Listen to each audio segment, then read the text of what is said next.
Trust. We can't allow agenda-driven reporting to decide what the truth is. This is when things are going to start really getting interesting. Newsmax. Real news for real people. Oil, the most precious natural resource known to man. It is the engine that drives every modern economy and has provided the foundation for innovation worldwide. From powering our cities and fueling our vehicles to the more than 6,000 products created from one barrel. Oil has changed the standard of living for every human being in the modern world. Just like the rising sun in the morning, oil has become a part of our everyday lives. There is not one facet of our lives that is not touched by oil or the products created from it. When you think about it, it's pretty simple. We are all in the oil business, whether we want to be or not. Every one of us pay for it every day. Let me ask you this. If you're going to be in the oil business anyway and pay these prices, doesn't it make sense to try to learn how to make some money while doing it? At Panex, we are producers of American oil. Go to panex.us/learn, where you can begin to build your foundational knowledge about the oil and natural gas industry.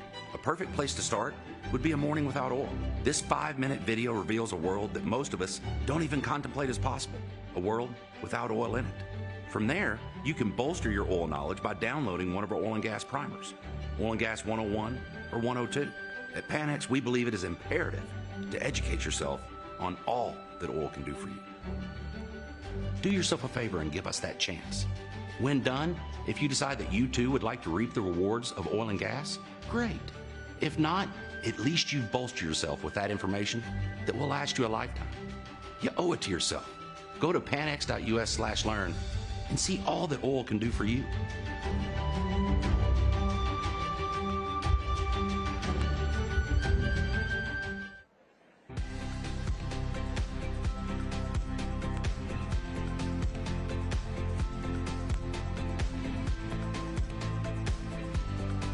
Ladies and gentlemen, the new axis of evil, Soros, Schwab, and Fink. Please welcome Senior Visiting Fellow at the Heritage Foundation, Andrew Puzder, Oklahoma Speaker of the House, Charles McCall, and your moderator, host of Spicer and Company, Sean Spicer.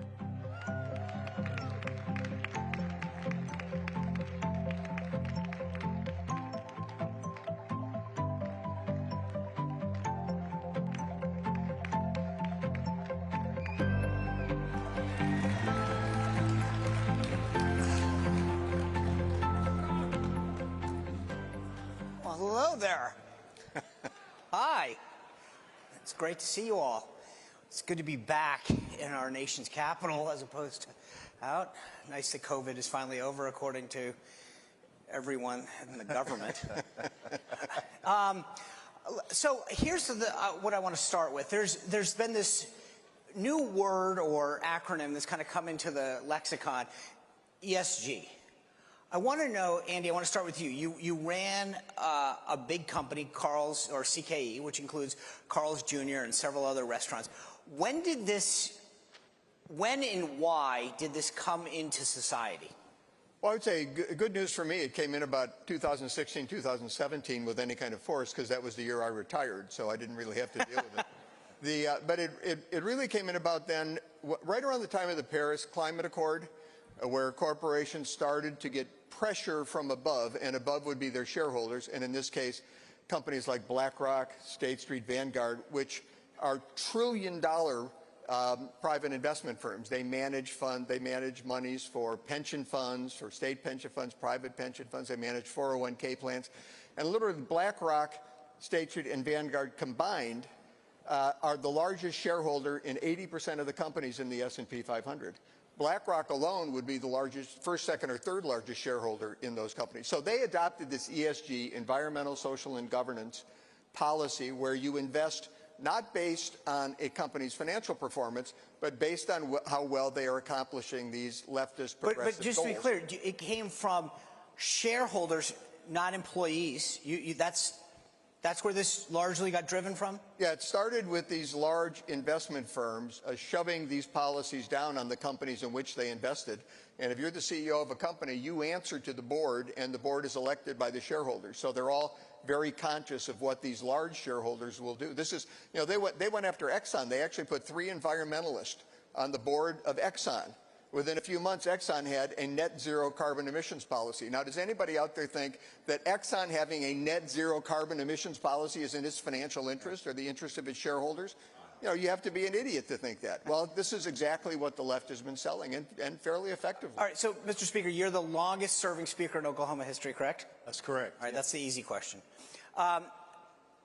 From your perspective, when did this come in to sort of the legislative process? About the same time? And was it the leftist legislators reacting the same way, or what drove them to sort of start to incorporate this into the legislative process, even in a state like Oklahoma? Yeah, we recognized this as an emerging problem last year and started developing legislation to protect our pensions in the state of Oklahoma in terms of the hard-earned money from state employees that has been tucked away for a retirement, and a retirement that they can actually live on. We looked at these ESG funds. They underperformed the S&P 500, yet a lot of the pension monies are trying to be seized and directed to these underperforming funds, all based upon an ideology that we want to direct money to entities that support our social political agenda, which is not in the best interest of the beneficiaries of these pensions. And so we've started looking at the state level in terms of what can we do, how can we protect the citizens of our state, and how can we collaborate with other states across the country to put in safeguards to ensure that when it comes to investing the pension funds of the state, that we are seeking the highest return for those beneficiaries. So let me kind of ask let me twist this the way I ask Andy on this.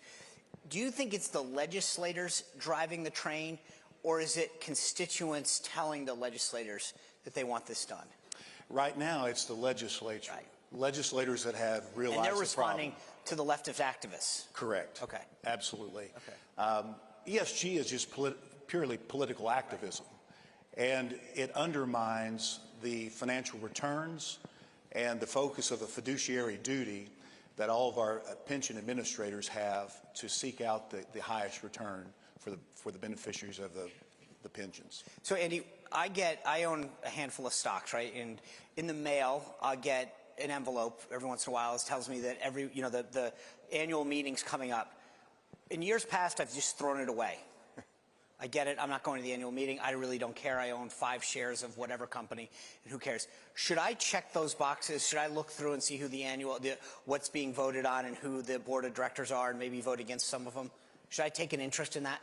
Yeah, everybody should take an interest in it. And there are organizations out there that will help direct you to how to vote for particular corporations. Because, you know, you've got really thousands of corporations, and they have, everyone has probably 5 to 10 directors, and there will be shareholder resolutions. And the left is very good at framing shareholder resolutions, so they sound like they're doing exactly the opposite of what they're doing. So you really do need guidance, and you need to be able to read these things carefully. But voting how your shares are voted is important. If you have a financial advisor, tell your financial advisor you don't want these investment firms voting your shares. You want to vote your shares, because if you have a mutual fund or a 401k or an index fund investment, like you invested in the S&P or something, these funds like BlackRock, State Street, and Vanguard are using your money to accomplish leftist political goals that you don't support. That's right. Which is the genius of ESG. They use other people's money to accomplish these progressive political and social agenda items. And that's something we can all work with our financial advisors to stop.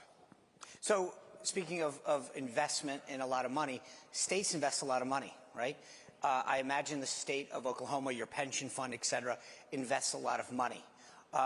What is the state of Oklahoma doing to ensure that you guys are looking after it so that it's not going to ESG type funds? We are specifically have crafted legislation that requires and defines what a fiduciary duty is. And we are confining that to the sole fiduciary duty is seeking out the highest return for the pension beneficiaries in the state. You have to define, you have to take on your pensions in your state. Those can be trillions of dollars that we're talking about. Secondly, you have to take on the contracts and the vendors of the state in ensuring that whoever the state is doing business with, who they elect to do business with, in the executive, that their companies do not subscribe to ESG policies. That's very important in protecting and maximizing outcomes for the state. Thirdly, you have to also empower your executive branch to go after and root out these types of systematic political activism tactics by the left, which could be making sure you empower your attorney generals in your state, the governor of your state, to have full control over the executive branch of government.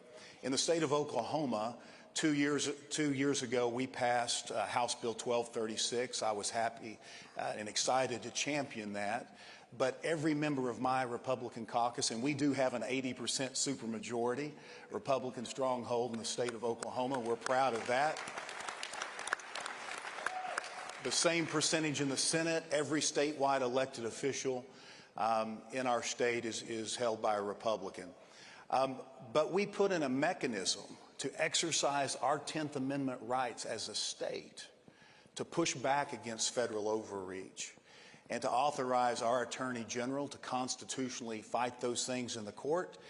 But we also thought about things into the future. If political power were to change in the state of Oklahoma, God forbid, but if we had an Attorney General that would not seek to push back against federal overreach, that there is a provision in that bill that the legislature could seek through vote of both chambers to go and engage its own attorney to push back on those federal overreach. So I think those are all very much things that the state has to focus on to get ahead of not just ESG, but these other types of overreach and mechanisms to try to grab power and force policy outside of the legislative process.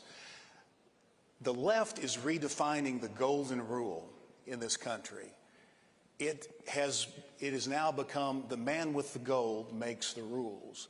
And Joe Biden wants to use your gold to make and implement his rules and his policy.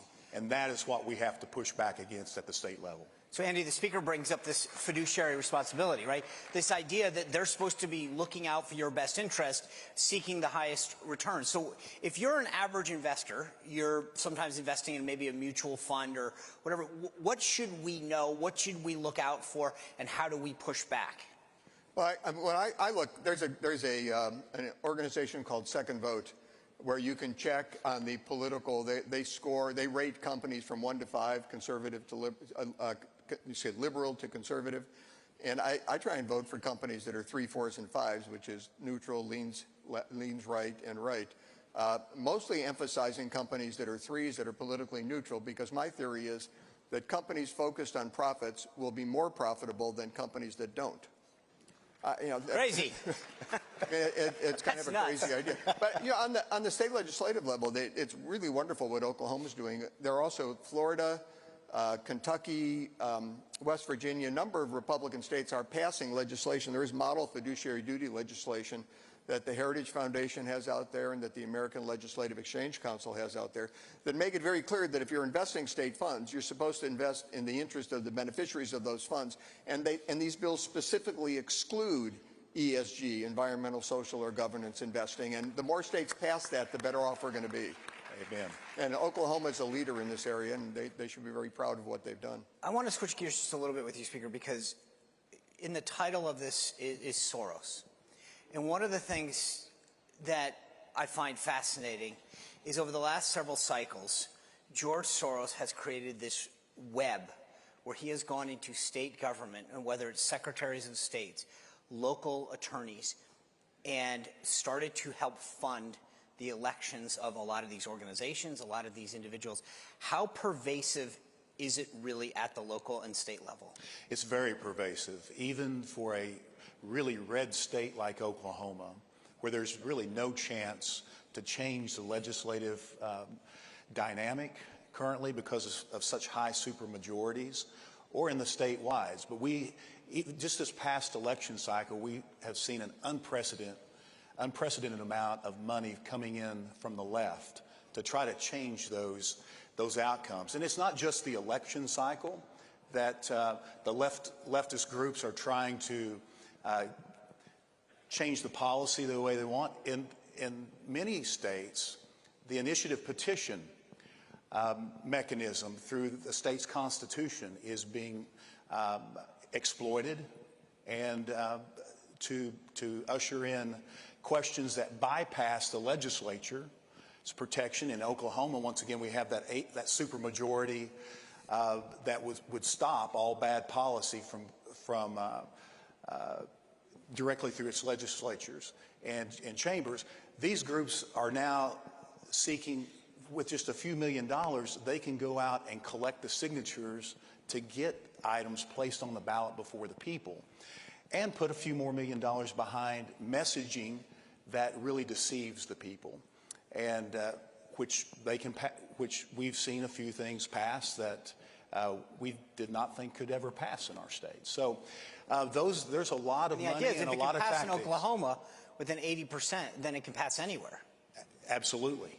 You know, anything that's run in any state that benefits children and education, that's the message that the far left will try to pass these initiative petition state questions by.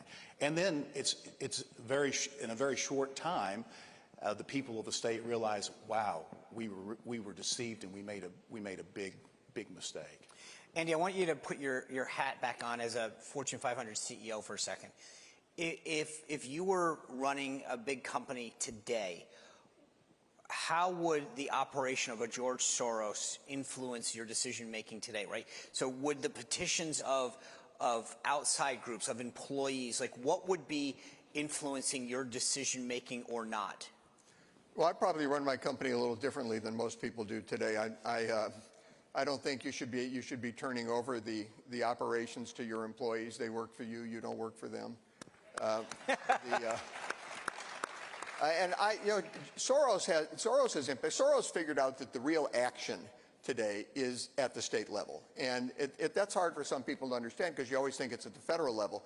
But with the current situation where the Republicans have the House, the Democrats have the Senate, you really can't get much done legislatively. I mean, the real things that are getting done legislatively that will have an impact on lives will happen at the state level, and then when Republicans get back in power, they can work their way up to the federal level.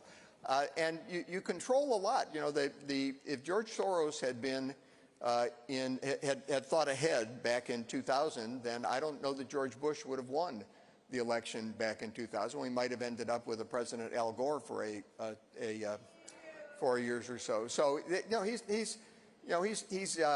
he's not a good person, and we shouldn't say bad things about people, but I can think of a lot of things I'd like to say about him. But he's not a stupid person either, and he's got a lot of money. And what he's done has been very insidious and very effective. Now, if you're running a corporation, you're more concerned about your customers and your shareholders. That's who you really focus on. Well, if you're dealing with employees, you're dealing with these outside forces, you're trying to do whatever you can to make them think you're doing, what they want you to do. But you've really got to be concerned with your board, your shareholders, and your customers. So as customers, everybody in this room can have a tremendous impact, and not just by stopping. In other words, if for example, AT&T drops Newsmax. They did. Yeah, right. Don't just cancel DirecTV. Call AT&T and tell them why you're canceling. You've got to get out. You have to make what you're doing known. It isn't just enough to say, I'm going to stop buying this. I'm not going to buy Coke anymore because it's woke. I'm going to buy Diet Dr. Pepper, which is better, by the way. I'm not going to buy Coke. But let Coke know why you're doing this, because that's what will impact. Well, I want to pick up on that, because I believe in the last 12 months in particular, the right and people in this room in particular who have been super active, we've gotten some wins. We've actually gotten some wins on the board when we've stood up and said no. They can't just roll over us anymore. And I guess the question is, what do you think, Speaker, has changed? Do you think that we're organized better, that there are groups that are, do you think we've just had enough? What is it? But I feel empowered more than ever before. I think people are just fed up with the current administration in Washington, and they're looking for states to take action. And you know, we are a republic. Who do you listen to?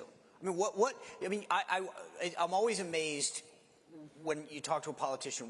What comes into your phones, your email? You know, what DMs do you get? What do you go? Okay, I've got a problem, or I'm doing well. You know, it comes. You know, it's for us in the House of Representatives. We listen to the people that elect us in Oklahoma. We carry the priorities to our legislative session. Our legislative session is only 4 months every year. But it's a collaboration between the other conservative states in the union too.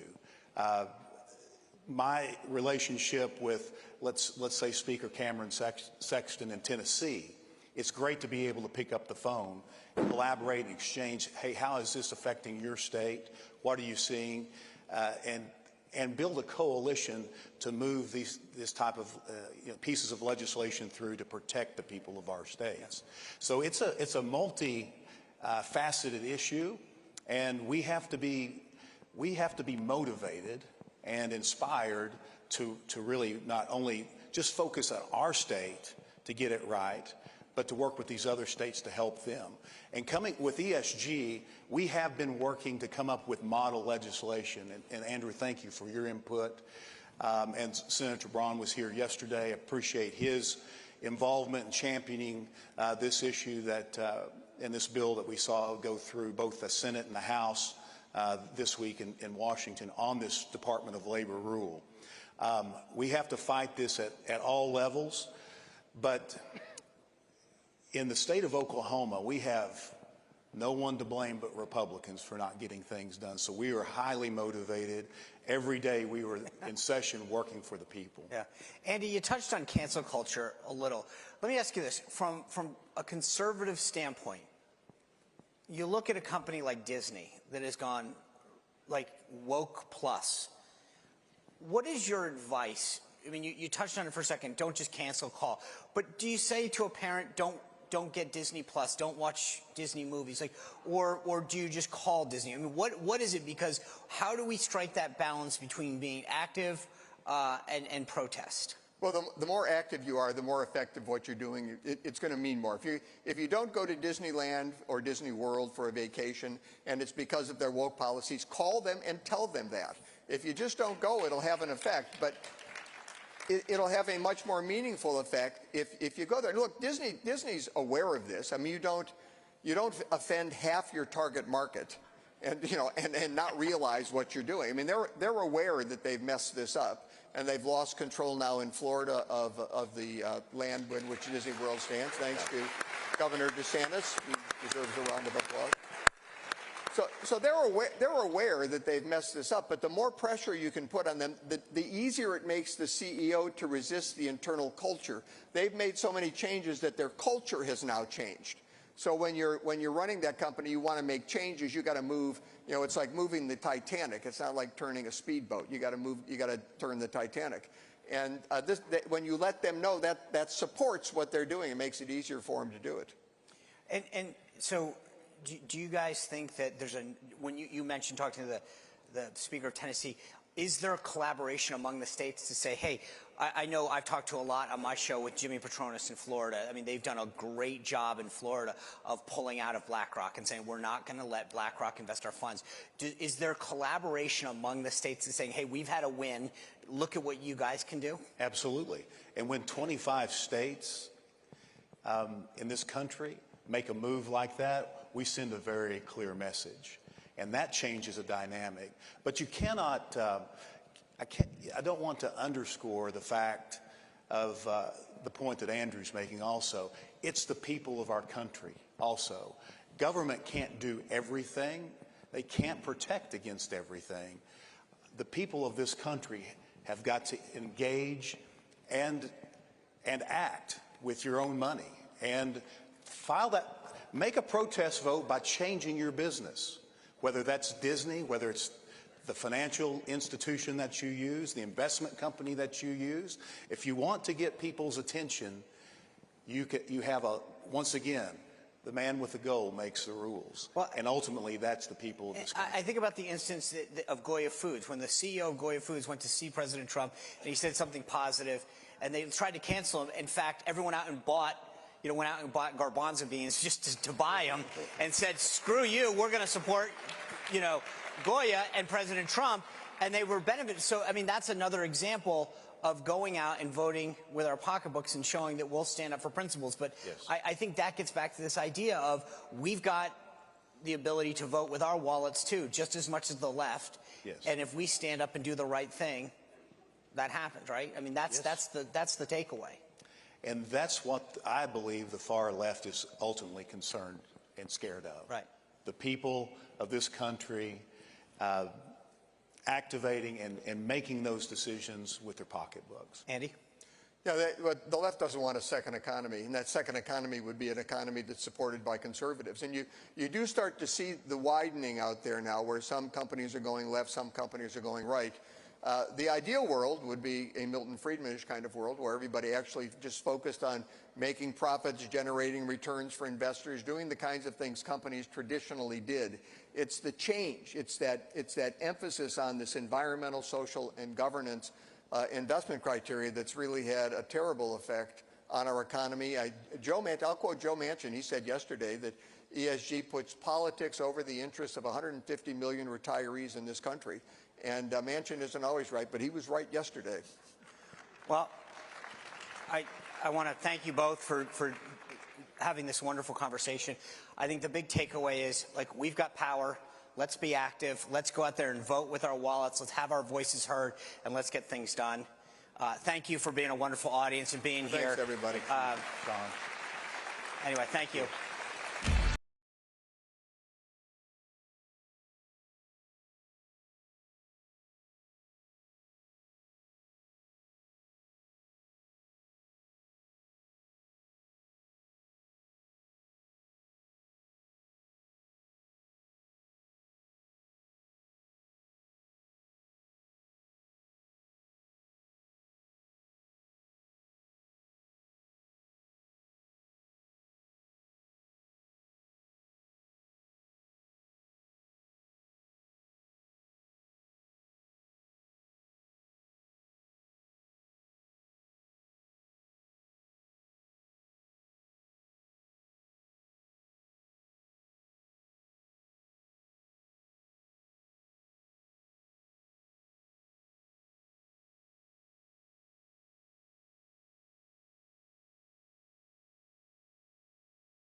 Welcome.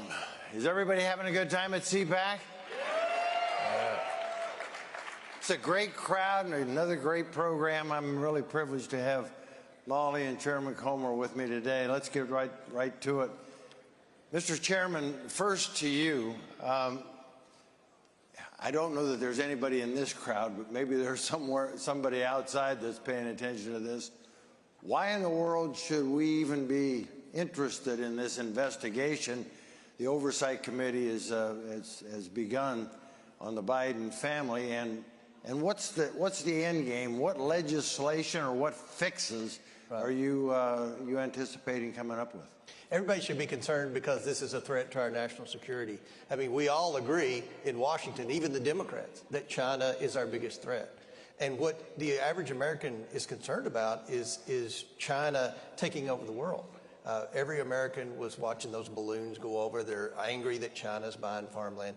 Well, what we're finding out is part of what the Biden family influence peddling involved was the Biden family were trying to work with China to get their foot in the door on the American energy industry, to try to help them not only buy liquefied natural gas, but also to buy ownership in the drillers. So this is an instance where our energy industry is a significant threat to our national security. And who was helping China navigate the federal bureaucracy? The Biden family. So we need to try to get to the bottom of this, and I think the American people deserve the truth. And at the end of the day, there will be a legislative fix. We're going to fix this to where there's a clear line as to what a family member can do with respect to a president of the United States as far as doing business overseas, and to increase the ethics and transparency laws to where this never happens again. Molly, the chairman mentioned a threat to national security. How big a threat is it? And I mean, you've followed this story about as close as anybody I know, and for as long as anybody I know. How big a threat to national security? How deep in the Biden family does it go? We all know about Hunter. We know a little bit about Joe. What else is there to dig into?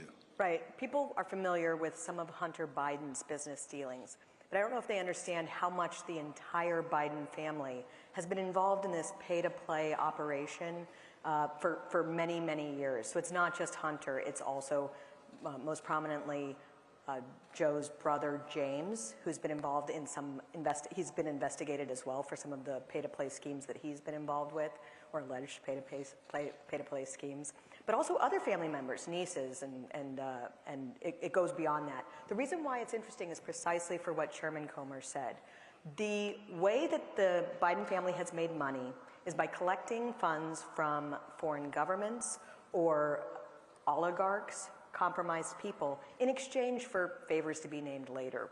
This of course affects the American people, and it happens to be that a lot of their business has been in China and in Ukraine and other places where we have every right to know exactly what was traded, exactly what was going on, and how it has affected American national security.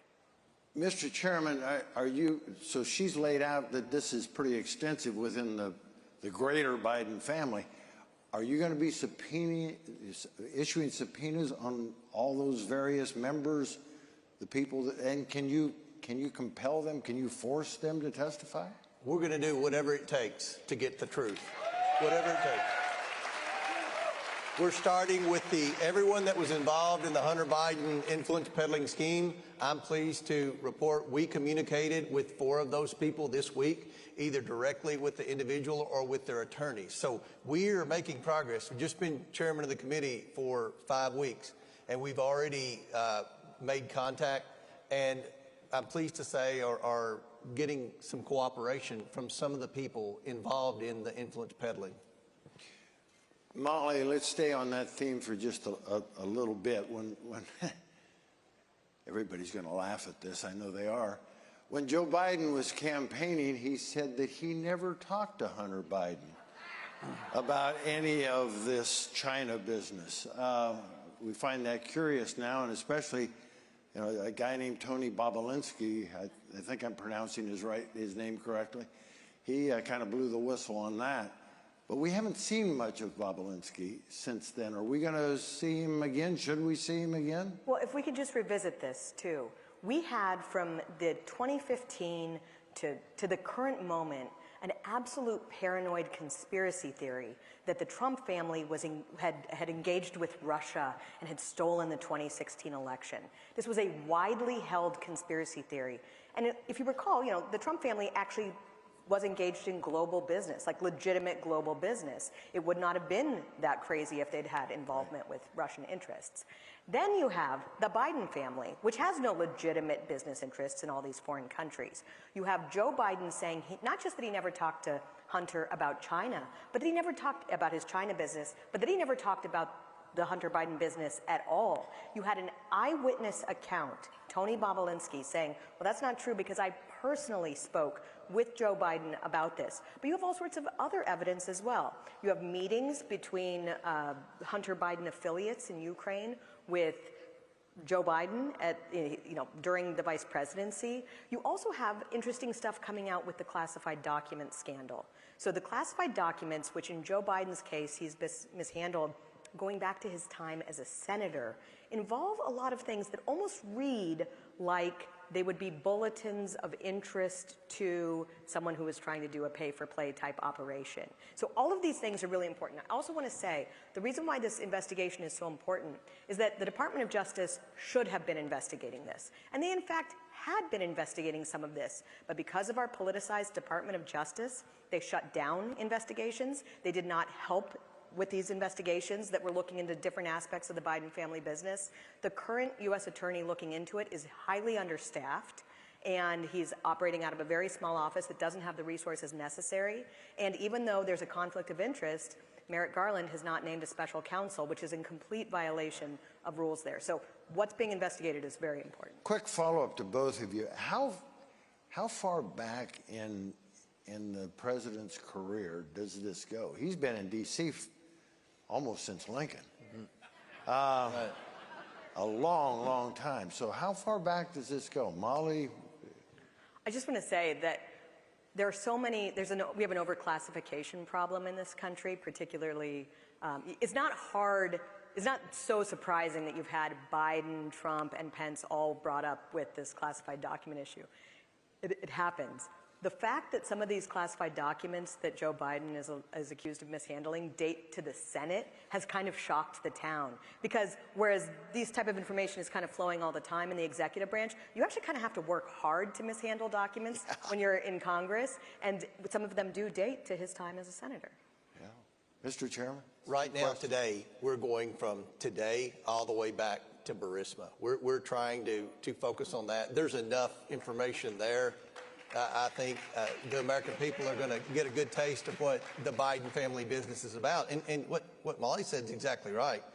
The Democrats like to compare to what Trump did. Trump and Kushner, they have legitimate businesses. I know what their businesses are. They own real estate. They own golf courses. They own apartment complexes. They have employees. What's the Biden business? They don't own anything. They don't sell anything. They don't manufacture anything. What is the business? Being the big guy. The business is influence peddling. And there's a term for that. It's called being a foreign agent. So one of the things the Department of Justice could have already indicted, it looks to me like it's pretty clear that Hunter Biden and possibly the president's brother were essentially foreign agents, which they weren't registered, and there should be ethics laws that say immediate family members can't be foreign agents for foreign countries. So, they don't have a legitimate business, but they were getting paid excessive amounts of money from some of the worst countries on the world. If there's any bipartisan agreement on putting sanctions on certain countries, I guarantee you those countries are where the Biden family were profiting. Stay on this topic for a little bit. If you can expand on what you've already requested in the way of documents and evidence, please tell us. And if I understand some of the news reports right, the U.S. Treasury, disappointingly, but maybe not surprisingly, is stonewalling you a little bit, given the Heisman on what's called suspicious activity reports. Yeah. What's that about, and can you break the logjam? Well, I have a banking background, and suspicious activity reports, or SARs, are things hardly no American will ever get. And the Biden family has at least 150, and I believe more, from, it looks like, around 13 different banks. Since September the 11th, the chairman of the House Oversight Committee or the chairman of the House Financial Services Committee has had access to these suspicious activity reports. That would be under President Bush, under President Obama, and under President Trump. When Joe Biden became president, he snuck in right at the very beginning and did what's called a rule change, not an executive order, but a rule change. He changed rules to where the chairman of those committees couldn't have access to suspicious activity reports. Now, why would he do that? No, most members of Congress didn't know what a suspicious activity report was at the time, and no member of Congress knew that the Biden family had so many. So he's clearly trying to hide evidence of potential wrongdoing. I mean, his family has over 150 of these. I was a director of a bank. 150? Over 150. When a suspicious activity report is the bank notifying the Treasury Department that we believe our client could have potentially committed a crime. Now, no bank wants to issue those because when you do, you are inviting the bank examiners into the bank. I was a director of a bank for a long time. The last thing you want are the bank examiners in the bank any more than they already are. You're not going to issue one of those on a good customer. You're certainly not going to issue one on the son of the President of the United States or the brother of the Vice President of the United States unless you're pretty certain potential wrongdoing occurred. Yeah, I spent a number of years in banking too, so I know exactly what a SARS is, and you're right, 150 to one family. I've never heard anything even close to that. Never. That's probably a record, and I'm being serious. I've talked to... Not a good record to have either. No, not a good record. My goodness. It's incredible. I had no idea. Molly, there's been a lot of focus, of course, on the famous laptop, the laptop from hell. And I'm guessing that Chairman Comer, as well as the Judiciary Committee, are going to be digging into that. What are the substantive charges that might come out of that part of this whole scandal? There's so many different interesting things about the possession of the laptop. First and foremost, I think the fact that when it was discovered, we had big tech and big media conspiring, colluding to suppress open discussion of this, interfering in a U.S. election. That is a major issue. But the laptop, obviously, for those who have suffered through seeing some of it, there's a lot there. And a lot of it is salacious and not probably relevant to your investigation. But a lot of it just deals with the actual business dealings that Hunter Biden was engaged in over the course of many years. And so it is important that the oversight is being done on this, also because while the FBI had possession of this, they were not apparently sharing it with some of the arms throughout the Justice Department that were doing investigations into the Biden family business. They seem to be protecting the laptop from being open to examination. And so the laptop gets a lot of news because of the salacious stuff. But what's really important, and what's important for the American people, is how are U.S. interests compromised by having powerful families in bed with China? We know so much about how the Biden family has made so much money through China. Is that the reason why we are not doing what we should be doing to take them on as the threat that they are? It is not just the Biden family, by the way. It's other important families in D.C. that make so much money from the communist Chinese government that they're unwilling to do what we need to do in taking them on. Things that never would have happened when we were engaged in a Cold War with the Soviet Union, where it was all hands on deck. We are in a society right now where we have Hollywood and the media and our most powerful politicians in both parties actually working with China and making so much money off China that it's a national security problem. And I'd say first and foremost is the Biden family, which, they've been involved for a long time. They've made a ton of money this way, and it's reflected in how Biden has spoken very softly about China, how he seems to have not been aggressive in countering the threats that they pose, whether economic or military. And there's no question that voters have every right to know what's going on here. I want to ask the same question to both of you, and this is a very personal question, but I bet it's one that everybody watching here has as well. With the closeness that we already know that the Biden family has had with China specifically, has China got the goods on them? Have they got their hand on the lever to exert that influence? I mean, isn't that what this is really all about? That's what our investigation's all about. And make no mistake, this is an investigation of Joe Biden.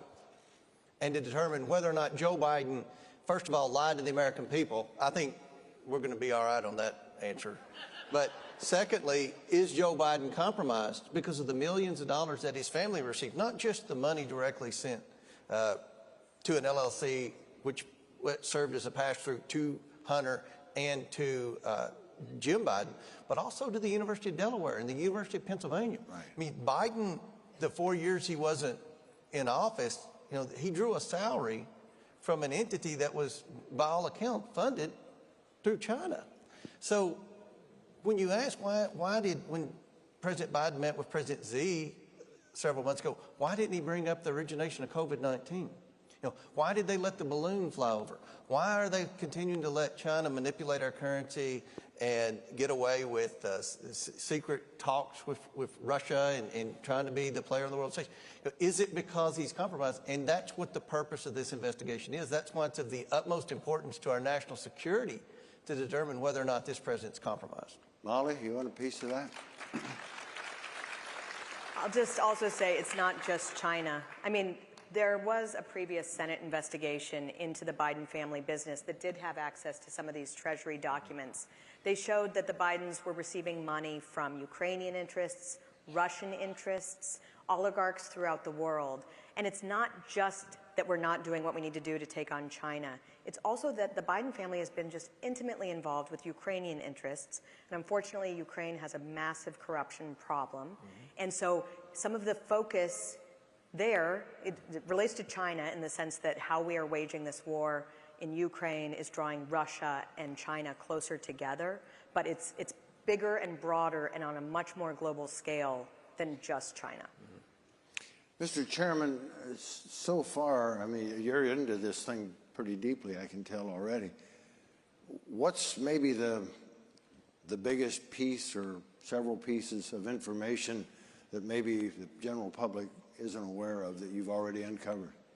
I think, first of all, the thing that struck me is how much money the Bidens got from China. It's more than what's been previously reported. And the fact that it's pretty clear that Joe Biden was involved. And that's what the Democrats have said. When we won the House, we flipped the House, we went back to Washington for a lame duck session. Jim Jordan and I had a press conference because Jordan's on the Oversight Committee too. We had a press conference to announce we were going to formally start this investigation in January when I became chairman and had subpoena power. And the press said, oh, this is Russian disinformation. There's nothing in the laptop. There's nothing to see here or whatever. Today, just a few months later, now the press is acknowledging, just like the Twitter executives did in our first hearing, that the laptop was real. They made a mistake suppressing it. Now Jordan's going to talk to those 51 intelligence commissioners and let them explain why they signed that letter saying the laptop was Russian disinformation. But the press is now saying, well, yeah, Hunter Biden, he probably did some bad things. But look, he had a drug problem, and Joe Biden wasn't involved. Now, the first part of their explanation is right. The second part, it looks like Joe Biden was very involved because Joe Biden claims he never met with any of these people. I mean, some of them flew on Air Force Two with Joe Biden when he was vice president. There are pictures of him There are having pictures, dinner. there are emails, and we've spoken. We have met with people that were in the room with Joe Biden when these business deals with his son were being involved. Yeah, you can do that. Yeah. Molly, again, you've acknowledging that you've dug into this thing pretty deeply yourself, and thank you for doing it. What surprises might still await both the chairman, the committee, and the rest of us in this investigation as it unfolds? I don't know exactly, but I think one thing that's interesting is there's such a broad nature of criminal allegations, and we seem to get an indication months ago through leaks to the media that there were going to begin to be some charges against Hunter Biden. I mean, he's done things that if you or I had done them, we would already be in prison, like on gun charges alone. But they didn't do it before the election, which kind of makes sense because you don't want to meddle. It would make sense if there was any consistency in our Department of Justice on that. But if they were legitimate and if they weren't corrupt, it would, and if they were consistent in how they did this, not doing things before the election would be understandable. But now here we are months later and we still haven't heard. So I think we might be interested in what it is they're going to do there. And I do think people would be surprised by the breadth of influence peddling that was going on and just, things that we maybe already know but haven't gotten enough attention. Like, I always think about that $80,000 diamond that was given from a Red China affiliated person to Hunter Biden, which we learned about because of like divorce paperwork. What are you expecting to get in response, you know, in return for that kind of gift? Right. And that's just like the kind of stuff that we happen to know about. There's so much more that we have yet to learn. Right. You mentioned big tech a little bit ago, and I should have followed up probably right there, but let me ask now, both of you, big tech's role in at least trying to keep the blankets on the bed, keep this covered up for as long as they could. That's obviously going to be part of the investigation. Can we hold them accountable too? It's such a massive problem, the role that big tech has in suppressing freedom of speech and freedom of debate, and truly election meddling. There is no question that every American had the right to know what the Biden family business was doing and what it was involved in. And it wasn't just that most members of the media did nothing to investigate it. It's when one brave newspaper, the New York Post, did get the goods on this and began reporting it. There was this concerted effort, a conspiracy, a collusion to shut this down, and many people should be held accountable. I don't actually know exactly what that means, but people need to stop giving propaganda press legitimacy. They are actively harming the country. They do not have the right to harm us in this way. And so I think that people who are victims of this should stop giving them any legitimacy whatsoever. Yeah. Something needs to be done about big tech. And frankly, the typical conservative response is insufficient. Typically, conservatives will say, there's nothing we can do about this destruction of the country because they're a private company. No, they're more like another country. They're more like another government. And they are so powerful, and they have such an outsized effect on our, on the freedom of our elections, on the security of our elections, on our ability to just be free people and debate the truth. Something must be done. And I sure hope your colleagues are going to wake up and realize that something really needs to be done there. And then another part of it is that we have all sorts of agencies who are involved in this conspiracy to suppress conservative debate and information. We've had some reporting recently about this Disinformation Inc. It's a global billionaire-funded operation to say that if you are the New York Times and you lie for years about the Russia collusion hoax, you're good media. And if you expose what the New York Times is doing, well, you can't be trusted. They give that information to advertisers and other people like like search engines, and it ends up being that the New York Times gets to grow and the conservative media is declining. We are in an information war, and it's being waged by government agencies. They are funding some of these things, and so that's another area that really needs to be taken on if we want to have even any hope of being a free people. Mr. Chairman, do you want to add anything to this exposing that, I mean, at a minimum, it'd be nice if we knew the truth about big tech and the media's role in covering this up.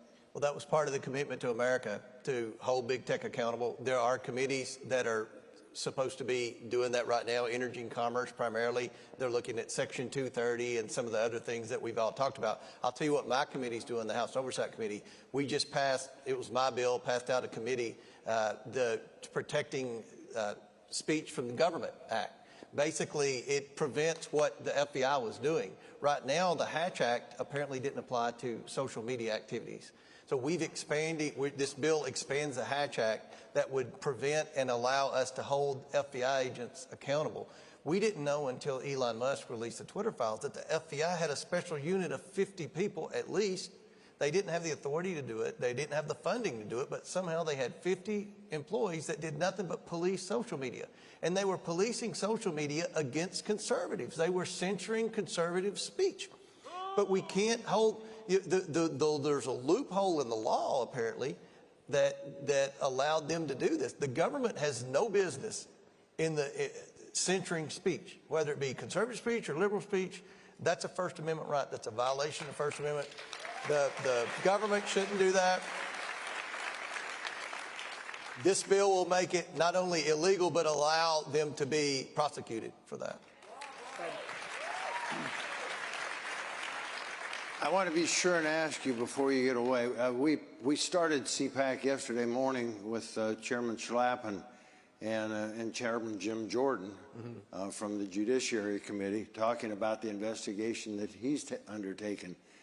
So, knowing the both of you a little bit, I know that you've separated the turf a little bit, and you've got your responsibilities. He has his in Judiciary. How have you divided that up? What should all of us expect from your respective investigations? Well, Jim's the GOAT. Jim's the LeBron James of the House Republican Conference. And Jim gets more words per minute in than I do. I don't know if anybody's noticed that. But Jim's focused on the Department of Justice. He's focused on the weaponization of the Department of Justice, the weaponization of the FBI. He's also on the Oversight Committee, so he knows what we're doing with respect to the Biden investigation. Part of the problem with the Biden investigation is overreach by the Department of Justice. There are a lot of questions we have for the Department of Justice as to why has Hunter Biden been able to get away with this. No other American would have gone this long without being indicted. But for whatever reason, the Department of Justice hasn't done anything to Biden. So Jim's focused on that. He's also a key person on the Oversight Committee focused on the Biden family influence peddling. So we work together really well. We communicate every day. Well, thank you for doing it. Let me ask both of you the same question as we wind this down. As I sit here, Mr. Chairman, you're in Congress. I was in Congress, privileged to be there for a little while. Molly, you've observed the buggers for a while, so you've got a perspective as well. I know what human nature is. I understand that we are a fallen nature. I get all of that. But I honestly struggle with how anyone, Joe Biden, whomever, could somehow think that this is all okay. That after that many years of, call me naive, call me whatever, I always thought we were supposed to be held to a little higher standard. Yep.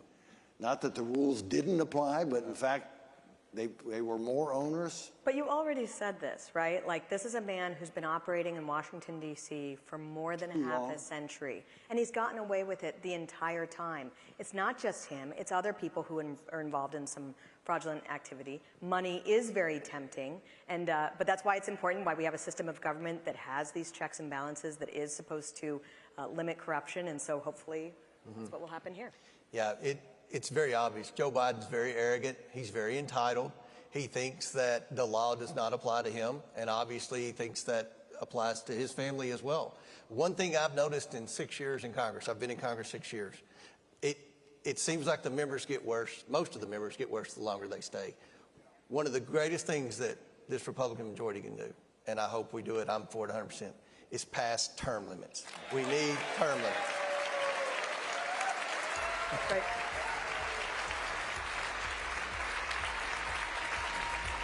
Well,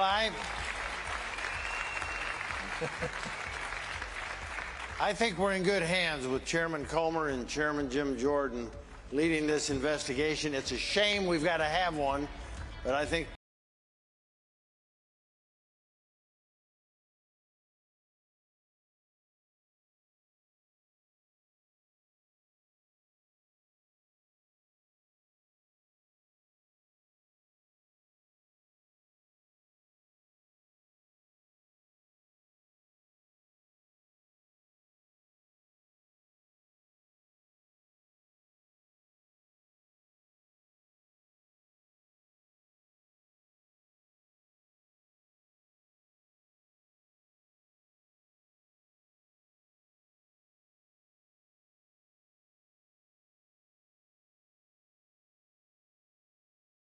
CRT issue. That's the pandemic we have to worry about. It's in our schools, it's in our military, it's in our government at all levels, it's in our corporations, it's in our media culture, and it's this sort of casual racist approach to treating American citizens. That some citizens are to be vilified because of their race and treated as victims because of their race. America is under attack. Our families are being crushed under the politics of a radical agenda. But moms have had enough. We are standing up and we are fighting back. This is our battle. This battle is every bit as important as the Revolutionary War because we fight for the same thing. Moms for America is a national movement.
You a bigot if you dare to question any of it. Did I miss anything? Under Joe Biden, yeah, there's a lot more, right, Matt? Under Joe Biden, sadly, we are a nation in decline, a nation sowing doubt among our allies, and a nation emboldening our biggest adversaries. Remember the disastrous withdrawal in Afghanistan, which would have never happened under President Trump, where we abandoned our fellow Americans, surrendered to the Taliban as chaos ensued. Did Joe Biden take responsibility for any of it? Has this administration ever accepted blame for any of their delusional, destructive, diabolical, and dangerous actions? We all know the answer. And it's why we are here at Cpac, because all of us in this room have one message to Joe Biden. It is time to put America first. To put common sense, hard-working Americans first. To put our brave Border Patrol first. To put our police and first responders first. To put parents first. Leave our children alone. To put the residents of East Palestine, Ohio first, like President Trump did while Biden was in Ukraine. God bless President Trump. It is time to put all of us, all of Americans first and not last like Joe Biden and his administration have done. And I have seen the far left failures in places like California, and we don't want that. Keep that there, right? That's what Democrats want for the rest of the country. Where Democrats are in charge, crime goes up, costs go up, and quality of life goes down. It's why we as America First conservatives have an obligation to lay out an agenda that centers around border security, national sovereignty, free and fair trade deals, law and order, school choice, safety and security, peace through strength. Foreign policy, freedom of speech, thank you, Cpac. The right to keep and bear arms. We love our Second Amendment. And election integrity. Never let another election be stolen in this country. And while the entrenched politics, we are fed up with securing our borders. These people have not done anything to secure the borders. We are fed up with one bait-and-switch spending bill after another. Fed up being pawns in their cheap political games. Fed up with being told we're the problem for calling it out. We have the courage to call it out. And most of all, fed up with the far-left failure in the White House who can't even string a sentence together or walk up and down a flight of stairs. Really? No more of the bend and snap Joe Biden. We got to quit him. Let us not forget, under Donald Trump, we achieved historic energy independence. Under Biden, we're now begging evil regimes to pump more oil while we drain our strategic reserves. No more. Under Donald Trump, we took out the world's top terrorists, and Putin didn't invade anywhere. But under Biden, hostile actors are ramping up their aggression. China is as emboldened as ever, and Beijing Biden refuses to hold them accountable. Under Donald Trump, we achieved historic peace deals in the Middle East. We saw robust wage growth, even amid a phony Russia hoax, and endless investigations against Donald Trump and the family. Under Donald Trump, it was a time for success, a vision for a better future, a whole lot of hope, and a whole heck of a lot of winning. Are you tired of winning? No, we want Trump back, let's be honest. But the Democrats, big tech, and the media would rather see hard-working Americans fail and suffer than admit to any of those successes. While we might find comfort in believing that their behavior is just a matter of incompetence, the truth is actually far more troubling. The pain they are inflicting is intentional. Because meanwhile, we continue to confront a totally compromised and corrupt two-tiered justice system. While there's one rule for Democrats, there's one rule for the rest of us. They have weaponized our agencies, the DOJ and the FBI. And it's one of the many reasons why you have all shown up here today and had the courage by just even being here. And for me, returning us, this country, to greatness is just that, courage. That's what we need to have. We're here to celebrate the innovation, the prosperity, the accomplishments, and the success of America, and not to be ashamed of it. We are proud to be born free Americans, are we not? To promote the values that make this nation great, like free speech, free markets, freedom to pursue your own happiness, freedom to accomplish your goals without the heavy hand of government getting in the way. Now remember, this country was founded on an experiment of self-governance and democracy, and we became the greatest force for good the world has ever seen. But now more than ever, there are nefarious forces at work to make us apologize for it, to make us ashamed for what we should be proud of. Because remember what this is all really about for the left. It is about undermining your ability to make the decisions that are best for you and for your family. It's about getting you to surrender your dignity and entitlement to a state that runs on never-ending victimhood. And it's about silencing and censoring anyone who dares to speak out. It's why we together have to and we will stand strong and remind our fellow Americans what this country really stands for and what its full potential really is. And the good news is conservatives all across the country are rising up to meet the moment, registering new voters, running for school board, battling for our children, and battling for our future. We are the backbone demanding action and accountability, the backbone demanding that government be responsive to the needs of hard-working, common-sense Americans, because the time for real accountability is long past due, and the time for action could never be more urgent. We have to remind ourselves that our mission does not come without responsibility. It's why I'm here at Cpac. It's why now more than ever, free and independent voices are so valuable. It's why I have a new show on Rumble where facts come first and where news is done right. They cannot cancel or censor us. We have to be relentless in the battle to protect and preserve the American dream.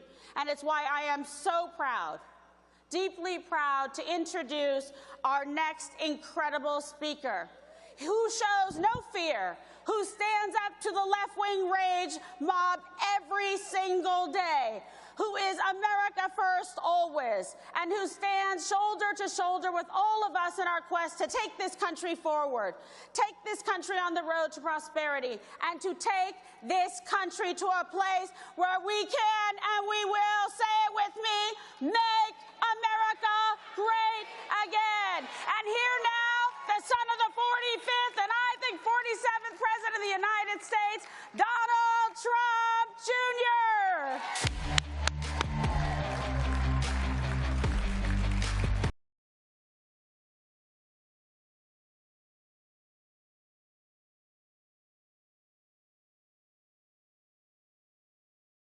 Ladies and gentlemen, Executive Vice President of the Trump Organization and host of Triggered with Don Jr. on Rumble, please welcome Donald Trump Jr.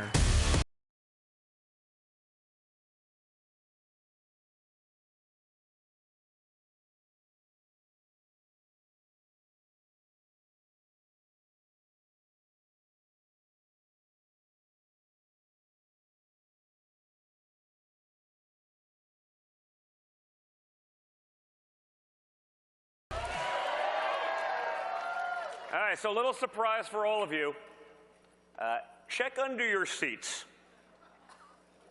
If there happens to be a gold chocolate bar underneath there, that's a VIP. Oh, I'm not joking. That's a VIP ticket to my father's reception tomorrow at Cpac. Because your president, President Donald Trump, will be here. He's not out raising money from the billionaire Chinese sympathists. like others. You know, Matt, they're going to do that. Well, others didn't show. I was like, yeah, they're raising money from the people who don't necessarily believe in America first, but because they need their money. So who's got gold bars? There's one. Another. You're a lucky man, sir. Any more? They may do some more.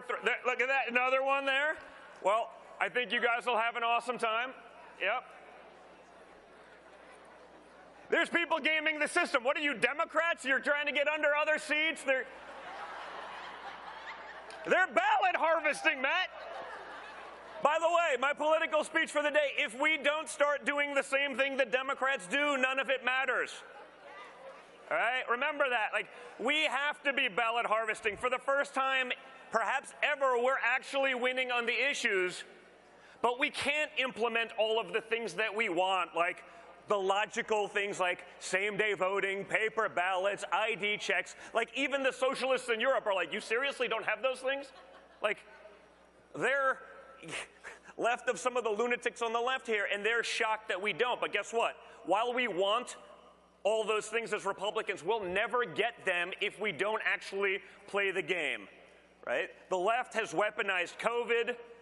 They weaponized the pandemic to change the playing field. And guess what? We can't implement the things that we want if we're not in control. So in the meantime, until we take over those institutions, usually in the state legislatures, it won't matter. So we have to play the game on the battlefield that they've laid out. We have to start playing the game aggressively like they always do. And if we don't do that, it won't matter. You could have whoever, the greatest candidate in the world, the greatest policies in the world, and a guy like John Fetterman would be able to beat them.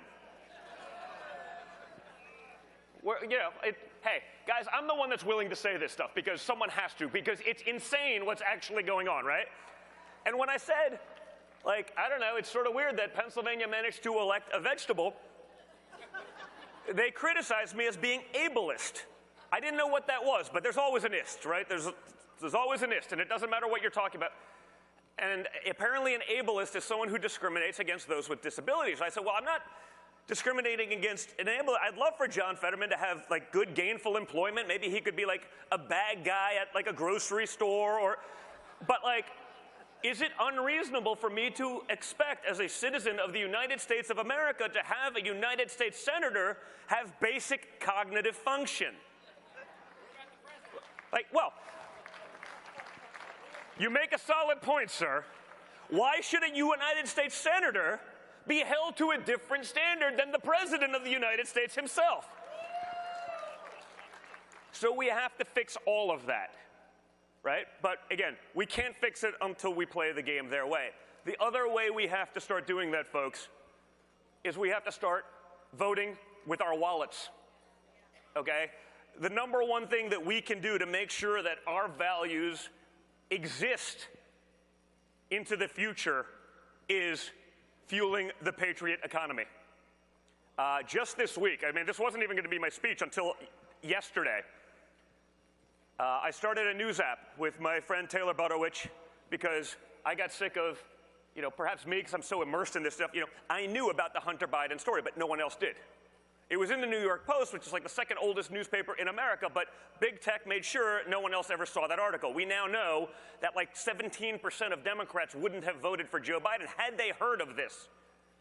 So under the auspices of build your own, right? We've been always told, build your own. Now we try to build our own, and then Amazon Web Services throws you off. Or Apple won't let you on the App Store. Or Google does the same. They say build your own, but they don't really mean it, right? They're not like, oh, you just do your own. Like, we're going to put up every roadblock possible to make that happen. But we took the advice and we built our own. We created an app that simply aggregates news, MXM news, like minute by minute. We take articles from the left, articles from the right. I mean, I looked yesterday. We had stuff from like Mediaite on there, like not exactly what we'd call conservative material. And Taylor, while operating the business, goes to check our account balance and finds out that we have zero in our operating account. There was about $750,000 in there the day before. Calls the bank, he calls me, he's like, hey, we have a problem. Yeah, that's a problem. Like, that's not good. Calls the bank, finds out, oh yeah, you'll get a cashier's check in a day or two. What? Like, what do you mean? Yeah, we closed out your account. I was like, wait, PNC Bank. Okay, yeah. Like, this isn't like, and by the way, it's not like we're creating news. You know, like if I was talking about the Wuhan lab leak story as the most obvious thing in the world for the last 2 years, which I've been doing, like, I'm not even creating that. But because I'll show you the New York Times alongside a Breitbart and let you make up your own mind, that still to them is apparently an offense. Think about that. PNC Bank, a major national bank, but we've seen it all, right? I had Chase cancel something to do credit card processing, I think it was, for something I was speaking, because I was speaking at an evangelical event. Now, we understand based on the testimony of Chris Wray the other day that apparently, like, practicing Catholics are domestic terrorists. Just like concerned mothers not wanting their children to be indoctrinated with critical race theory, not wanting their children to be pressured into permanent life-altering sex change surgeries by their rainbow-haired teacher without parental involvement or consent. You know, those aren't people to worry about, but practicing Catholics, concerned mothers, those are the real threats, you know? Remember the guys that always commit the crimes? Like, yeah, they were on our radar. Yeah, they were on your radar, but you were too busy monitoring someone's grandmother who was within 500 miles of January 6th in D.C. You know, not doing their actual job, but this is the FBI. You'd think, no way. They're above reproach, but the FBI is doing it. We've seen the DOJ. We've seen the treatment of the January 6 prisoners. We're now watching our banks do this to us. Guys, we got to fight back. I've said it on this probably stage last year. It's like, they could take out the most powerful man in the world, the President of the United States, like they did to my father. Because if you have one guy going out there by himself, all the slings, all the arrows can be put on that person. They cannot do it to us if there's 175 million Americans willing to stand up for themselves, for decency, for our values. I mean, think about what we're up against. A major U.S. bank was able to cancel, and just canceled, our ability to do banking. We didn't even get a call. It was like getting broken up with by text. Like, you know, no reason. It didn't matter what, you know, hey, you're letting people, it wasn't, again, we're not even creating news. We're aggregating it. Check out MXM. You'll actually see both sides of the story, and you can formulate your opinion. And I'm so confident that we're right on our side that I'm willing to actually let you see the leftist viewpoint, because you will realize that they are insane. Why aren't they willing to show our side? Because they too realize that they're insane. Right? So what we have to do is we have to be involved in this. It's sort of amazing. I think Michael Seifert's here somewhere from Public Square. Another one. Great guys. San Diego-based company. He was sitting there at home. He was sick of going to a coffee shop that was taking his hard-earned dollars and giving it to leftist radical causes that would throw any one of us in the gulags, with or without cost, right? They would do it just because of what we believe. So he created a list of the conservative companies that shared his values, turned it into a website, and now Public Square has gone national. They're actually going public. But we have an obligation, if we want to exist, to support those kind of businesses. You're going to search it anyway, right? You're going to go on Google and find out what's the restaurant. I did it last night. Okay? I had a table of 20. I called at 8 o'clock, say, hey, we need a reservation. We got on Public Square. We found a restaurant that signed up because I know I could go there and not get booed, even in D.C. I won't mention the restaurant because they'll probably get canceled if I do, but it was sort of nice for me. We walk in, we're with Carrie Lake, and we're with Matt Gaetz and Nigel Farage. Like, it was a pretty conservative crew. That would have had a hard time probably eating in D.C. without getting yelled at. Now, I do well with that, but it's fine. But sometimes you want to just avoid it. And so we were able to find that. We have an obligation to get out there and support those kind of businesses. Because again, once we show the other side that there is pain in their wallets, I have to say that because someone will aggregate that and say that I was advocating for violence.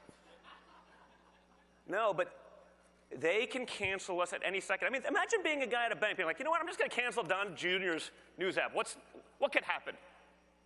And I have a platform of like 10 million people on Twitter, millions on Truth, millions on Facebook and Instagram. Like, I have the ability to fight back.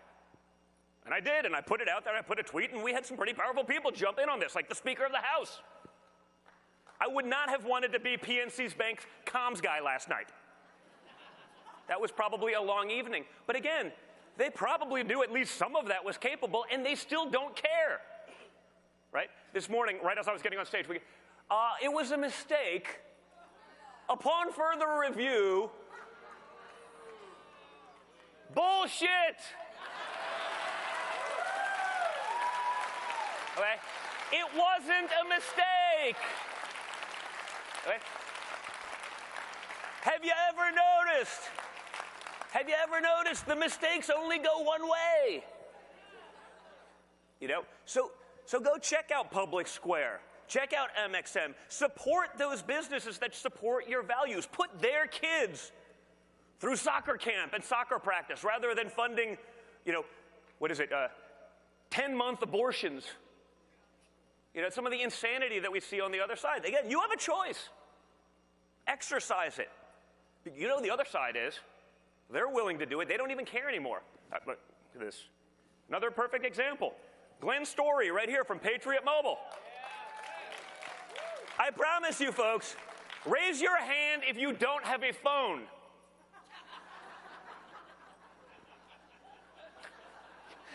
Well, I got to keep my phone away because I know, I'm on every FBI list imaginable, so I just got to keep it away because, they're going to drone me one day. You all have a phone.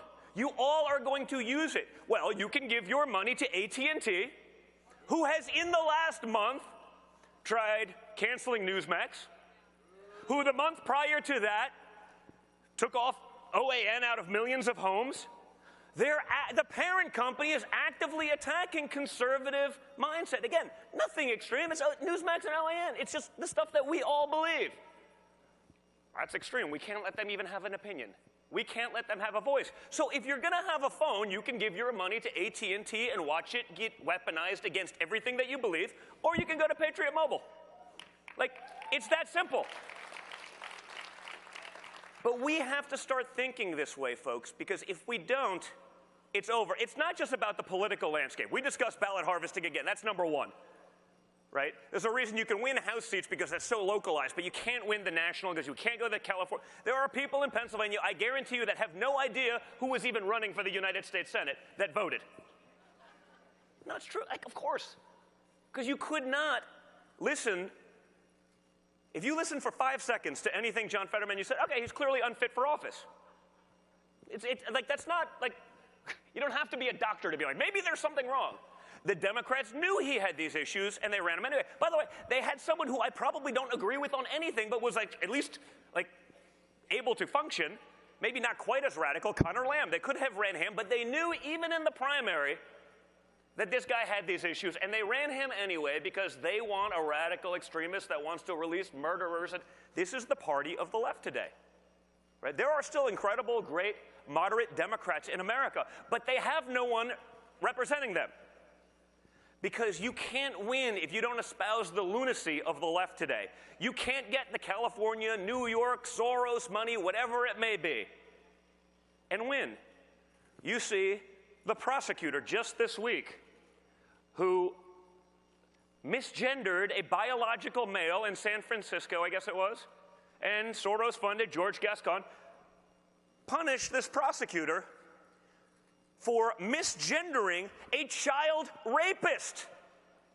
The child rapist doesn't really need the punishment. The prosecutor who misgendered him is the one that needs to be taught a lesson. That is America under Joe Biden. That is America under Democrats. That is an America that none of us recognize, and it's an America that's going to stay that way if we don't fight back and say enough is enough.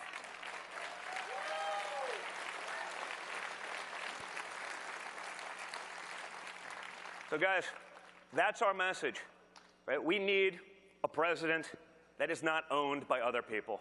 right? There's a reason the billionaire class, even the billionaire conservative news class, wants someone other than Trump. It's because they want someone that needs them to take their call. You know, there's a lot of the billionaire class, even on the Republican side. It's like, yeah, we're really hard on China, but like, don't be that hard. Like, we still want our widget for a quarter-cent cheaper, and we'll destroy the American middle class to do so. Make no mistake. Okay? I want the guy that doesn't need to take that call, that isn't entirely beholden to them, that is showing up to speak to the people, not showing up to speak to those who would rather go much softer on China. We didn't need this job to begin with. My father certainly didn't. It was a lot easier to shut the hell up for me and be a real estate developer from New York. Unfortunately for the Democrats and many rhinos, and many, that is not our style. So guys, don't forget to vote in the Cpac poll, but most importantly right now, vote with your wallets. Support those who are supporting you. Help them engage in the battle for our future and for our very existence. Because if you don't think that it's on the table, you have not been watching. Thank you very much, Cpac. You are the best. Thank you.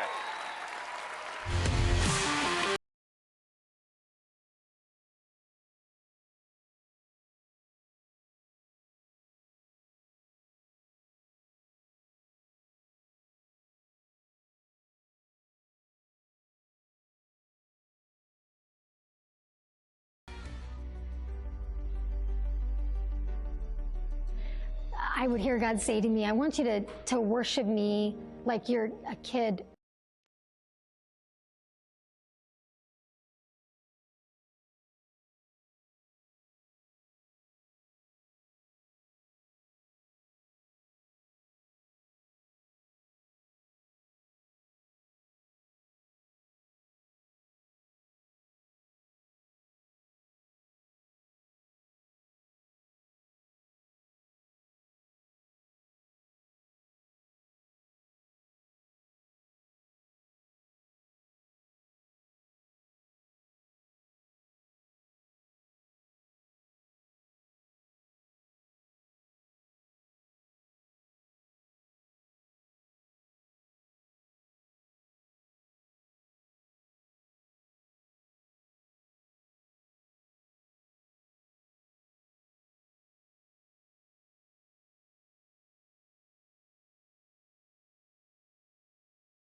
I met his by the name of Yehuda. He introduced me to the rabbi, and it's been a growing relationship between Cpac and Israel, and they are now working with us as well. So welcome, Rabbi Shlomo. Thank you so much. And next we have Deal Hudson, and he was the co-writer with Matt Schlapp on a wonderful book that they wrote called The Desecrators. And if you haven't read it, please read it. I read it, and I'm telling you, they really hit the nail on the head with what the desecrators are about and what we need to do to make things better in this country. And then, of course, Jack Brewer. Jack is was a football player.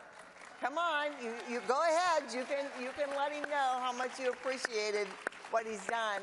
But moreover, what he's doing right now is so wonderful. He is actually working with AFPI's Center for Opportunity. He also has done so many things. I was joking with him backstage about how he even played for the Cardinals, and I'm from Arizona, so I love all of that, and so many of us follow football. So, but what you're doing now is such an amazing thing, and I'm going to start with Deal, though, on the questions. Deal's like, what is it? So, Deal, let's start with you. There has been widespread rioting, looting, and political violence in America the last few years. What are the spiritual implications of the desecrators on American culture? Well, that's a great question. Thank you. And the rioting, the looting, the pulling down of images of great men and women who have made this country, who have created its basic institutions serving the common good is exactly what desecration is. Absolutely. The word desecration is used most often when someone goes into a church, breaks a window, pulls down a statue, messes up an altar, or even disturbs the act of worship itself. And desecration, what Matt Schlapp and I wrote about in our book, is precisely the act of attempting to destroy what is sacred, our human sacredness, the sacredness of human life, the sacredness of community, of the unity and brother and sisterhood we have all over this nation. There is a sacredness to our patriotism, to love of our country. And I want to say this. We talked a little bit about in our meeting together about the Catholic Church. I am a former Southern Baptist minister turned Catholic. But I want you to know that between evangelicals and Catholics, we have a lot in common. In fact, in the 2022 election, 76% of evangelicals voted for President Trump. 50% of all Catholics voted for Trump. But when you look at those who went to Mass regularly, 59%. I'm going to add one number to that. In the entire electorate, Catholics stand for 12%, evangelicals for 12%. That's 24%. We come together, we can win. We must pray for each other. We must honor each other. We must see the good in each other, and not immediately, because of certain headlines, we're all familiar with that, come to the conclusions that Catholics aren't powerful, don't have influence, that they can't go arm in arm with our evangelical brethren. I was in charge of Catholic outreach in Bush's first 2 election campaigns. Ralph Reed was in charge of evangelicals. We partnered, and we won. That's what I hope you'll take away from at least what I'm saying today, if not from this entire gathering. Together we can win. We have to pray, and we have to be positive about one another. Thank you, Deal. Very good. Next, we're going to go to Jack. Jack, being a, you head up AFPI's Center for Opportunity now. What opportunities are we missing out on because of this spiritual darkness that has taken a hold of our youth? We're missing out on the opportunity to save souls. So many times we talk about politics, so many times we talk about, prosperity, but we forget what Jesus talked about. Jesus told us to go out and preach the gospel to every nation. Amen. All race, colors, and creed. He wasn't talking about your political party. He wasn't talking about your ideology. He was talking about people going to heaven. And so when we talk about the cultural issues happening in our time, that's because people don't understand heaven and hell. Right. People don't want to talk about heaven and hell. We want to sugarcoat everything and wonder why we have kids that don't have a fear of God that are going out riding in the streets. Why we have a country with 24 million fatherless kids. While you read the last verse of the Old Testament, and God warns us that if the hearts of the fathers don't turn to the children, that he will hit our land with a curse. Amen. And ladies and gentlemen, we're living in that curse. And it's up to the believer to preach the gospel of Jesus Christ unbashfully. Right now, our land, is cursed. When you go into public schools across America and kids can't read and write, they just had 27 schools in Baltimore, Maryland, where 0 kids were proficient in any class. In the United States of America, where we're pouring billions and billions of dollars into our education system, where millions of families across the world are only dreaming about coming to this land, are we going to protect it? Are we going to talk about the gospel? Or are we going to talk about our feelings? Well, that's a wonderful answer. Thank you so much. Thank you. And then for you, Rabbi, you are joining us all the way from Tel Aviv. And Jack spoke about missed opportunities. What is happening to families in Tel Aviv? So, first of all, I want to say thank you for having me all the way from Israel, and I want to bless everyone here. So happy to have you. So I think that that's part of the problem that we see across the world, and it's also hitting Israel a little bit less, but where we forgot to sanctify family. We forgot to take responsibility for family. It can be cool to be something else besides building a family. And I think that what we see today in Tel Aviv, ever since I moved there 14 years ago, part of what we preach is, let's build a family, let's have children, let's educate, let's build something that has a future that is built on values. Whoever held the Bible in his hand knows that one of the #1 values is family, is being able to not look at the here and now, but look at the future.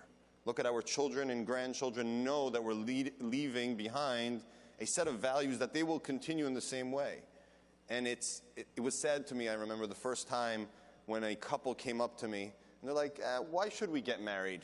We live together for ages, and we're modern, and why do we need... And I said to them, because there's that point in the Jewish tradition, it's called the chuppah, right? There's the point where they both stand under the chuppah and they get married. And I said that point is the biggest message you will ever give your kids. Why? Because it's the point where I've never played poker in my life, but I've seen enough movies where you push all the chips to the middle and you say, I'm all in. And that is exactly the message of building a family, is being all in to values and building and a continuation of the future. Thank you. That was a wonderful answer. Now, we're going to get low on time, so I need a little shorter answers this time, but you guys are doing wonderful, and I'm sure everybody's enjoying this, but we're going to go a little deeper right now. Deal? Are these rampant spiritual forces of the darkness signs that we are in the end times? What do we need to pray for to combat the desecrators in our culture? We should always act as if we were in the end time. Yes, I like that. Bible says we don't know when the end times will come. Bible says we shouldn't even try to figure it out. Bible says there will be an end times, and there will be tribulation, in preparation for it. But the point that is made throughout Scripture, both Testaments, is that we should be ready. And what being ready means is fighting the fight, saving souls. It all begins with saving souls. You're right. Because when souls are saved, they gain muscle. They gain muscle mass. They learn to be articulate. They learn to stick their face out in places where they may get it knocked off. But that's what we have to do. We have to be bold, and God will make our cups runneth over if we do that. Amen. Thank you. Jack, being a former NFL safety to devoted philanthropists, what do you need to teach our youth to empower them to rise above their circumstances and create value versus destruction? We got to bring them hope. And you only can bring them hope through the gospel. First and foremost, we have to stop putting them into these public schools that don't teach them the 10 Commandments. Amen. They don't know right and wrong. So how's the kid going to make those decisions if they don't know right and wrong? We have to start teaching our kids what sin really means. What sin means. And for adults, sin is just not the sin of commission that you commit. There's also a sin of omission. Right. If you stand on the sidelines and do nothing to protect the commandments of Christ, you are committing a sin. Amen. And so, amen. I like to say an amen. That's me. So if you are not willing to go to the depths of what the gospel teaches and preach to these children, then you are to blame for their souls being lost. Amen. The word of God says, by the blood of the Lamb and the word of your testimony is how you overcome the evil one. And the evil spirits are everywhere.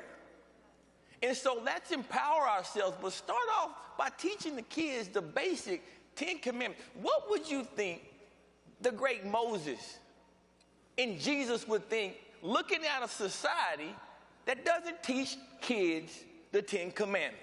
Amen. We should be demanding every single public, private school give parents the option to give their kids the gospel of Jesus Christ. Absolutely. And before, last thing, I know time is coming up. If we don't bring the paddle back in these schools, the word of God says, if you spare the rod, you hateth your son. It's not for us to put our feelings and emotions on how we feel about that. Some kids need their butts whooped. Amen. And they tearing up the streets, they robbing and they stealing and they filling up our juveniles. They need to start getting their butts whooped and being taught right from wrong. Thank you. Thank you. You know, it's so funny. I came out here with these questions because they needed to be answered. And you guys are doing such a great job. And I know usually panels, we just, you know, talk back and forth and stuff. But, you know, the power that God is bringing with your words is so meaningful to all of us. And it just gives me such hope. Rabbi, I'm going to finish with your last question.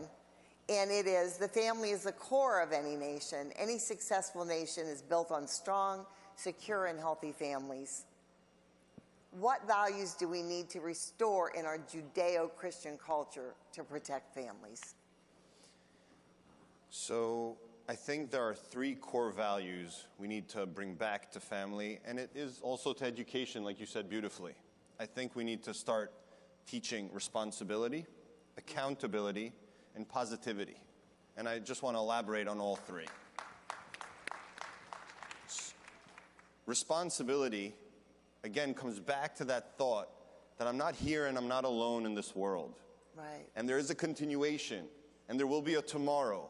And what do I want that tomorrow to look like? And when I take responsibility for that, then I take action. Accountability is, like you said beautifully, Jack, and thank you so much for sharing that, is about, yeah, if I'm taking responsibility, I will be held accountable. And if I don't educate my kids, then they will riot and they will do things that are wrong. And if I don't teach my kids right from wrong, or I don't teach what building a family is all about, then it won't exist. And then we will have the cultural problems we have today. And my third point, and I think that that's something that I hope that I can just do more of, is positivity. We focus so much in this world on the negative. Amen. The culture, the education, the media just pumps into our brains day in and day out the negativity and what he has and what you don't have. And there's just like that simple lesson that I think all our religions have taught us so many times. It's just, I heard a great saying, and that's what I want to end with, is so many times we look at other people and we say, oh, the grass is greener on the other side. So someone taught me a great slogan, the grass is greener where you water it. And if we start watering our grass, it's going to be very green and it's going to be incredible. I love that. That's great, great. Well, I'm so glad that you all were here to hear all of this. These are some men of God that, you know, to me, that's who I look up to. And, you know, our pastors, our ministers, our priests, our rabbis, these are the people that set the stage for all of us. And what a great way they've stood on this stage today to talk to you. And so I want to thank each of them, and I want to thank you, and I want to remind you that the one thing that I always talk about on my show, It's Not About Us, is the love of God and how the good things that are happening in this country. And right here at Cpac, that's one of the best things that's happening in this country and around the world. So we'll be going to Israel again this year and many other countries. Don't forget your neighbor, your friend, your children, your families of all kind.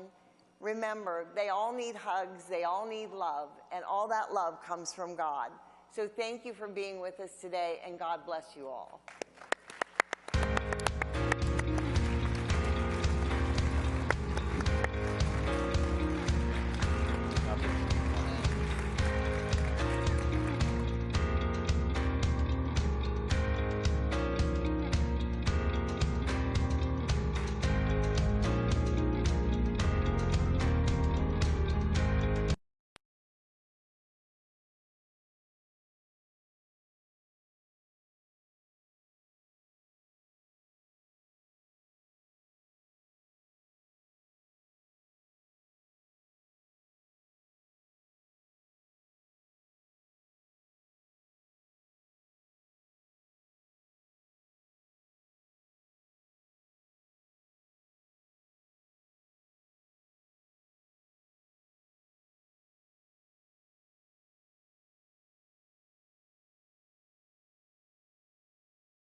that will benefit all of us.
From where? What part?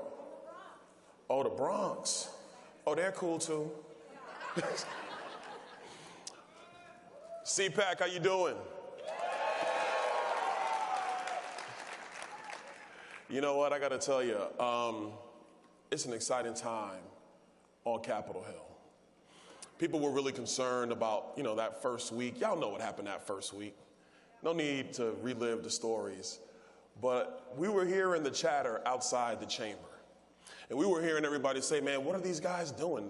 They got this thing figured out? How are they gonna govern? Is this gonna succeed? What's gonna happen? Have they weakened themselves? And I remember I was telling a bunch of reporters, you just calm down. We're gonna get this thing worked out, and then we're gonna do the job that the American people sent us to do. And what you've seen so far, and we're just getting warmed up, but what you have seen so far is House Republicans holding this administration accountable. And the press will always say, well, don't you think you should just get down to governing? And I always tell them, you cannot govern a nation if elements of your government have run amok. You have to make sure that all of the agencies and all of the bureaucrats have one goal, one mission in mind, and that's advancing the agenda of the American people. Not part, not some, not R, not D, but all of the American people. And that is what we are committed to on Capitol Hill.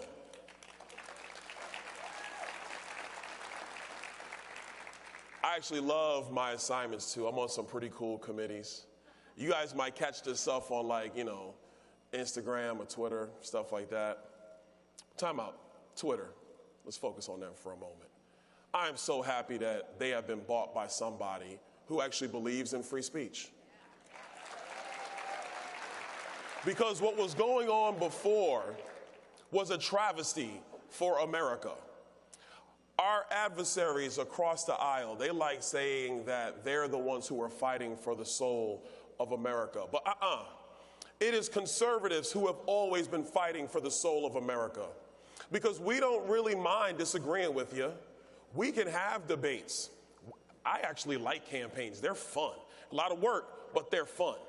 But if we're going to be in the battlefield of ideas, let's be in the battlefield of ideas.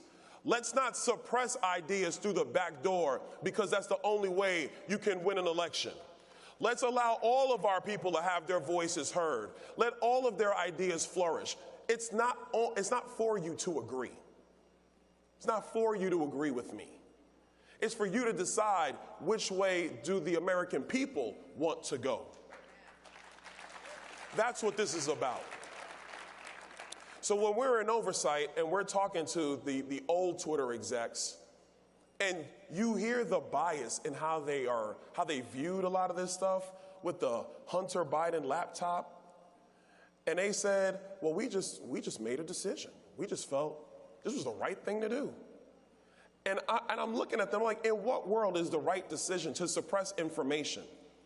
The New York Post is one of the longest standing newspapers in the history of America. Who told some mid-level exec it's cool to suppress their information and their reporting? So what we're fighting for is an America where all thoughts and all viewpoints are allowed to be flourishing in our country. And if there's one thing I'm going to promise you, is that we are going to succeed on that front because people are tired. You know, I remember in America, this was back when I was apolitical, not in politics, regular person, loving life. And I remember people would have their political debates and you would have family members say, oh no, we don't talk politics at the table. We're here to eat and enjoy each other. And somewhere along the way, we've had families become divided just over politics. That's not healthy for our country. Our country cannot survive that. We can survive a lot of things. But what we cannot survive is being at each other's throats to the points where even families can't remain families. But you don't do that by silencing a family member. You do that by, at the Thanksgiving table, well, after the turkey, because you got to make sure the turkey gets done. Because mom ain't going to be happy if you arguing over the turkey. Let's finish the turkey first, and then let's get to the arguments. When the Cowboys are winning on Thanksgiving, I'm a Cowboys fan. So when the Cowboys are winning on Thanksgiving Day,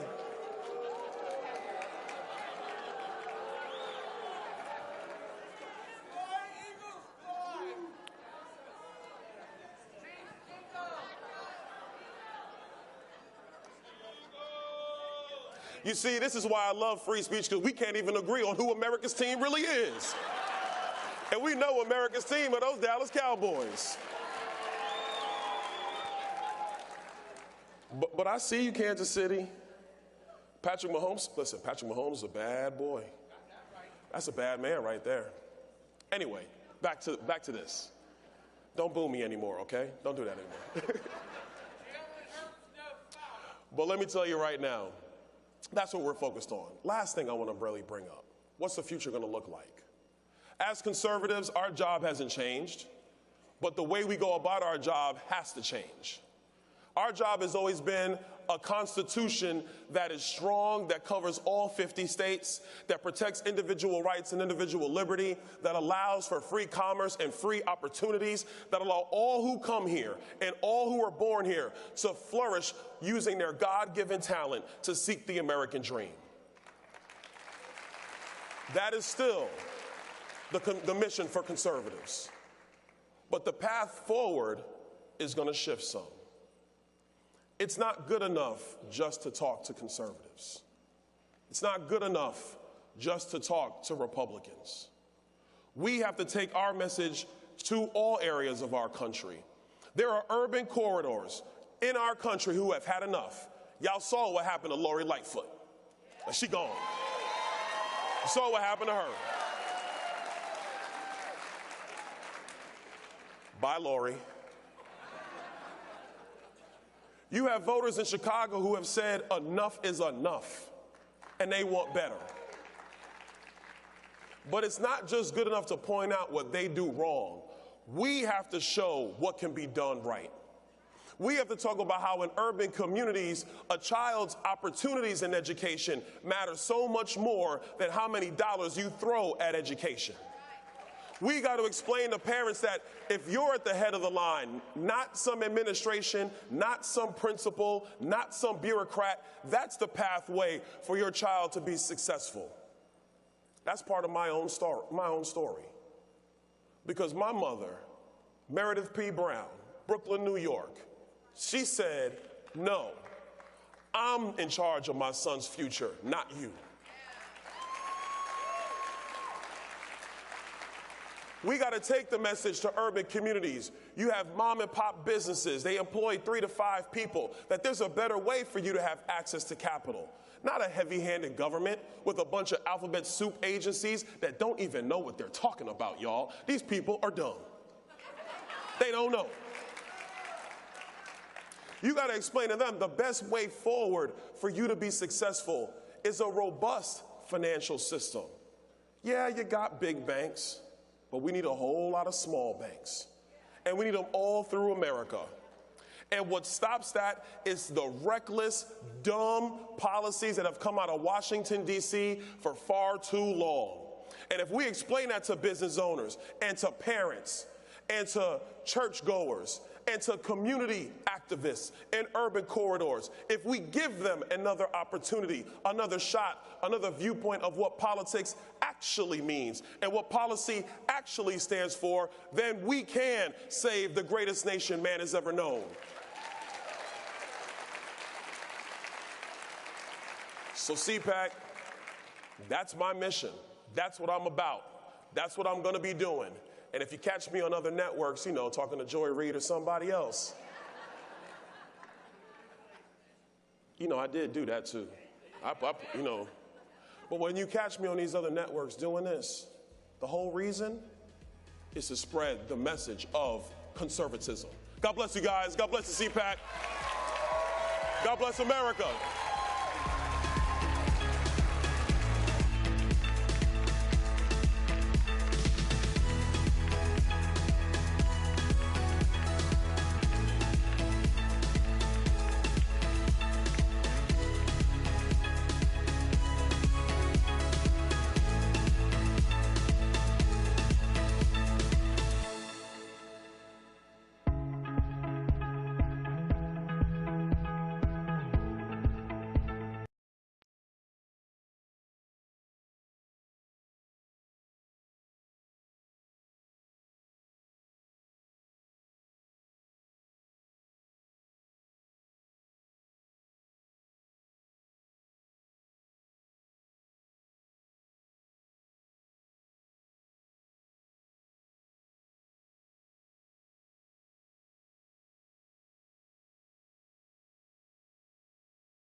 Nikki Haley.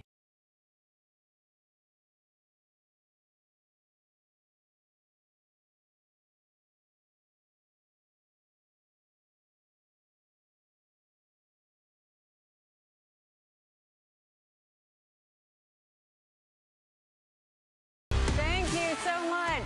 It's great to be back at Cpac. I'm always happy to be here with my fellow conservatives. In case you didn't notice, the liberal media's heads are exploding about my run for president. And we all know why. The media can't stand the fact that I'm a conservative. Think about it. I'm a woman, I'm a minority, and I'm the daughter of immigrants. I am proof that liberals are wrong about everything they say about America. When I launched my campaign, I said every politician over 75 years old should be required to take a mental competency test.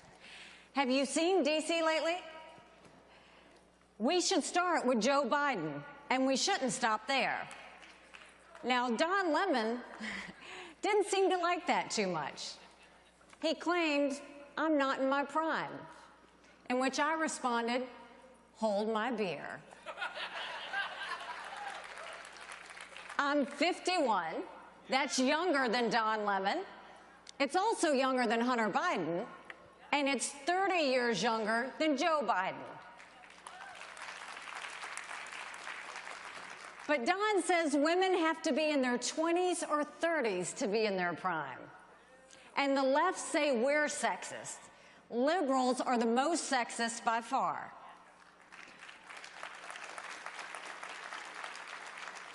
For the record, I was right. Every politician and judge should have to take a competency test. If you want to start at age 50, I'm good with that too.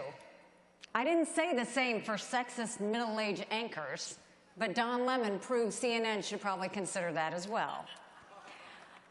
Liberals attack me because they don't like who I am or what I say. I'm running for president to stop America's downward spiral toward socialism and end the self-loathing that has taken over our country. I'm running for president to renew an America that's strong and proud, not weak and woke.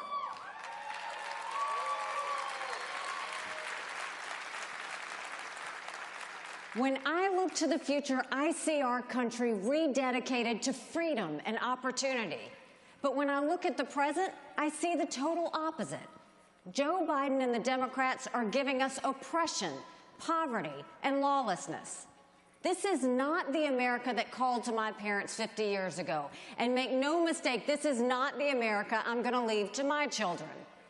The Democratic Party is now a socialist party. Bernie Sanders and AOC, at least they own it. Look at how much taxpayer money that Biden has wasted since he took office. On Joe Biden's watch, we hit $31 trillion in national debt. He's put us on track to add $20 trillion more in the next 10 years. And by the way, some Republicans have helped him do that. We need to stop with the earmarks and pet projects once and for all.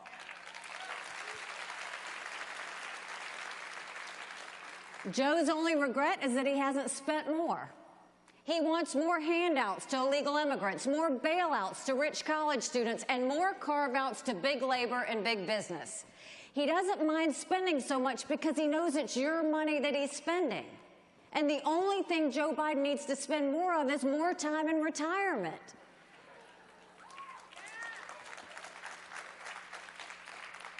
One of my heroes, Margaret Thatcher, said, the problem with socialism is you end up running out of other people's money. This failed president is trying to prove it. But the socialist Democrats don't just want to spend our money, they want to take our freedom. They think they have a right to order us around, from light bulbs we use to the words that we speak. And now they want to ban gas-powered cars and gas stoves. When it comes to destroying our freedom, the socialist Democrats will never stop. It's time for the American people to stop then.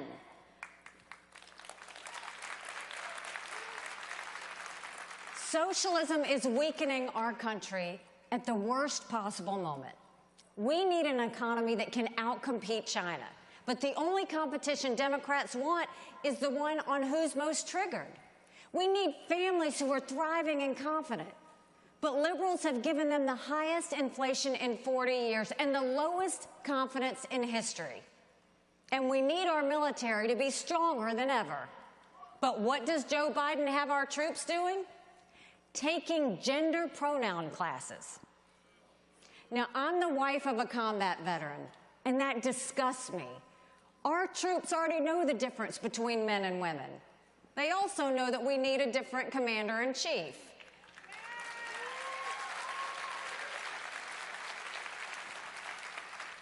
It's not just our military. On Biden and Harris's watch, this woke self-loathing has swept our country. It's in the classroom, the boardroom, and the back rooms of government. We're told our country is flawed, rotten, and full of hate. Joe and Kamala even say that America's racist.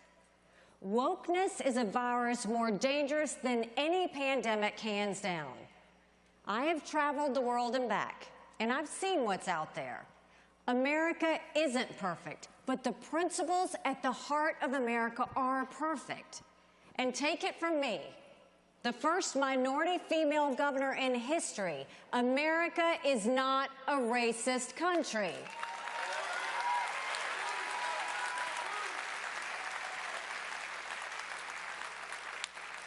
I will get the self-loathing out of our schools. I will get the self-destruction out of our culture. And once we make America proud, we will make America strong. And this starts by bringing back law and order.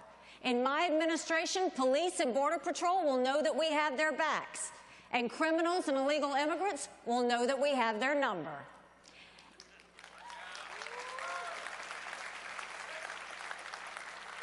And I'll restore faith in our elections, too. As governor, I signed voter ID in 2011. The media went crazy, and I was vilified for it. They said I was trying to disenfranchise voters. So I called their bluff. I said, anyone that is unable to get an ID, we will go pick them up, take them to the DMV, give them a free ID, and return them home safely.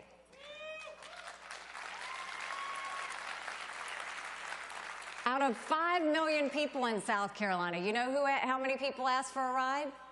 25. Now South Carolina has more people voting than ever before. And it's racist to think that minorities are incapable of getting an ID for themselves.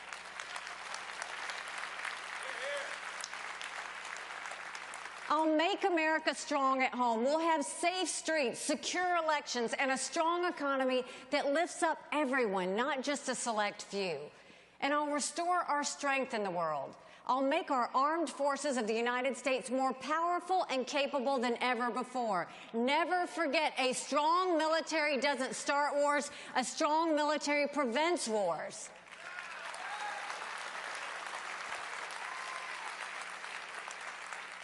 I'll bring the same strength to the White House that I brought to the United Nations. As ambassador, I said we'd have the backs of our allies. But I also told them that anyone that didn't have our backs, we'd be taking names. Remember what happened when we moved the embassy from Tel Aviv to Jerusalem? 128 countries condemned us. So I took names. I went to my office and I had my staff put a list together. They listed all 193 countries.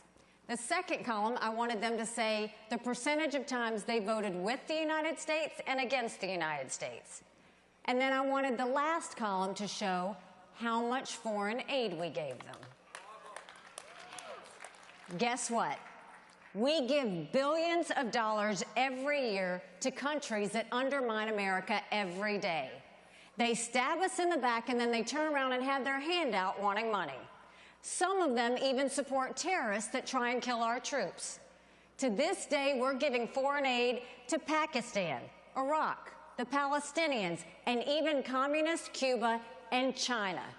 We need to stop trying to buy friends, and all we're doing is paying off our enemies. When I'm president, we will stop giving money to countries that hate America.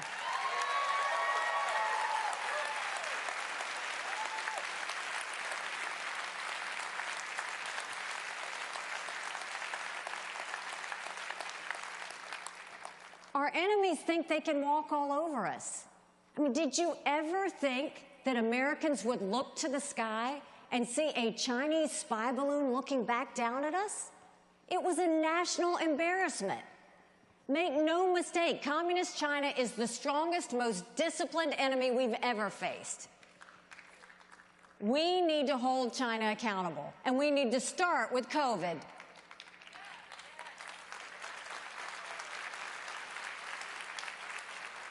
And before we even talk about the cartels, we need to confront the fact that China is the one sending the fentanyl across the border. I can't believe that Biden is letting China get away with so much. Chinese companies now own more than 380,000 acres of American soil, some of it right next to our military bases. What are we doing? We should never let enemies own land in our country. And we should tell every single university, you can either have Chinese money or you can have American money, but you don't get both.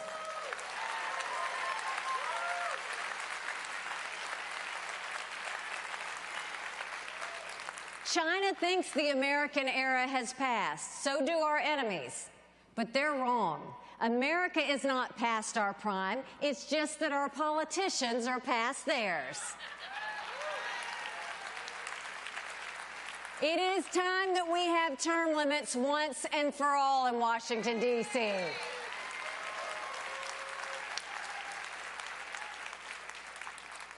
Americans deserve better than the way we're living today, and I'm confident we can take our country to her best days. The plan I'm calling for will do just that. It's fundamentally conservative and profoundly American, and I know we can unite our people. But real unity doesn't come from faint hearts or watered-down compromises. Real national unity comes from boldly proclaiming our national purpose. It comes from standing on principle and persuading opponents to stand with us, like I did when I was governor and when I was ambassador. I'll take this message far and wide in the days ahead. But I have a particular message for you, my fellow conservatives. We've lost the popular vote in the last 7 out of 8 presidential elections. Our cause is right, but we have failed to win the confidence of a majority of Americans. That ends now. If you're tired of losing, put your trust in a new generation. And if you want to win, not just as a party, but as a country, then stand with me. I'm here to ask for your vote, but I want something else even more. I want us to inspire our country again. Together, we can summon our fellow citizens to look past the failed ideas and leaders from Washington and find the courage to be part of the solution. I truly believe we can make this vision real in our time, because that's what I've seen in my entire life. As a brown girl growing up in a black and white world, I saw the promise of America unfold before me. As the wife of a combat veteran, I saw our people's deep strength and the courage to defend it. As governor, I saw our state move beyond hate and violence and lift up everybody in peace. And as ambassador, I saw that America is still the standard. When we speak, the world listens. Where we lead, the world follows. Who we are, the world wants to be. This will always be the greatest nation in human history.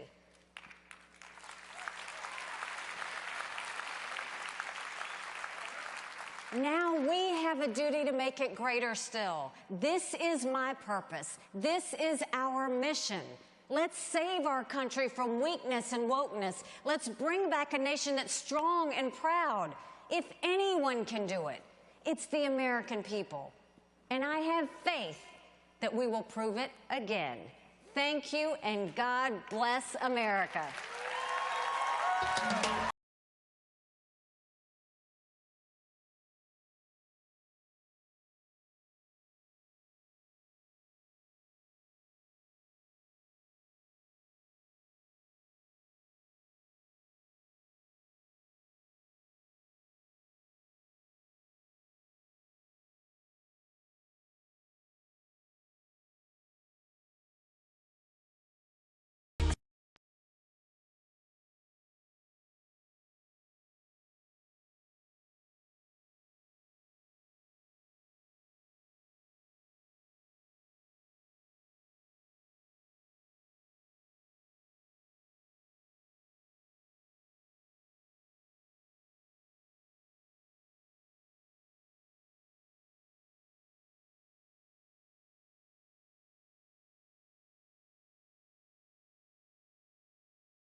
was strong, and America's future never looked brighter. But how quickly it all changed, right? Who would have thought that just a couple years later, man, we would be where we are right now? The truth is, under Donald Trump's leadership, America was great.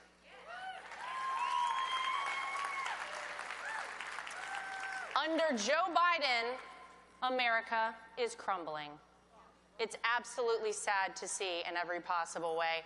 And we see it in so many spaces in our lives, whether it's the sky-high grocery bills that never seem to come down, whether it's pain at the gas pump, being repeatedly embarrassed on the world stage by not just the president, but the vice president as well, our dangerously open southern border, or perhaps most concerning to a lot of us, the woke ideology that permeates every facet of our society, including and especially in schools and our children. Now, the Democrat Party once claimed to be the party of women. Where are the ladies at here today? They tried to say they were for us, for women, mothers and daughters. Today, it is undeniably clear that there is no stronger party for women, children, and the future of America than the Republican Party, ladies and gentlemen. But you don't have to take my word for it. Just look at the Democrats and their actions. They continue to diminish what it actually means to be a woman in every possible way they can. They want to allow men to compete against women in sports. And as much as I hate to say it, men are biologically different than women, and men, you got an advantage on the women. It is not fair for any man to compete against a woman in the sports arena, period. They're 100% okay with young girls mutilating themselves beyond repair to push their sick agenda. And perhaps most offensive to anyone who has earned the title of mother, and ladies, we earn that title, do we not? They want to take that away too and call us a birthing person. I can't think of anything more offensive to moms. It's so outrageous. What happens if you raise the most basic concerns? Of course, you're labeled a bigot, you are canceled, you are called a problem, and they do everything they can to destroy your reputation. Now, the Democrats thought all they had to do to show us that they're on our side, ladies, was throw some identity politics our way and install a woman as vice president. What do we think about that? Now, I don't know about you ladies, I can't think of a worse representation for our gender than someone who not only did not have the qualifications for the position, but has utterly failed at every single task she has been given, right? I have an idea. Don't do us any favors as women. We don't need any special treatment, okay? How about you let us be these strong women we are, and we will earn it all on our own, ladies. What do you think? As a woman, let me be the first to say that I don't need your help to achieve a position. I only want a position because I earned it and because I am the best person for that job. Don't choose me based on anything other than merit and merit alone, right? That's all we want out there, and that's fair and that's equal. And so many people wonder why. Why is this all happening? Why the war on women? Why the wide open southern border? Why allow criminals to roam free? Why try to indoctrinate and sexualize our children? Now, the truth is, this is not just a war anymore between Republican and Democrat, left and right. This is good versus evil at this point in the United States of America. We all feel it. And the truth is that those who are pulling the strings absolutely hate this country. They want to fundamentally transform it, and they've been happy to tell us that in no uncertain terms. So how do you do that? How do you fundamentally transform a country? Well, you tear it completely down to rubble, and then you build it back in your perfect globalist image. And that's what they think they're going to do to our country. What do we say to that, ladies and gentlemen? Absolutely not. We're not going to let that happen to America. While there are so many issues that plague our country right now, none are more important to me than our children. You can judge a society by how we treat the most vulnerable in our society, and no doubt those are our kids. And as a mom of 2 young kids myself, I often think about what kind of country are we ultimately going to be leaving to them? What will they think of America one day? How will they view America? How will they view this world? And whether it's critical race theory, woke ideology that permeates every nook and crevice of our society, or an educational system failing at even ensuring that our students meet the most basic standards of reading and math. Man, do we have some work cut out for us here in America. It's time for our leaders, from moms and dads on the school board all the way up to the President of the United States, to stand up for our future by standing up for our kids. That's what we need to be doing in this country right now. No child should be forced to go to a failing school, period. School choice should be afforded to every single American family to ensure that we hold our schools accountable for our children's education. Right? Seems pretty basic. Remote learning was bad enough for our kids, for their education and their development. Now these woke teachers want them to memorize 50 different genders and sexualities. You got pronouns. It's too much for kids to handle. No child should be learning about anything sexual from a teacher, period. And no school in the United States of America should ever teach our kids to hate our country. They should not be teaching a single child that one race is superior or inferior to another. They should ensure that our children grow up knowing how truly blessed they are to live in a country that guarantees the equality not of the outcome, but the equality of the opportunities we have here in the greatest country on the face of the earth.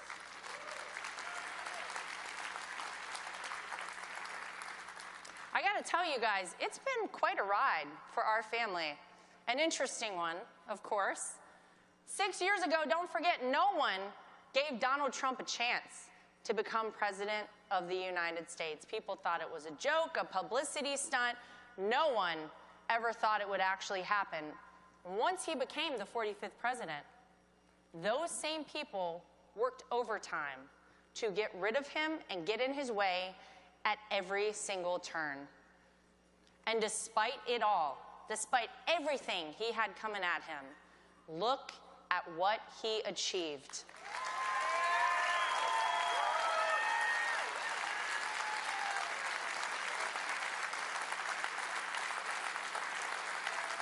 And don't forget, look at what they took away from all of us, right?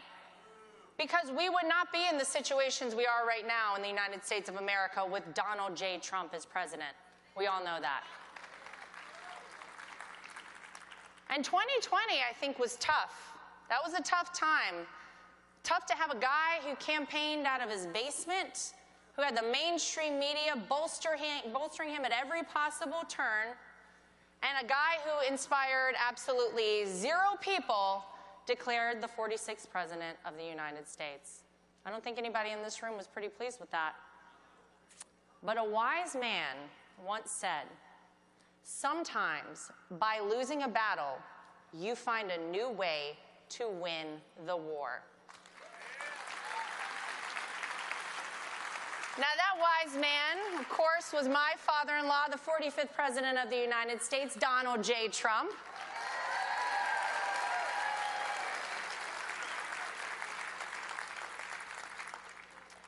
My friends, our fight to save America has only just begun. And I can promise you that no matter what, and no matter how long it takes, our family and my father-in-law, Donald Trump, will be here fighting alongside you every single step of the way.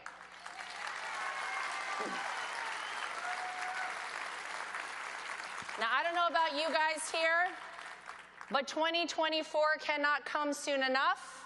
Are we ready to get Joe Biden out of the White House, ladies and gentlemen? Are we ready to take back the Senate in 2024? Well, I know you guys have a big speaker coming up tomorrow. Donald Trump, anybody gonna come see him speak?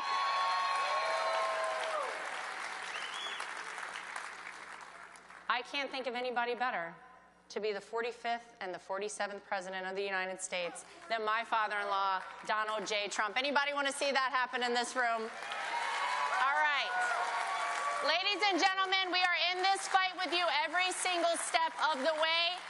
He will see you here tomorrow, and we will see you in 2024 when we win one more time. Let's go do it, guys. Thank you so much.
That matter to America, we can break together, although since you've seen me last, I'm breaking a lot less bread these days.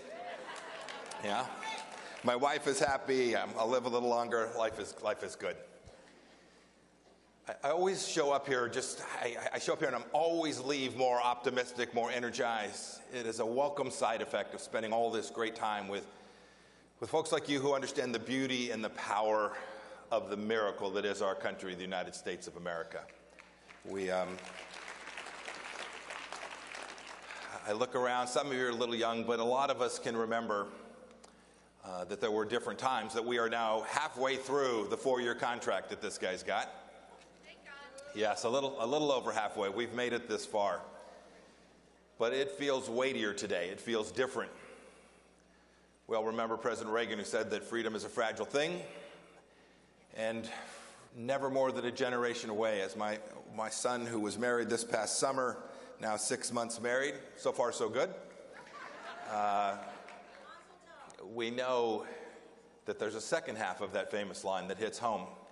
Because if each of us, if we don't pass that freedom to our children, we have to put it in their bloodstream, it can be lost. And I am confident none of you are ever going to let that happen. Thank you and bless you for that. But we're reminded that we got to fight for it, we got to protect it. We can't hand it to them, it won't be handed to us. And I think that's why it feels different this year, The future of our American miracle is on the line in a way that I've not seen since, goodness gracious, since maybe I was in high school. Just a few weeks ago, I watched the Chinese fly spy balloon over our ICBM fields.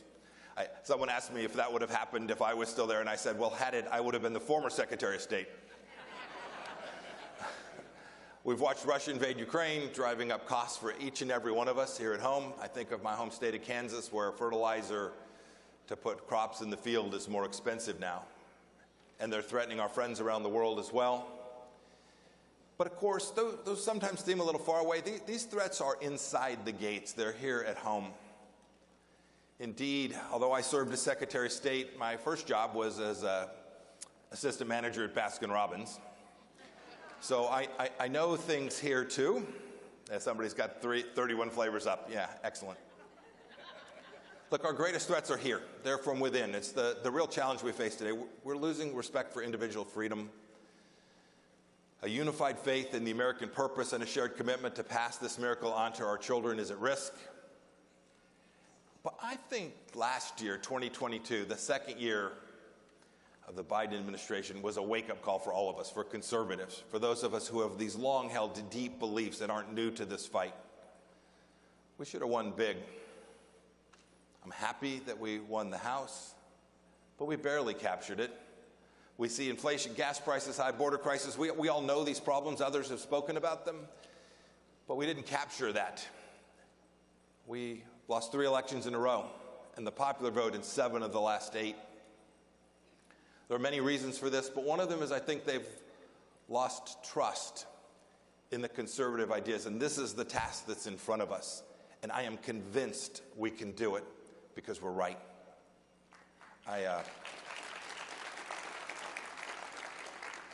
My mom and dad taught me to hate losing, and it is in my bones. Yeah, the book that was just raised was my book called Never Give an Inch.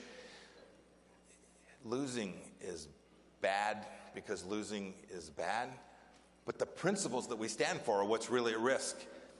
And it's not a political problem. The problem is that the losses are a symptom of something much bigger. I think it's a crisis in conservatism. We've lost confidence that we are right. It's not just a crisis of competence, it's one of character as well. We need to get everyone who understands America and our Judeo-Christian founding back in this movement, in the same way we know can be done. A basic return to these central ideas, not only in the way we talk about it, but the way we act, our deeds, every one of us. So what's that look like? What do we do? I'm convinced we're unstoppable when we are fully committed to freedom, equality, the basic things we all know, an unwavering faith in our founding principles. That belief, that faith in God who gave us all of our rights got me through my time as a young cadet at West Point. It sustained me when I was a young soldier, tank platoon leader on the Freedom's frontier in East Germany during the Cold War, fighting alongside my fellow soldiers, ready to do America's work and deterring the bad guys in that time of conflict. It allowed me to have the opportunity, this central idea of American greatness, to stare down some of our toughest foes and most committed enemies when I was the 70th Secretary of State. It always makes me laugh. I was the 70th Secretary. President Trump was the 45th president. So I'm always reminded I had more turnover. There's more turnover in my job than his. 4 years, we did well. I've had the chance to learn with tough lessons on the front line in the fight for freedom that these ideas, these principles, they're not just things we come to Cpac and talk about or that we share with our friends. They're the things we do at the toughest moments to share our destiny with each other, having faith in the mission and the confidence that we can actually execute in a way that delivers good outcomes for our kids and for our grandchildren. I think these ideas have lessons for the Republican Party, too. We've been given an awful lot. That means we're required to do a whole bunch, too. We've been given this freedom. We've been entrusted to protect it. We must live up to that expectation, both in our character and in the results that we achieved. We need a party, a conservative party, that we can be proud to call home again, rooted in our founding ideas, led by people of real character, competence, and commitment to the mission that brought you all here today. restoring an America that is not only great but moral, muscular, decent, ready to stare down the forces of unfreedom, not just on Twitter or in the media, but in every place this miracle today is under threat. You all see it. I was out last year campaigning hard. Every parent knows what's going on in our schools today, and they've had about enough of it, and they're standing up. They're taking it to every corner of America, protecting our youth from the teachers' unions, people like Randy Weingarten, who are indeed dangerous to our country. We have to also show why.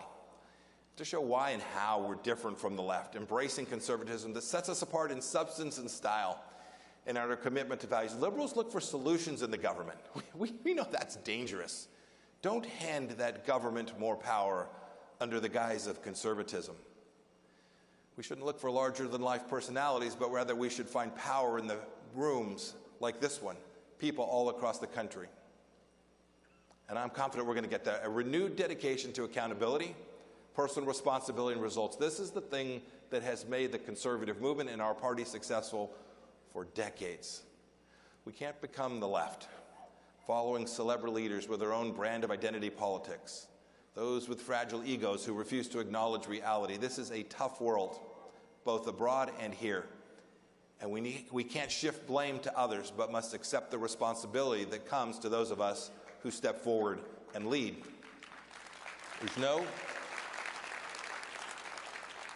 Over the last few years, I've heard some who claim to be conservative excuse hypocrisy by saying something like, well, we're electing a president, not a Sunday school teacher. That's true. But having taught Sunday school, maybe we could get both. It's time for us to make sure we're living out these very things we're asking others to do. These external threats, these internal threats that we face today, they're a challenge to American sovereignty, our traditions. I think back to my days as CIA director and my very first meeting with Kim Jong-un in Pyongyang.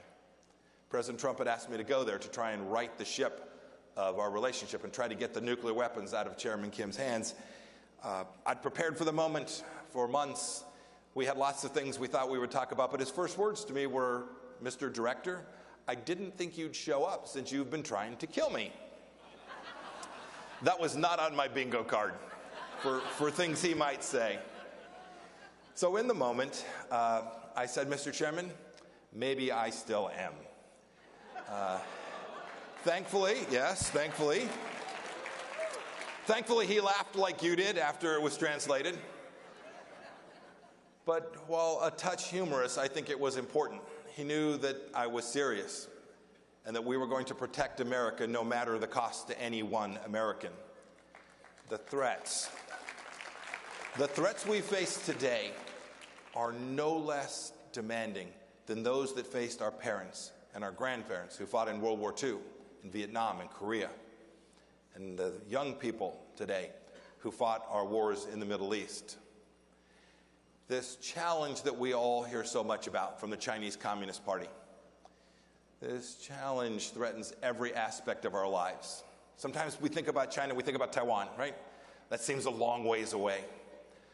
The real challenge from China is that they are inside the gates.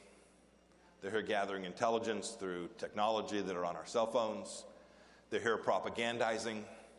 I directed the closure of the largest spying operation ever conducted inside the United States of America. The Chinese government was doing this from our diplomatic facility in Houston, Texas, of all places. We shut it down. No other administration would have ever done that. You know, I'm not one for vindication, but this week it was good to see the Department of Energy finally conclude that the damn virus came from the lab in Wuhan. I nearly lost my job. I nearly lost my job as Secretary of State for publicly ripping into China over what happened. This COVID virus that they foisted on the entire world, killing millions and affecting every life in this room for years and years. You know, I contradicted the official American line that had been in place for 40 years. People who said, boy, Xi Jinping's doing a good job. I was told to shut the heck up. But we should never shut the heck up when we're defending the United States of America and its people. It was wrong to praise the Chinese Communist Party when I went on TV in March of 20, seems like a long time ago, 3 years, and said, I think this virus came from the laboratory. It was called racist and worse. But the data was as clear then as it is today. And it's not that particular instance, but the idea of protecting America by speaking the truth that matters most. Because these challenges, they're great, they're real. I make no bones about it. But we've all faced similar challenges before. We're not pansies here in America. We're pretty tough people. And I'm convinced you are every bit as tough as those folks who came before us. They fought for a war for independence. They fought in World War II, the Cold War. We took down the evil empire.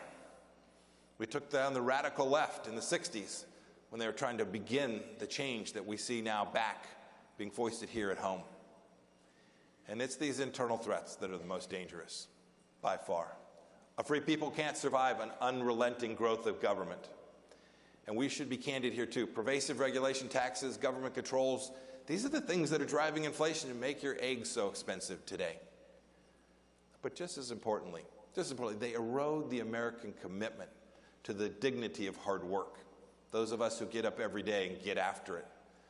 The fairness of playing by the rules is abrogated when government steps in and awards bonuses to people based on something other than the fact that they worked hard and were decent and good. And more importantly, it erodes the fundamental decency, the goodness of doing what is right every day. You know, I mentioned the midterms in 2022. I'm still not quite over it. Not because of me, but because it's still impacting things here in America. And while the House can stop the craziest of stuff, we can't begin to right the ship in the way that is necessary. We lost race after winnable race because voters didn't trust us to do any better than the tax and spend liberals. We knew the story, but we hadn't demonstrated through deed that we were actually prepared to do the things we were saying we could do. You know, I stare today at $31 trillion in debt and tell my son, make sure you work hard because Social Security may just not be there for you. Every recent administration, Republican and Democrat alike, added trillions in dollars to our debt. That is deeply unconservative. Trump administration, the administration I served, added $8 trillion in new debt. This is indecent and can't continue. Earning back that trust will be hard work. It won't just be a campaign speech. It won't just be talking about it. We need demonstrated seriousness, people who will explain to the American people and to their kids and grandkids why this matters. These will require tough choices, difficult choices, but the risks required are worthy. We can never give an inch of American sovereignty at home or abroad because a free and sovereign nation requires each of us to be free, and big government destroys that. We need to reconceptualize this too. As a former soldier, we need a renewed commitment to true equality. I've talked about this a bit. Equality is the promise that makes being an American something exceptional, something unique, different than any place else in the world. In America, it's not an identity. It's not about wealth or status. This idea of success and opportunity flows to each of us by birthright and by the nature of God's rights that he bestowed, the rights that God bestowed upon us. That promise, as Reagan spoke of, made us the city on the hill, but it made us great too, from the days of our Declaration of Independence to Abraham Lincoln and to Dr. King. This commitment to equality is sometimes something those who say they're conservative want to walk away from. They just want to hand out the benefits differently. We can't let that happen. It may feel good in the moment. We may give money, your money, taxpayer money, to a conservative cause, but in the end, the liberals will get back power, and they will make life difficult for all of us. It was, goodness, almost 30 years ago I was in that Army tank. I can almost fit back in it. I was staring across the German border at the East Germans, the front line of the Soviets. They outnumbered us about 9-1. The men under my command didn't see themselves as victims. They didn't see themselves as woke. They didn't see themselves as needing a safe space. They wanted no advantage because they were Italian or black or an immigrant. They wanted to work. They wanted to learn to assemble and disassemble their M16 and fire their M1 main battle tank, going 20 miles an hour down the road firing in a moving vehicle. They wanted to be good. They wanted to be excellent. They wanted to protect our way of life. They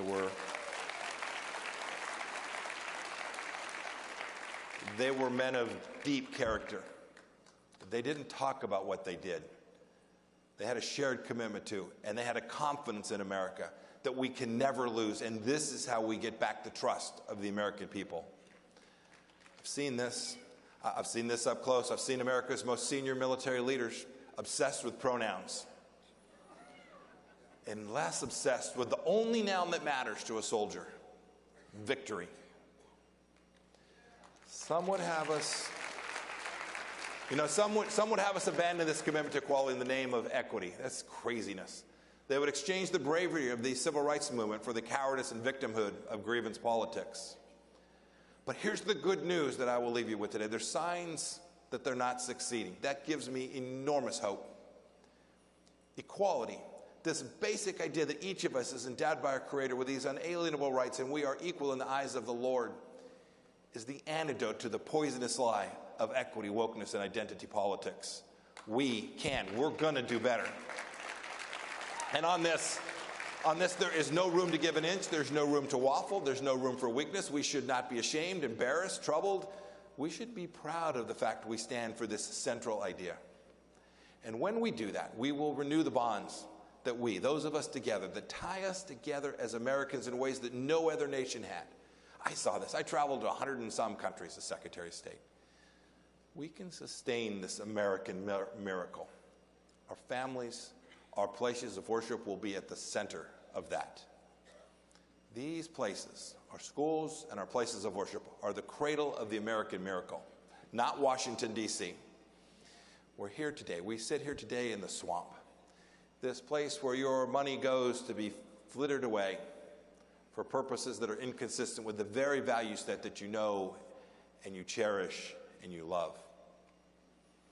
It's not about the state or the bureaucracy. It's about being a nation once again, bound by a common set of ideas that have animated us since our very founding.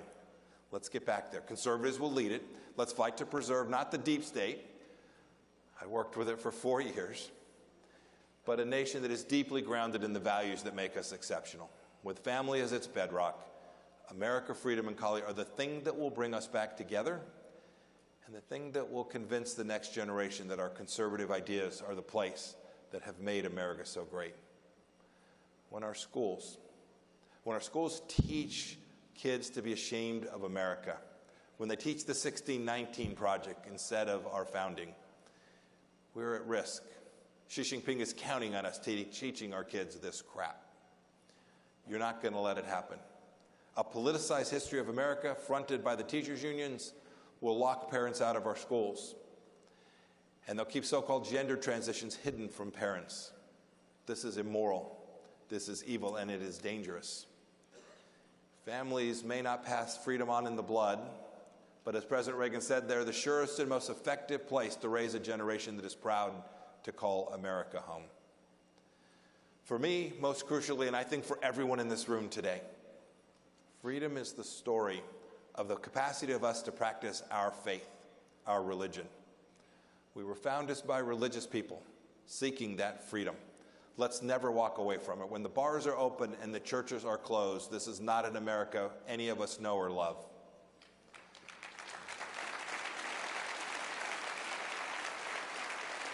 Christians, Jews, Muslims, being pressured to abandon their beliefs that have been central to their faith for millennia. Small business owners being forced to do things that are inconsistent with their faith, to choose between their faith and their livelihood. We can't let this happen. I worked terribly hard as Secretary of State, and we did good work on religious freedom around the world and here at home. It's a shame. It's a shame that freedom here at home is under assault in ways that it is in other parts of the world as well. But we know this. They can cancel some things. You're not going to cancel God. Not happening.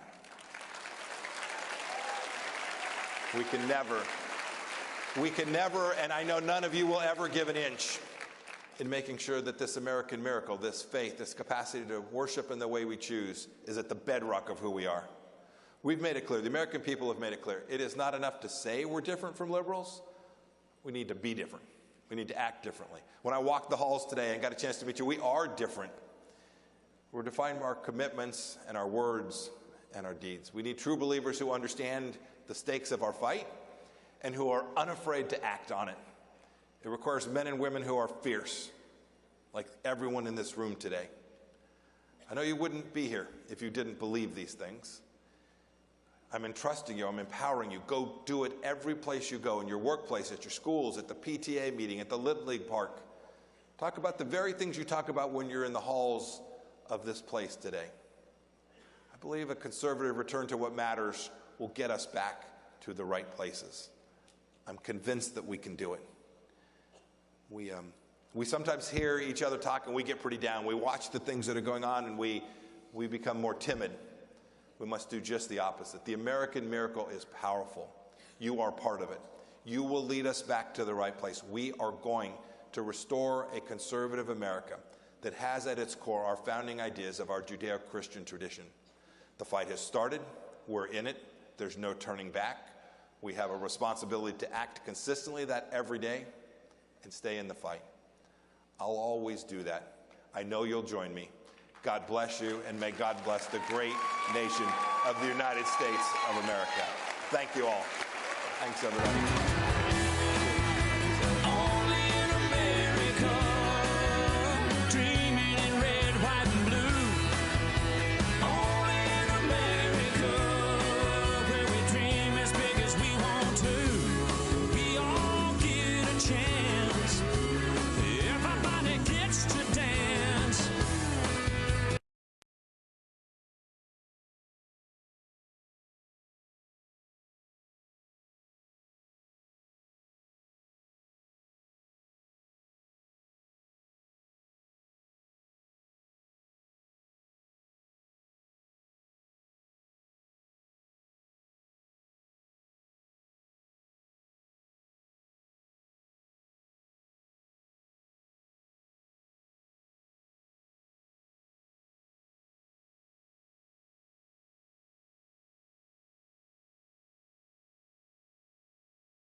Lighthizer, thank you so much for being with us at Cpac. It's my pleasure to be here. So trade, you would think trade is one of these like very complicated issue dealing with negotiations and talking about the doctrine, the Lighthizer doctrine. I really like the title. How would you explain the Lighthizer doctrine in terms of what works in trade policy? So, first of all, let me say, it's a pleasure to be here. And what we did in trade in the Trump administration was, in my judgment, one of his most important accomplishments.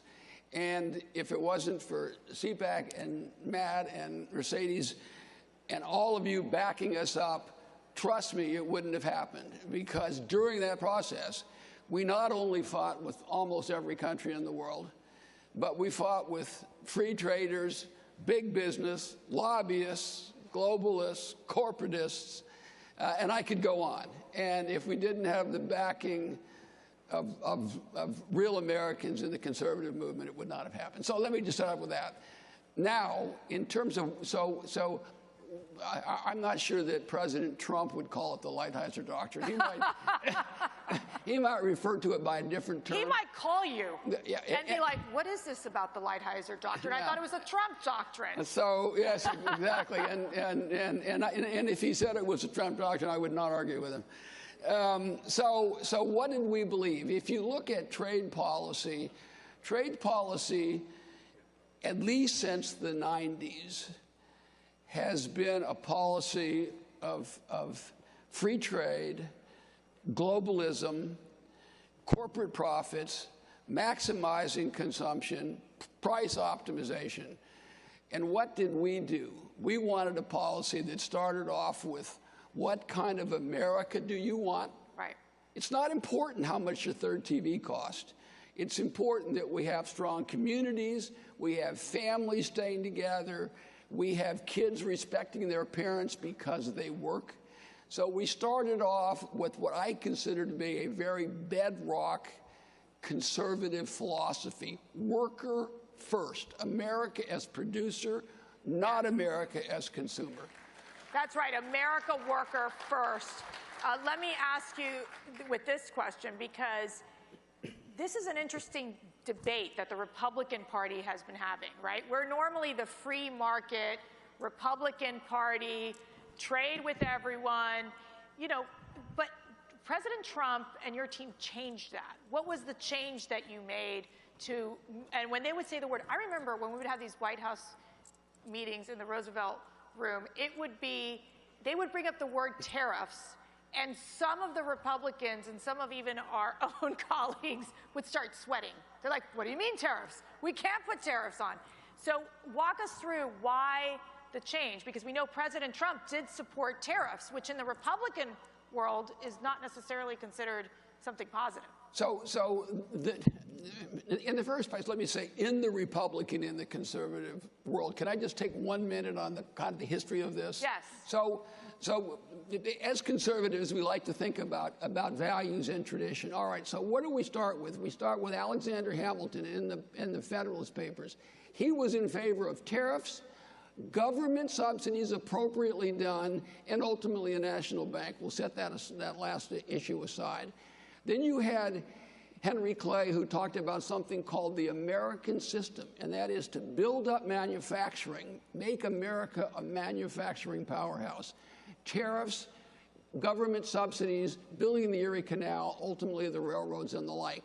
That became the policy of the Republican Party by the time of Lincoln, and it remained the policy of the Republican Party at least till the Second World War. During that time, we became the greatest country in the world economically. We had, by 1890, we had the biggest economy in the world.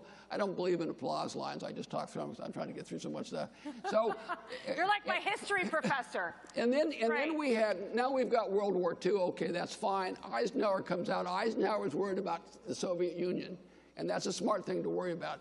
Then you move forward from him. You have the president that I worked for first, Ronald Reagan. Ronald Reagan was an American first president.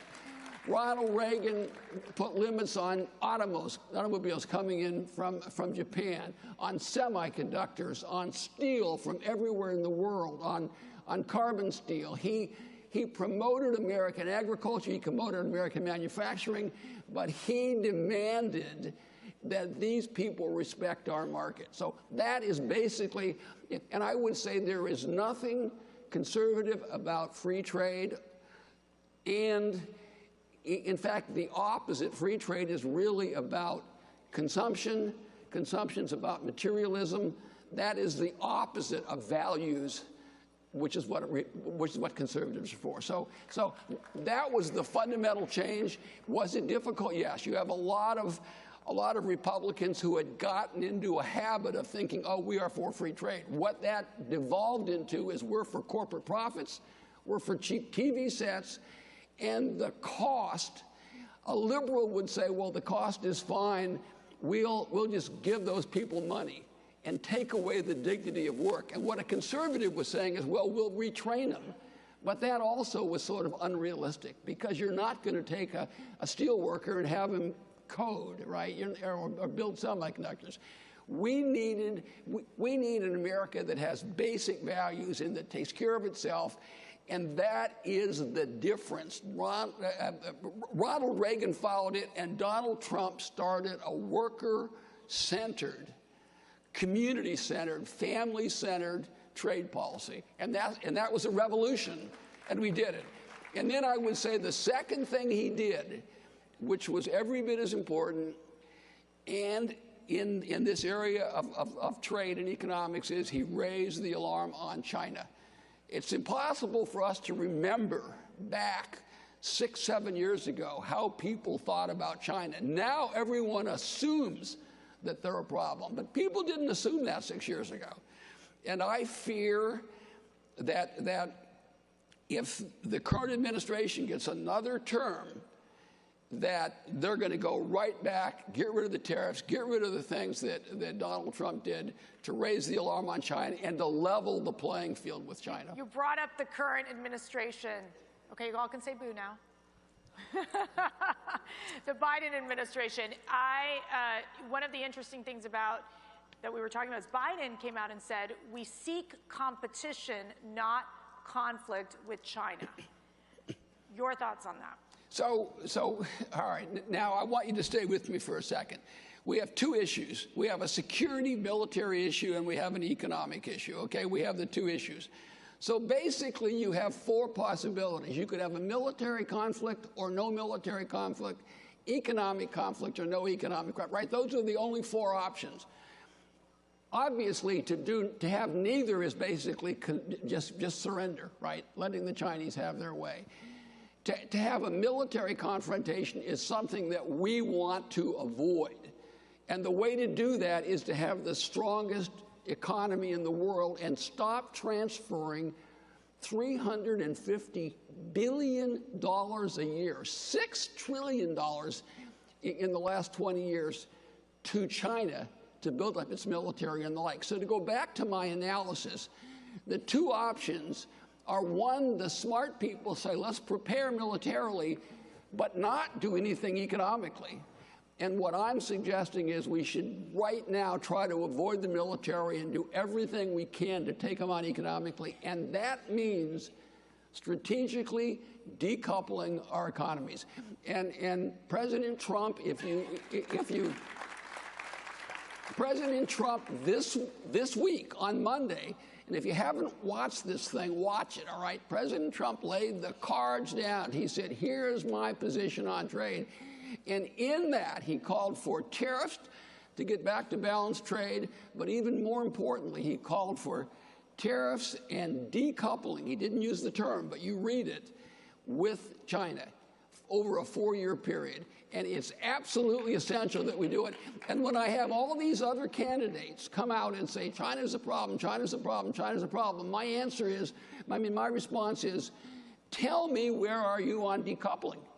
Because if you're not for decoupling, if you say we got to get tough with China, but yet you want to continue to transfer $300 billion a year and all of our technology to China, you want to continue to do that, but yet you want to be tough on China? It's madness. We're not going to beat China with the military alone. We're going to beat China economically. And right now, they are winning. Trust me, they're winning. And we're letting them win. And it's crazy. So these are the two things that, in my opinion, will cap off the first Trump term, the great accomplishments, change the way we think about trade towards workers, towards communities, towards families, and take on China. And unfortunately, all we did in 4 years was a good beginning. And at some point, we have to now finish it. Let me ask you, President Biden, he's kept these tariffs on China. Is there concern that he's going to move away from them? What do you think? What do you think the plan is for the administration on dealing with China from a trade perspective? So I mean, let's be honest. The people tend to think of administrations as sort of monoliths. They're not a monolith. There are people in this administration that are good, smart people and see things more or less the way we do, all of us. There are people in that group. But I don't think the president's one of them. So there are people that are giving him advice, good advice. Do this, do this, do this. And for now, at least, he's kept the tariffs in place. My fear is that that's largely because of politics. That's my fear. I don't think he understands it. If you see everything he says, none of it seems to get the fundamental point.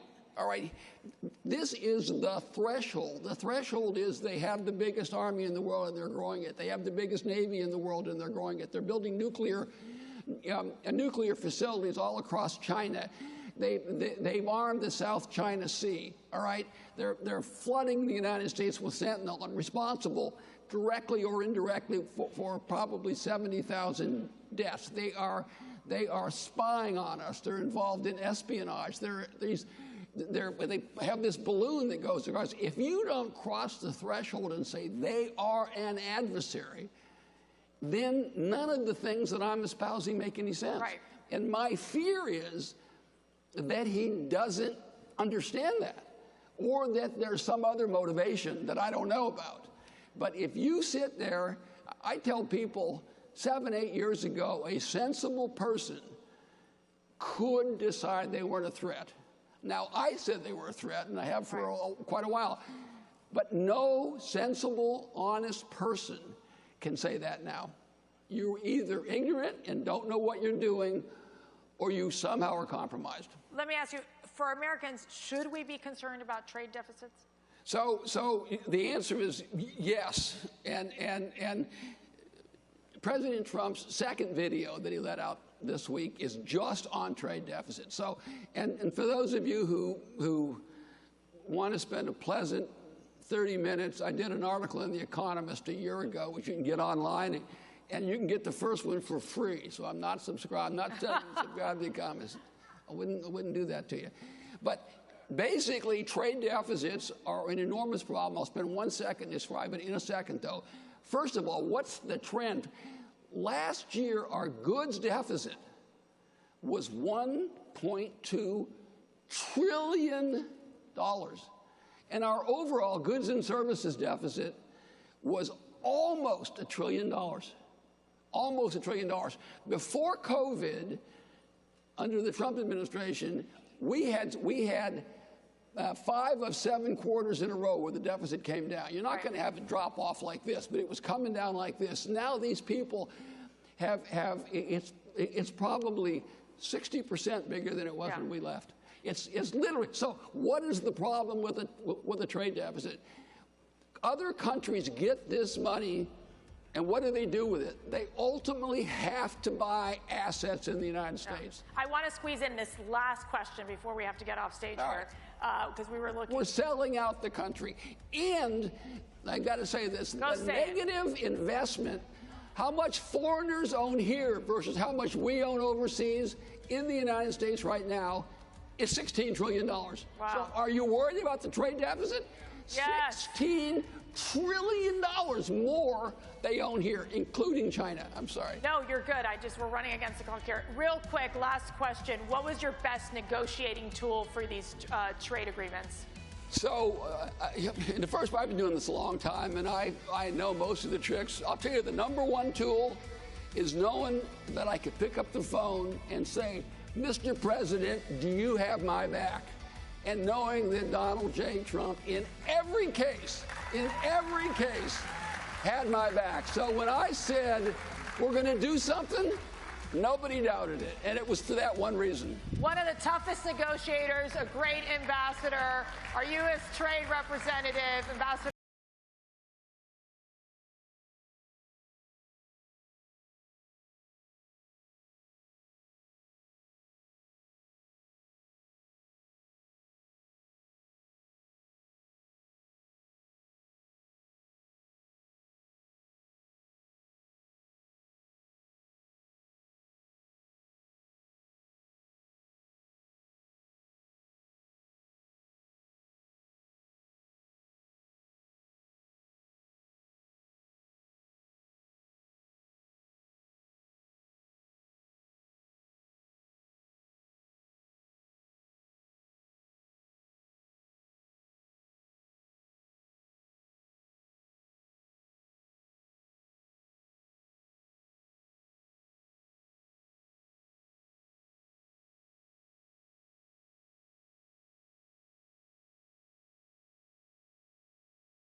In Mexico to stop human trafficking and slavery.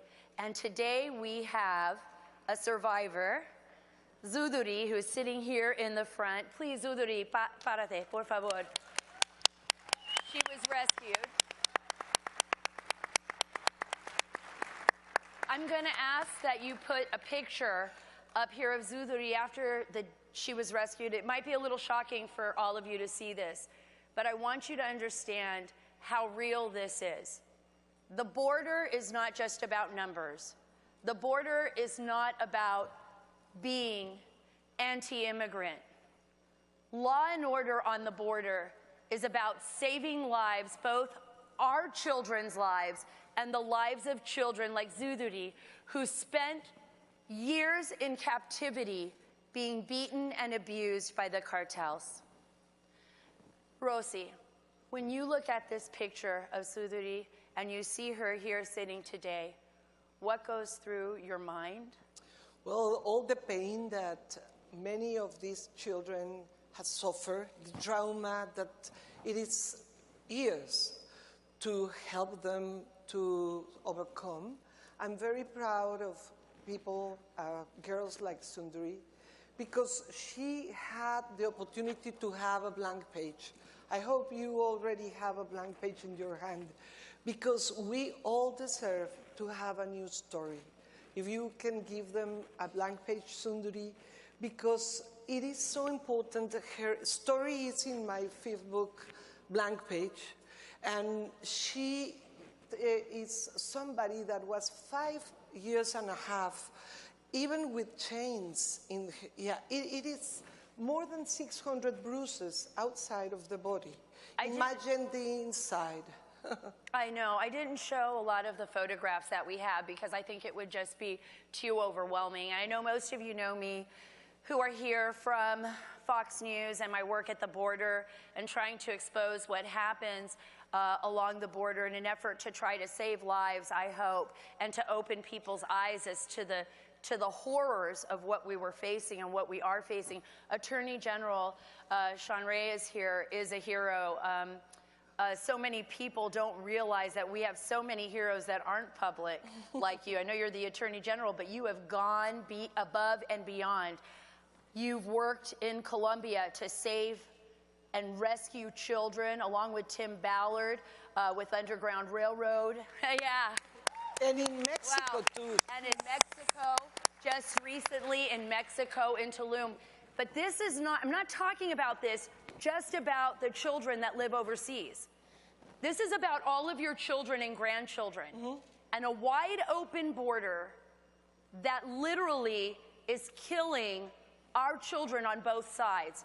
I'd like you to talk a little bit about your recent trip, Attorney General, and tell people what you've been doing in an effort to stop this. Thank you so much, Sarah. And let me acknowledge you. You've been such an incredible support to all of us in the fight over many years. So hats off, quite literally, to you to give us a voice and to give survivors and victims a voice. And my dear friend, La Diputada here, who, like you said, is a hero. There's so many working in our community that don't get a lot of credit. And I want to, before I even start, give credit to Cpac. Thank you to Mercy and Matt and the team for having this panel here about human trafficking. I don't think we've ever had a panel in all the years that I've come to Cpac solely about human trafficking. Now, as a subset of the border issue, which is a huge issue, and we're going to talk about that later, but there's so many facets of this. And let me say this. When I first became AG, I hired some consultants out of D.C. I know, bad move. And they said, stop talking about human trafficking. It's so depressing. No one wants to hear it. You're never going to get reelected. So I fired them, and I kept talking about human trafficking because I was so torn up. My soul hurt so much seeing the hell that too many of these men, women, and little children were in. Now, I've had the mainstream media tell me, stop talking about it. You talk about it too much. But I promise you, Sarah, I will never stop talking about this because these are our children. It's their innocence, like you said. It is something we should be shouting from the rooftops. It's something we should be praying about every single day. I can't understand why, with tens of millions of people globally and hundreds of thousands here in our own United States who are modern-day slaves, the fastest growing criminal enterprise globally. They say the second most lucrative, but I think it's even surpassed drugs for those of us in the fight. Why we aren't talking about it more. Now, the rescues that you talked about, we do get a lot of attention on that, and I think rightly so, it's important. But really the heavy lifting is the work that Rosie and many others are doing on the healing side and empowering and helping victims regain even a piece of their lives. So this is the last thing I'll mention. One of the great privileges of my life was being able to speak at the 2020 Republican National Convention on the final day. And I spent my short 4.5 minutes focused on human trafficking. Why? Because I wanted to bring attention to what our president did during his administration. No one would talk about it, no one recognized it, but Donald Trump and his administration, Ivanka Trump, Heather Fisher, who was our first human trafficking czar in the United States, people like Robert O'Brien, Matt Whitaker, all of these giants, they did more in a short amount of time than all other presidencies combined in the history of the United States. That is a fact. to combat human trafficking. And I think it needs to be said. So my commitment is that I will do everything in my power, not just investigating and prosecuting domestic cases, which is what my other state AG colleagues do so well with me, but to go and help in other countries, whether they're actually literally our children or not. They're all our children, and we need to be lifting our brothers and sisters around the world, whether it's sex trafficking, labor trafficking, organ harvesting, in conscription, or any other types of illegal adoption. It is all the same. It's human slavery. And I need people in this audience to just get fired up and join us in the fight. And I'm going to tell you why I believe, and for a lot of Americans, this is tough. You think to yourselves, like, why are we talking about this? Like, why do we care about human slavery? We should be focused on our national issues. This is a national issue. This is the biggest business in the world. In the world. And I am not saying that it is something that is going to go away tomorrow, but I'm saying it's something that we can fight and get rid of. Because it's the biggest business, hundreds of billions of dollars, you have groups like Al-Qaeda, you have our adversaries, you have the cartels raising that funding, utilizing that funding to target our children and our country in the United States. And while we're asleep at the wheel, they are doing their job. It is the reason why President Trump was so adamant about this and about shutting down the border. And we're going to talk more about the border in a minute with Brandon Judd and District Attorney David Sunday. But this is the reason why we have to fight to save these lives. And Rosie, I want to go straight to you because you have homes, you have rescued so many children. Matt and Mercy and I and others from Cpac, Sophia, we were able to go to Mexico and visit some of these homes. These homes are kept very secluded, very private. The cartels, obviously, so you understand, have targeted Rosie. She is here today, but she is in hiding from the cartels and from these monsters. Tell me a little bit about the homes, what we can do.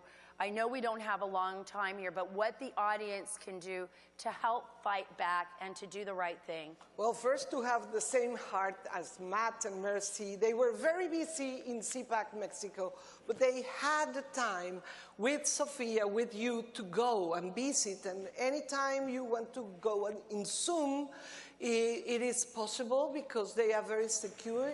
They were having a very fun time because it was, they had to go with you with the eyes.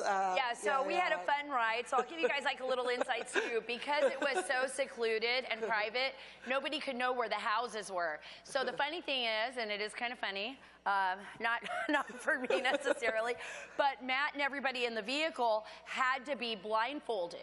Nobody could know where I was driving them. I was the only person with the address, along with Rosie, to where this home was, where they have the children. Imagine some of the children are as young as 6 years old, 5 years old, to teenage years. These kids have been trafficked for sex. They've been trafficked, been used and, as slaves by some of these cartels. And these cartels are extremely powerful, and some of them try to find them again or try to locate the people that are stopping this. And remember, these hundreds of billions of dollars go to buy.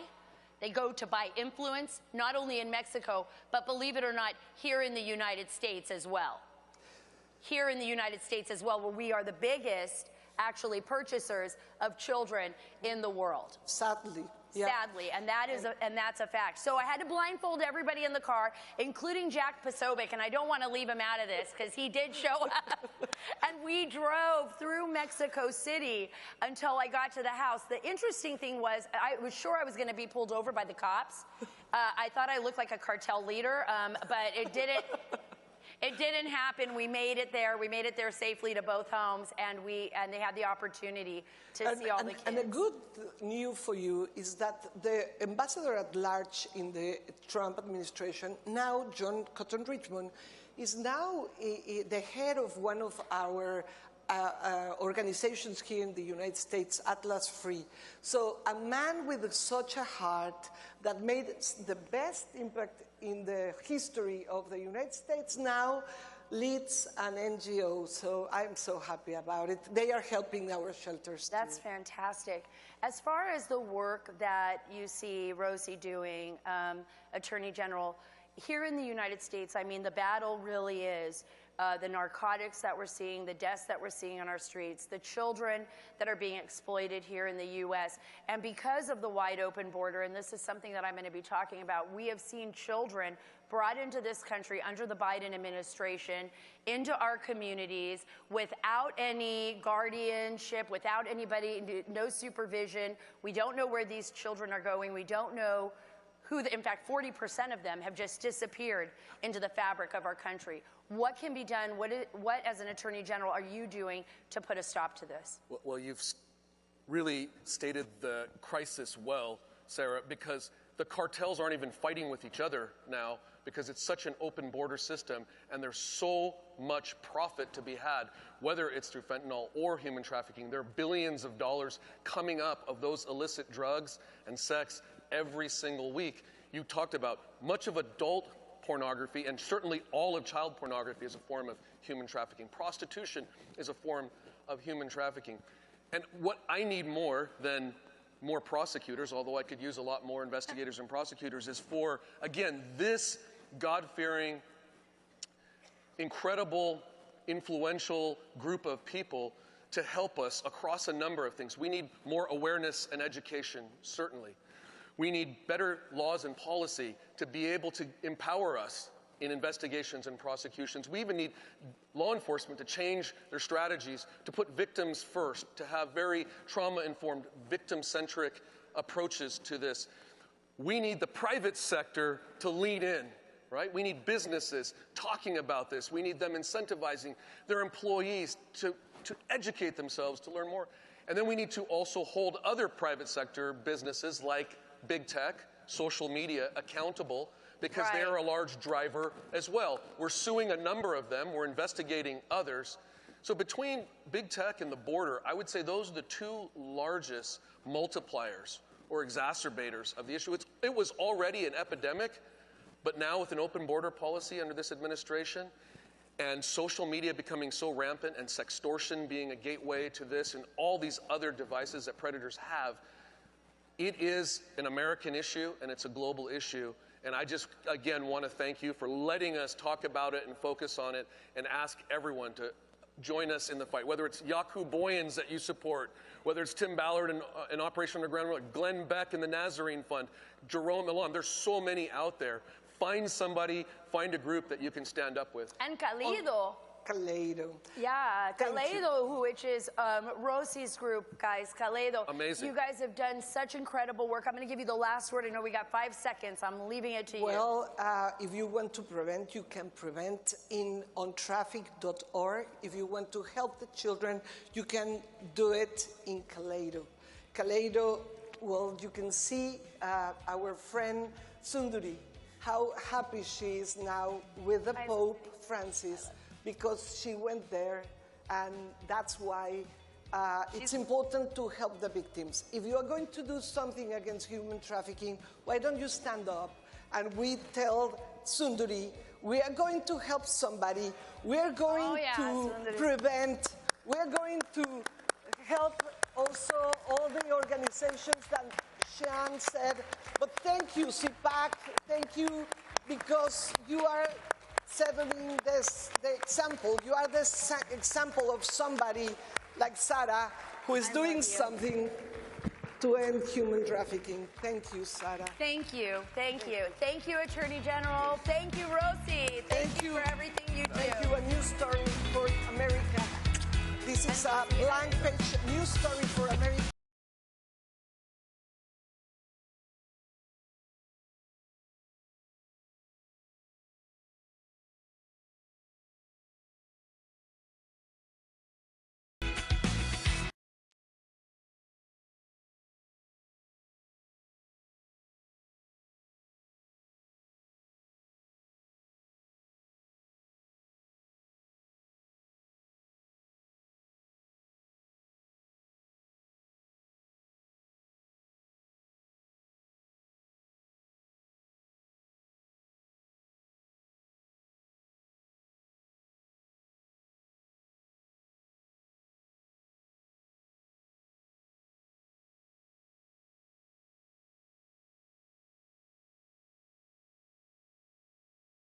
idea, you could see that these victims are real. There are real children out there like David Sunday. I see these photographs of children being trafficked, or I see fentanyl coming into our country. Now, I'm going to start with you, Brandon, and then I'm going to go to you, District Attorney. One of the biggest issues that we've been hearing about a lot is fentanyl. Yeah. I've seen it on the streets in Philadelphia. I've seen it in San Antonio. I see it everywhere I go, from small town America to our biggest cities. Our children are being poisoned. We have counterfeit pills out on the streets that look like Adderall, that look like ibuprofen. And I'm going to segue here. One of my son's best friends took an ibuprofen. His name was Joe. He believed it was an ibuprofen a friend gave to him. He had autism, and he died immediately after taking that fentanyl tablet. And he, you know, so a lot of us have been affected by this. The left always says, hey, look, it's all coming through the ports of entries, not the in-betweens. What are you seeing as Border Patrol Union? You're the head of the Border Patrol Union. I know how hard you're all working every single day. What are you seeing? What is the reality of what is happening on the ground versus what we are being told by the media and by the left? I'm constantly seeing the liberal left want to deceive you. They're constantly lying to you. They're telling you that one thing is happening when in reality the exact opposite is happening. When you look at the constant flow of fentanyl that is coming into the United States, they're going to say that it's a port of entry issue. The ports of entries are an extremely secure location.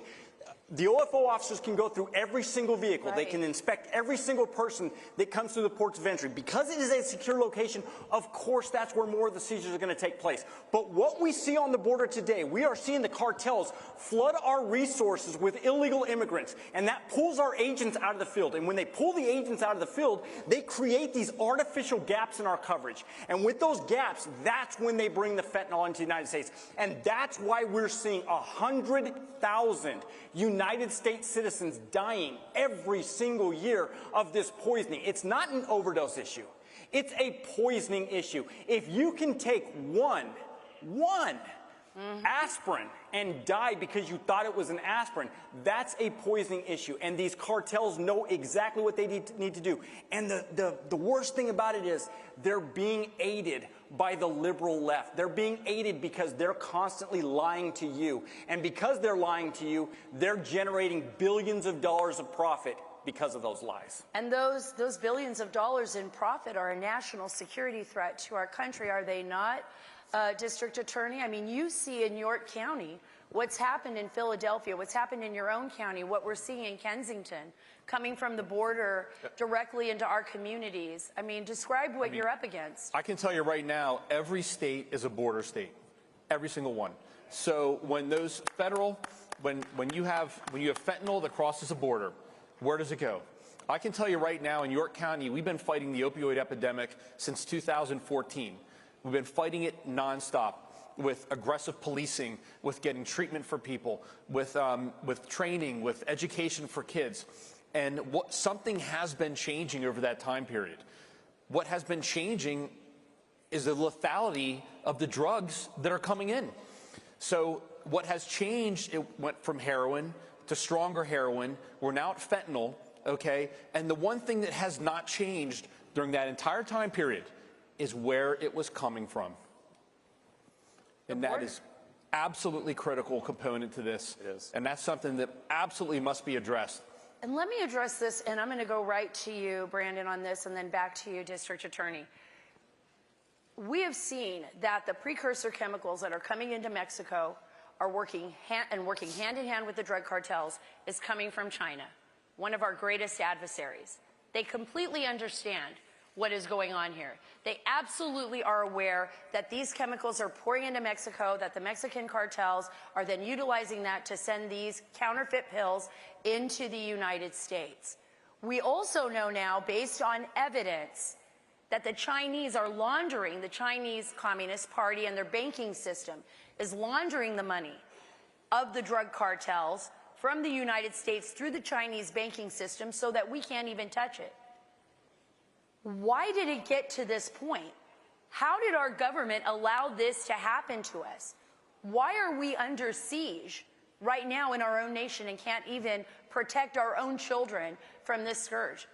It's all about policy. When I entered on duty with the United States Border Patrol 25 years ago, what we saw was a lot of mom and pop organizations that were doing the smuggling. Today, that is completely gone. Everything is controlled by organized crime, these criminal cartels. And one of the scariest aspects of that is now China is involved with these cartels. China has infiltrated these cartels. Now we have a very, very dangerous country who hates us that are involved right in Mexico that is coming into the United States. Everything that we're seeing is now being funneled through China.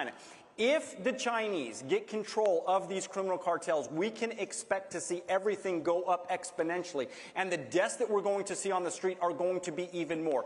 We have to look at border security, and we have to make it a nonpartisan issue.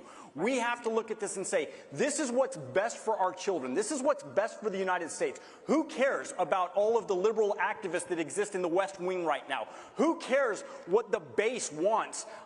We have to look at it and say, what is best for the United States? What's best for our children? And that's the problem right now. Everything goes back to politics. Yeah. Everything is about politics today. They don't care about you. They care about getting reelected. They care about power. And it's all about themselves. It's not about you, and we have to get away from that. I'm going straight. I agree. You brought up a really good point, and you did also, and you touched right on it. It's not just the lives that are lost. It's the cost all across the board. What about those that survive? They get a Narcan shot.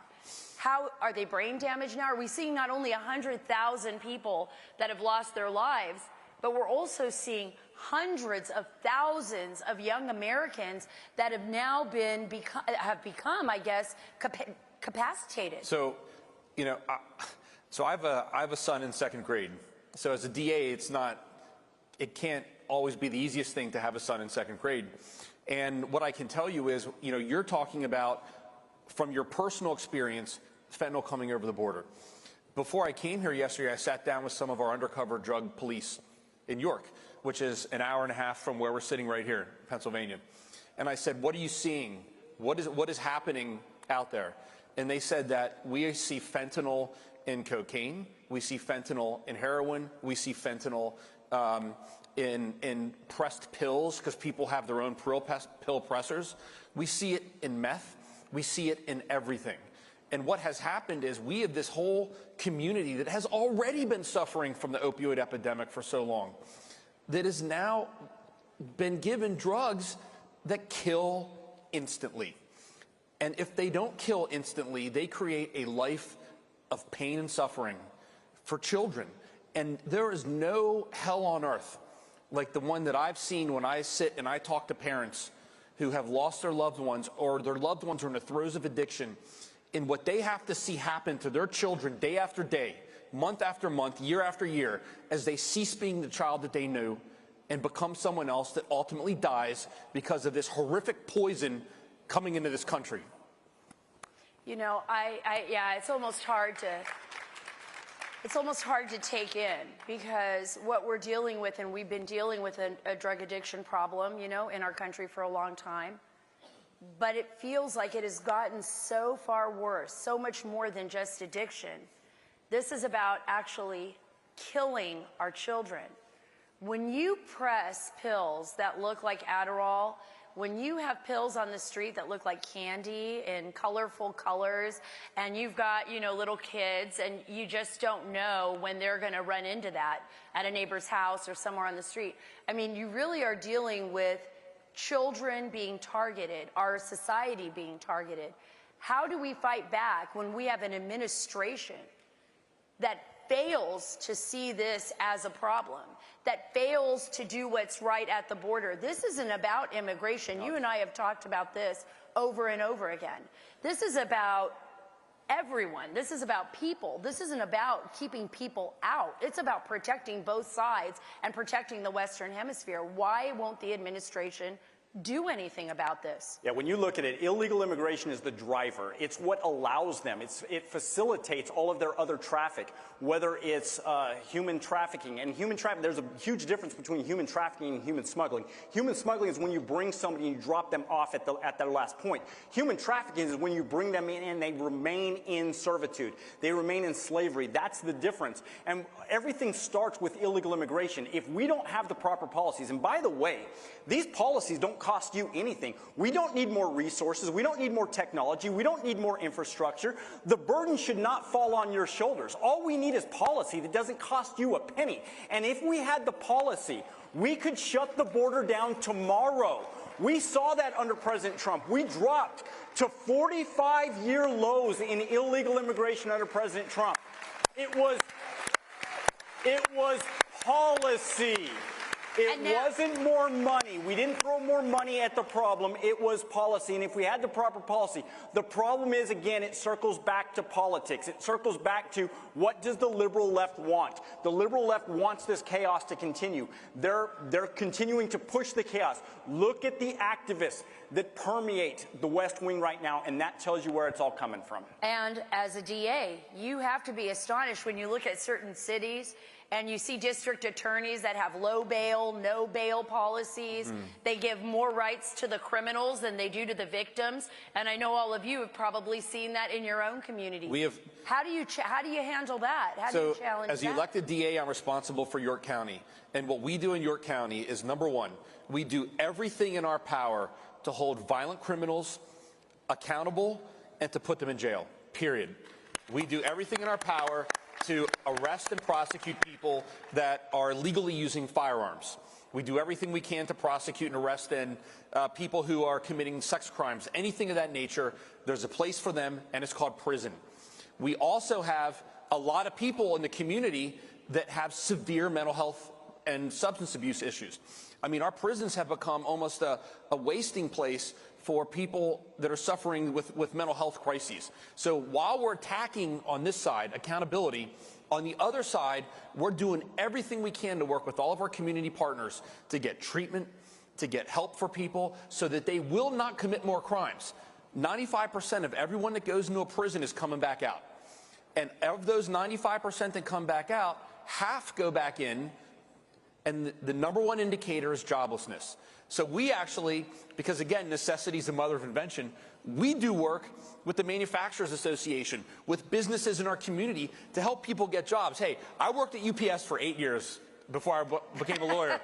And I'm going to tell you right now that one of the greatest gifts in my life was coming up by working at UPS. And there's what a job can do for you is amazing, and it's something we need to get back to. Right. Get people back to work. Yeah, you know? absolutely. So, our economy. Yep. And everything, I'm going to leave the last word to you, Brandon, everything kind of rolls downhill. If we don't have law and order, like the district attorney said, he has that in place in York County. But if we don't have law and order on a federal level, what does that do to us? It leaves us in complete and total chaos. If you look at what's going on the border right now, it is absolute chaos. It is monstrous that we're allowing these cartels to operate the way that they're operating. We can stop it tomorrow. We just need the help. Thank you so much, you guys. I guess the answer is let's just follow the law. Let's follow policy. Let's put someone in office who can do that for us. Thank you. Right.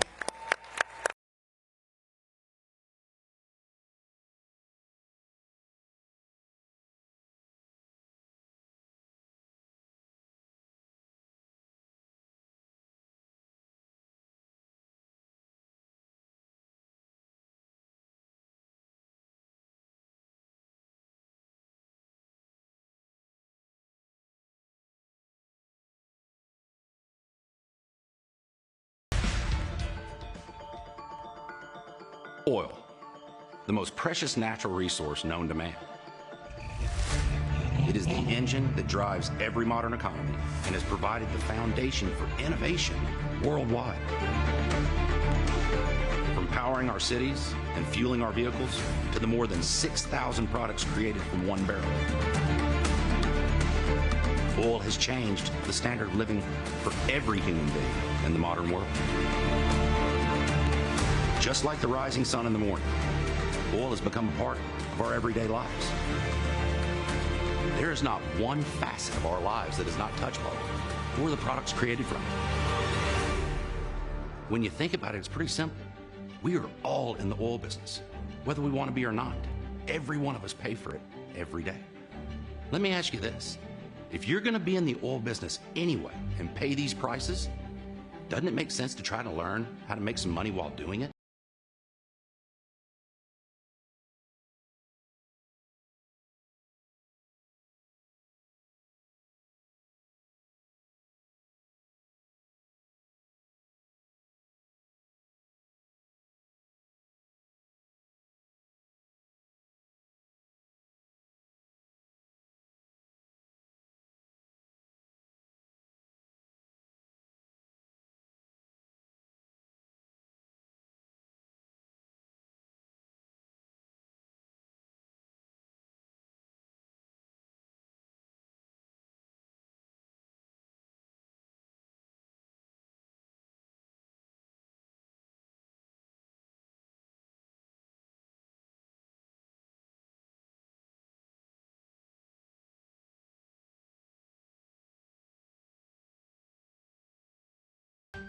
America, are you ready to get real?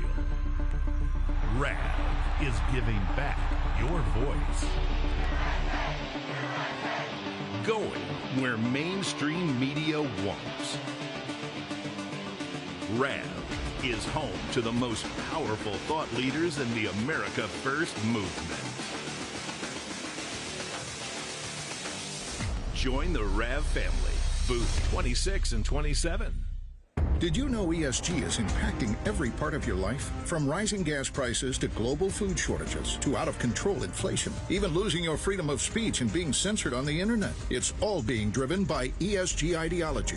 Who's in control? What can you do about it? Find out in The Shadow State, the first documentary exposing ESG. The ESG movement of governments and corporations operates in the shadows. Only the light of truth can expose it. Watch The Shadow State documentary, streaming now.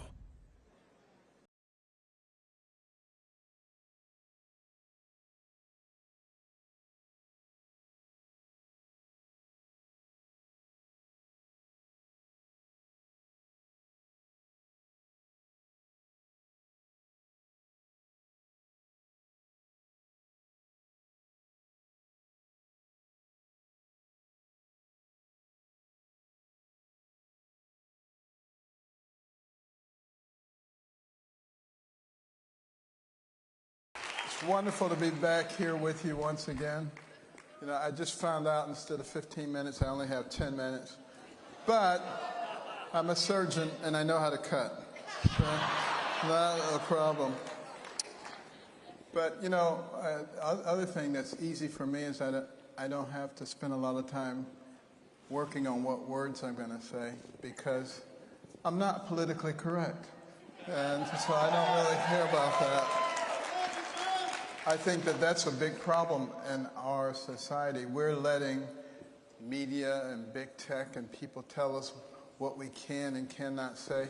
That's a bunch of garbage. We can say anything we want. A lot of people fought for our rights to say what we want to say.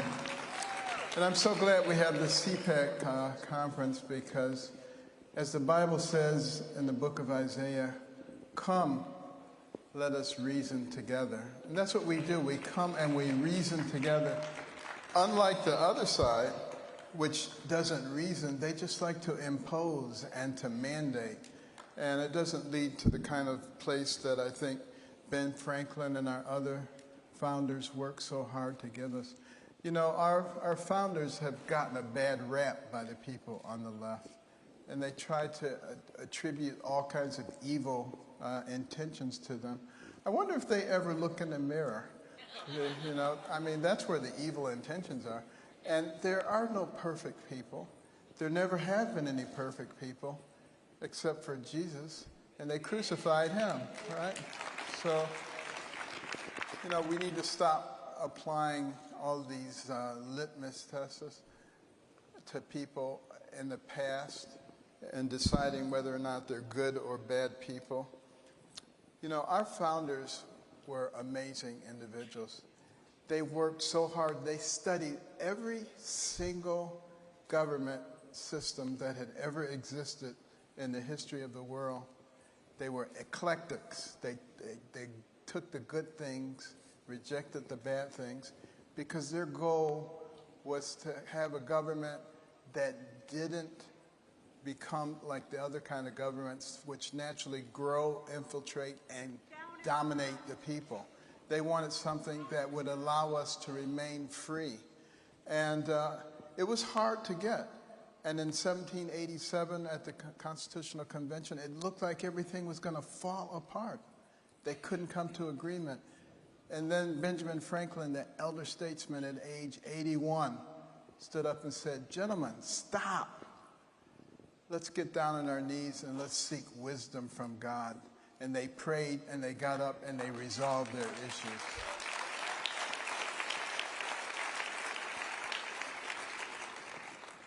And maybe that's something that we should learn to do once again.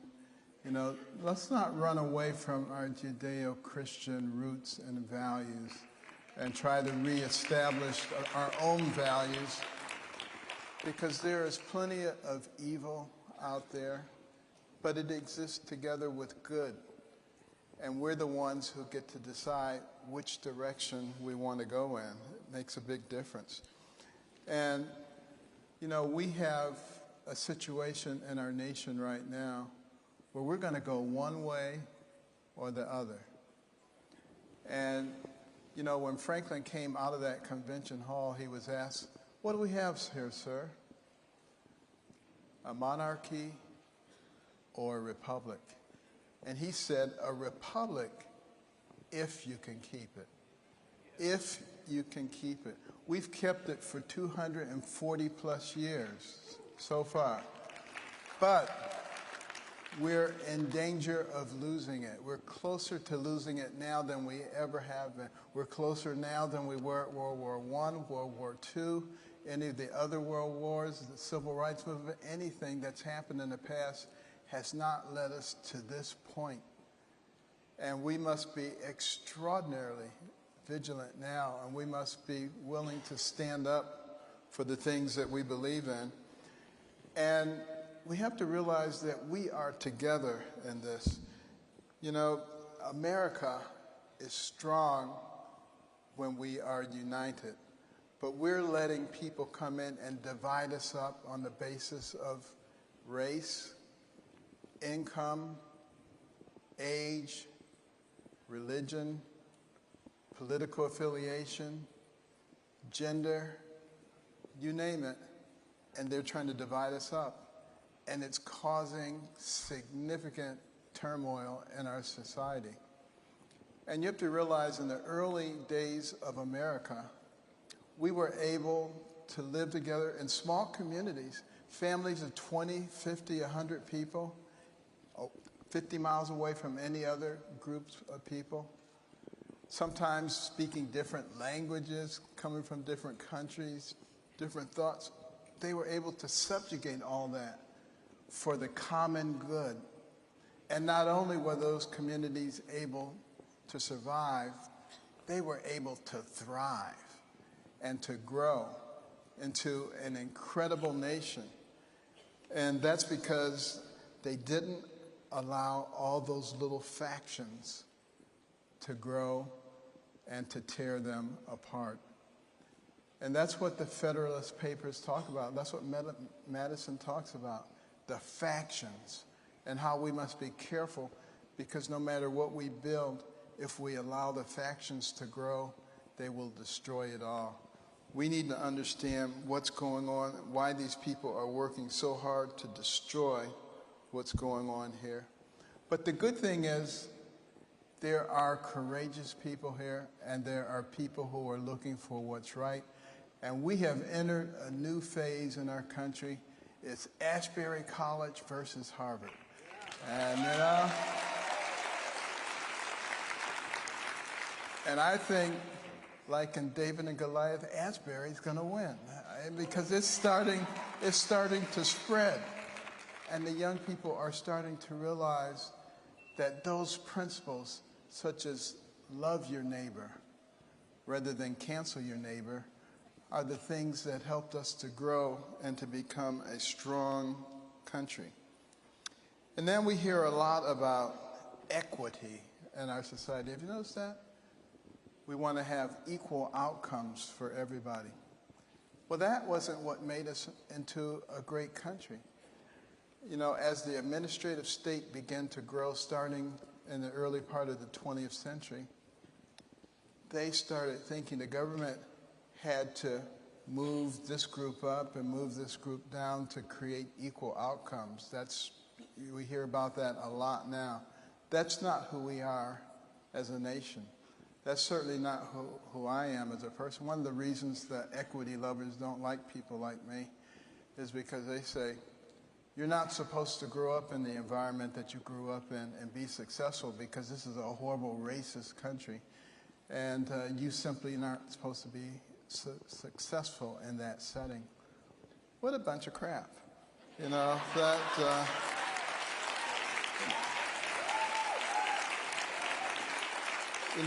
that's not happening.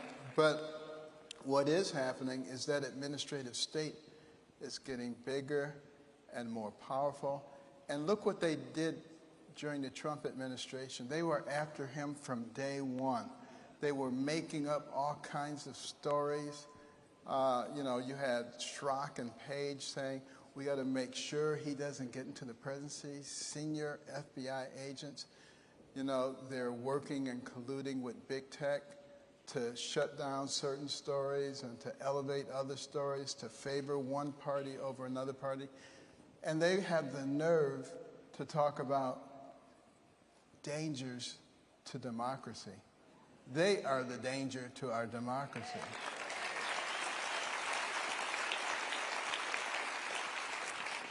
And there's one thing that Senator Schumer said that I agree with, and I think it's probably only one, but he said in terms of the FBI and the various agencies that they had 6 ways to Sunday to get you if you disagree with them. And I don't know if he was saying that as a point of information or as a threat, but it is a threat to us, but we must be willing to stand up to that threat and recognize that it's us. We are the only ones who can fix this problem. The government's not going to fix it. It's going to be we, the people, who have the courage to stand up. And you look at things like the way the administrative state handled COVID. And I could talk about that for a long time, but all I have to say, I think, is that the FDA, at the time that all this was going on, the head of the FDA is now on the board of Pfizer. Do I need to say anything more than that? And at HUD, we had all of these deep state people who tried to stop the Trump policies, but we got them done anyway, and we're going to continue to get them done anyway. And one of the things that I'm announcing today is the Executive Branch for America. That's part of American Cornerstone Institute, and it is going to give people what they need to know, particularly college students, young staffers, what you need to know about the government so that you don't have to, so that you can hit the ground running, because we need to get these people in, because 90% of the career employees are people who live in this area, who have the politics of this area, who slow things down, who push things forward. We've got to be able to do much better than that by understanding this process. So that's what the EBA is all about. And this will help us to determine and answer the question, which Benjamin Franklin said, if we can keep it. It's a wonderful system that we have. Don't let anybody tell you anything that's different from that. But we're the ones who are going to have to do it. And if you want to know, can we keep it, find a World War II veteran and ask them what was going through their head and D-Day when they are on the shores of Normandy and all of those people were being shot and they stepped over those dead bodies, knowing in many cases they would never see their loved ones or their homeland again. Why did they do it? They did it for you and me so that we could live in peace and safety. Ask them if we can keep it. we can with all of us. Thank you so much.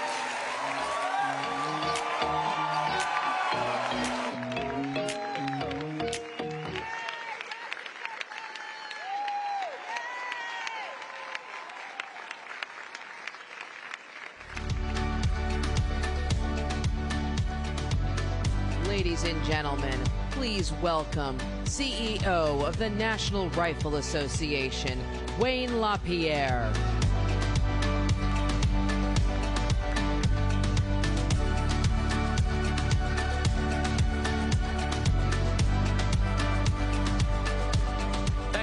Thank you. And I applaud all of you for being here today. You know, I've been coming to Cpac for years, and I'll tell you, it's always great to see so many young people here. You're the future of this country, and don't ever forget it. You know, when I was young, I believed in our government institutions. I had then, and I still have today, a profound appreciation for the checks and balances, guaranteed individual rights, and the constitutional republic that our founding fathers established. I believed that this country was different than others in a noble and a virtuous way. And I learned very quickly that our freedoms need to be protected by all of us. In fact, I've spent much of my career fighting for Second Amendment freedom. Today, we're on the cusp of losing our founders' vision forever. Anti-gun, anti-freedom politicians are shamelessly and illegally using the awesome power of government to trample those rights, to exact revenge on their political adversaries, to destroy organizations and individuals who get in the way of their personal political agendas. Let me be very specific about what I'm talking about. Back in 2016, when the polls confirmed that the men and women of the NRA played a major role in defeating Hillary Clinton, our political opponents embarked upon a sinister scheme to wipe NRA off the political map. They plotted to weaponize the offices of state attorneys generals in nearly every anti-gun jurisdiction in the United States. And in New York, the governor's office and the Department of Financial Services, which is as powerful as any financial regulatory body in America, including the federal government. To put it simply, they unleashed the vast power of state governments and regulatory agencies in an attempt to crush and destroy us. It started in New York when then Governor Andrew Cuomo and Maria Volo, who was head of the Department of Financial Services, they sent letters to the CEOs of all banks and insurance companies all across the country, making it clear that unless their financial institutions stopped doing business with the NRA, they would find themselves in the crosshairs of New York government agents to be harassed, hassled, and persecuted into submission. They tried to blacklist the NRA. The message was crystal clear. If you are a regulated financial institution, you should drop the NRA or else. In fact, Cuomo stated it plainly when he said, quote, "If I could have put the NRA out of business, I would have done it 20 years ago," and he hoped to do just that. This blatant weaponization of government power was designed for only one purpose: to silence our voices, to destroy the power of our collective fight for freedom, to cut out our tongues, and ultimately force NRA to shut its doors forever. In fact, listen to this.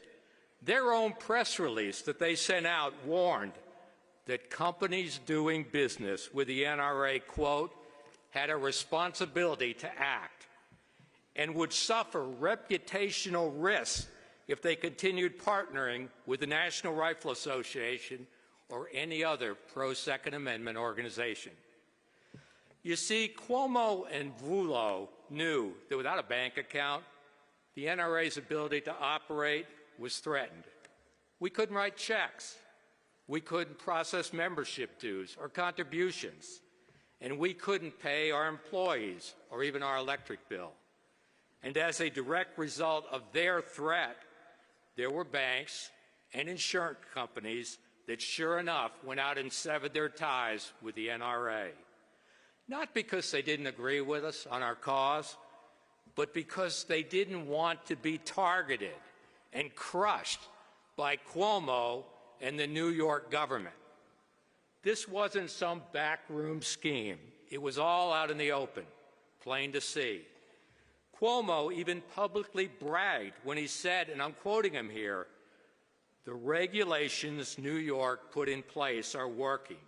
We are forcing the NRA into financial jeopardy. We won't stop until we shut them down." Well, the men and women of the National Rifle Association, and I'm so proud of them, didn't shrink from the fight. In fact, we sued them successfully.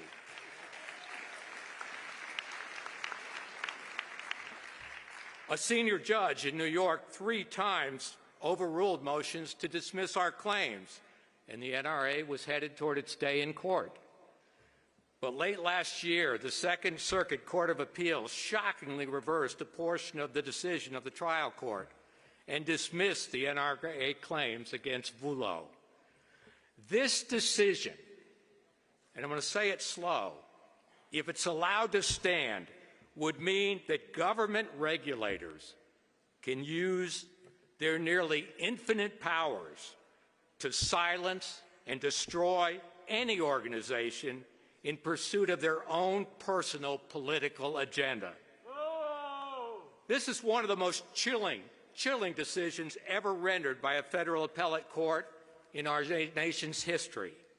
And make no mistake, if this dangerous precedent is allowed to stand, any politician or government agency would have the license to use their regulatory powers and authority, including investigations, crippling fines, threats, blacklisting campaigns, abusive litigation, and more, to destroy any person, any company, or any organization they consider their political enemy.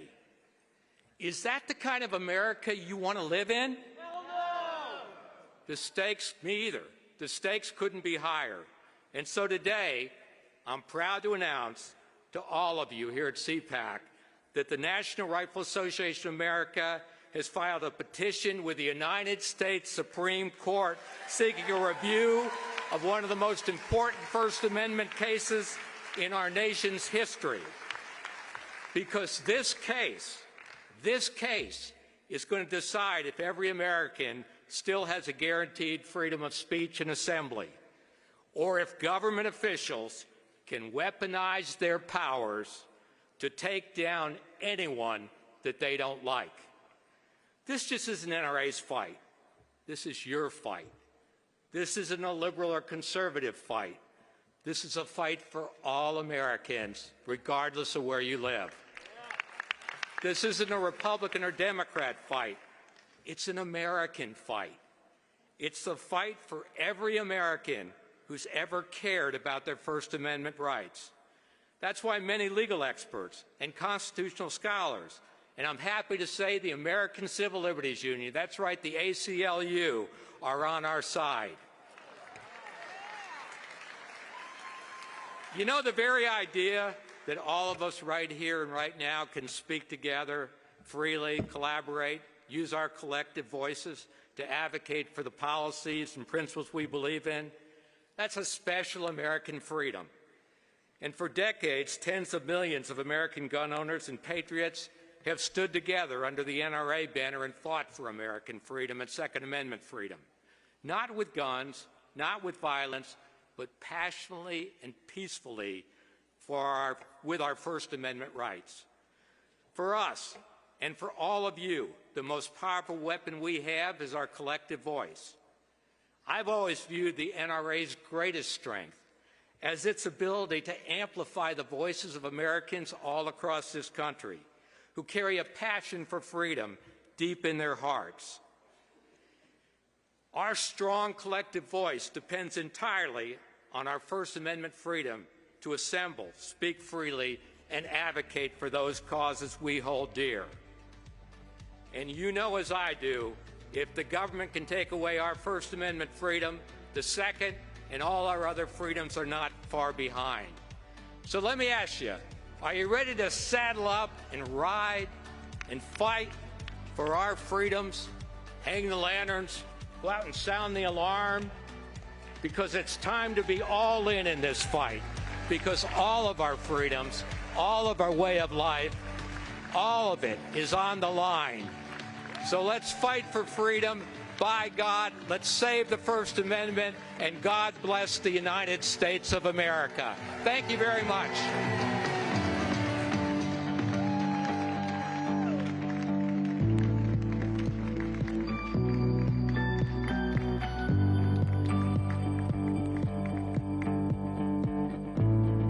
I want to repeat again, this is what our goals should be. Our goal should be to encourage people to vote in person on Election Day. We should not have mass mail-in balloting. We should not have early voting that goes on for weeks and weeks beforehand. And we should demand that systems are in place to ensure that ballots are counted on Election Day, not for days and weeks and months afterwards. What's so hard about this? And now we have some important... Okay, if you're married, now's a great time for a restroom break, but if you're not, we created a dating app for conservatives called The Right Stuff. It's live in the App Store and free to use, and right now with things the way they are, the best thing we can all do is stick together. So download The Right Stuff today.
Ladies and gentlemen, this is Debanking. J.P. Morgan, chasing away small business. Please welcome CEO of Revere Payments, Wendy Kinney. Conservative political commentator, John Cardillo. CEO of Patriot Mobile, Glenn Story. And your moderator, host of The Bill Walton Show, Bill Walton.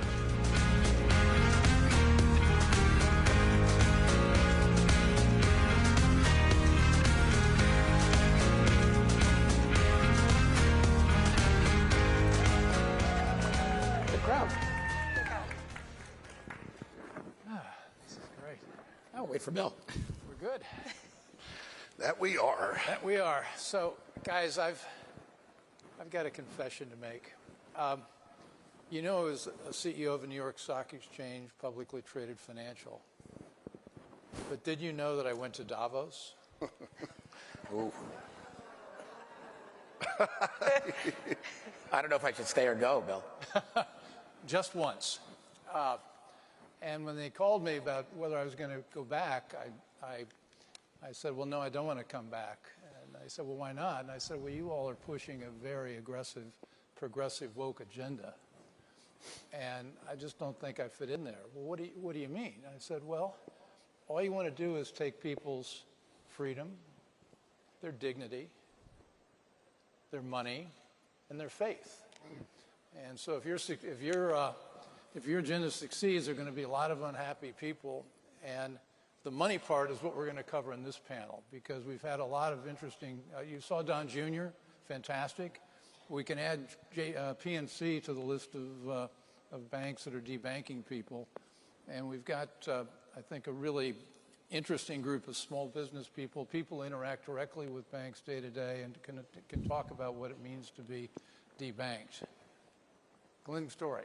Thank you, Bill. Well, I can say this, I wasn't at Davos and I never will be. Anyway, my name is Glenn Story. I'm the founder and CEO of Patriot Mobile, America's only Christian conservative cell phone company. And some may ask, how are you Christian, or how do you label yourself as Christian? It's pretty darn easy. We put God first in everything we do. And Jesus is at the helm, and we're around, and we're his support. And, you know, we look at it and say, everything that we do, we look at biblical principles and say, what do you do? What do we do with this? Well, Patriot puts God first, and then we have 4 principles. First Amendment, Second Amendment, right to life, military and first responders. So you look at that, and that's not political in nature. That is just biblical principles. And we look at it and say, okay, Patriot Mobile, we were down at the border last month. We fed 2,500 soldiers, police officers, and fire department. It was amazing. So anyway, that's Patriot Mobile in a nutshell. Well, John, you've had a great career as a journalist and a radio commentator. You're now in the private equity business, and you've had a lot of experience with your portfolio companies and their problems with their banks. Yeah, so I've been obviously was in media. A lot of you guys know me from there. I'm a very timid Twitter personality. I'm never controversial, but been a partner in a private equity fund. Most people don't know that for the last few years. And the fund had been around about 20 some odd years. We decided to get into the defense sector, ammunition, firearms, and we were debanked. Every account we had at a certain bank was debanked because of one wire for ammunition. And when we spoke to the bank, and we were importing some ammo, I said to them, well, this is kind of ridiculous, because before I can import a round of ammunition, a few cents, right, 20-something cents, I've got to get approvals from the ATF, then I've got to wait and get an international import certificate with another 6 federal agency approvals, right? We're vetted from here till the end of time, but some green-haired, woke, diversity, ESG, DEI board member can arbitrarily decide that they don't like our business and force the C-suite to end our banking relationships. Now, the banking relationships that allow us to keep in place are audited. So instead of getting a wire transfer out like a normal company or person in 5-10 minutes, ours sometimes now take 3 days in or out if they're related to our firearms defense business. It's absolutely ridiculous. It's the biggest problem facing the American economy that few people are talking about, because forget us as a fund. We have the ability to deploy solutions. We went out and we were able to buy a piece of a state chartered bank. The gun shop down the road can't do that. But I'll tell you how ridiculous it's getting. A cardboard box company reached out to me. They make cardboard boxes. They were debanked because they make boxes for ammo companies and for DEF, diesel exhaust fluid companies, because they're in the firearms and fossil fuel space, and their ESG footprint was too large for these banks. Now, I had a great conversation, we'll get into it later on, with Senator Mike Lee, Chip Roy, Thomas Massey, a couple of great conservative congressmen last week as to what can be done. And there are solutions. There are things we can do, and we can be very punitive to these banks and these board members, but we really have to get proactive about it, because it's not going to end with us. It's going to eventually come for you because of your Facebook postings and your Twitter and your tweets and your Instagram posts. So we've got to get very serious. We've got to get very proactive, and we've got to be brutal fighting back.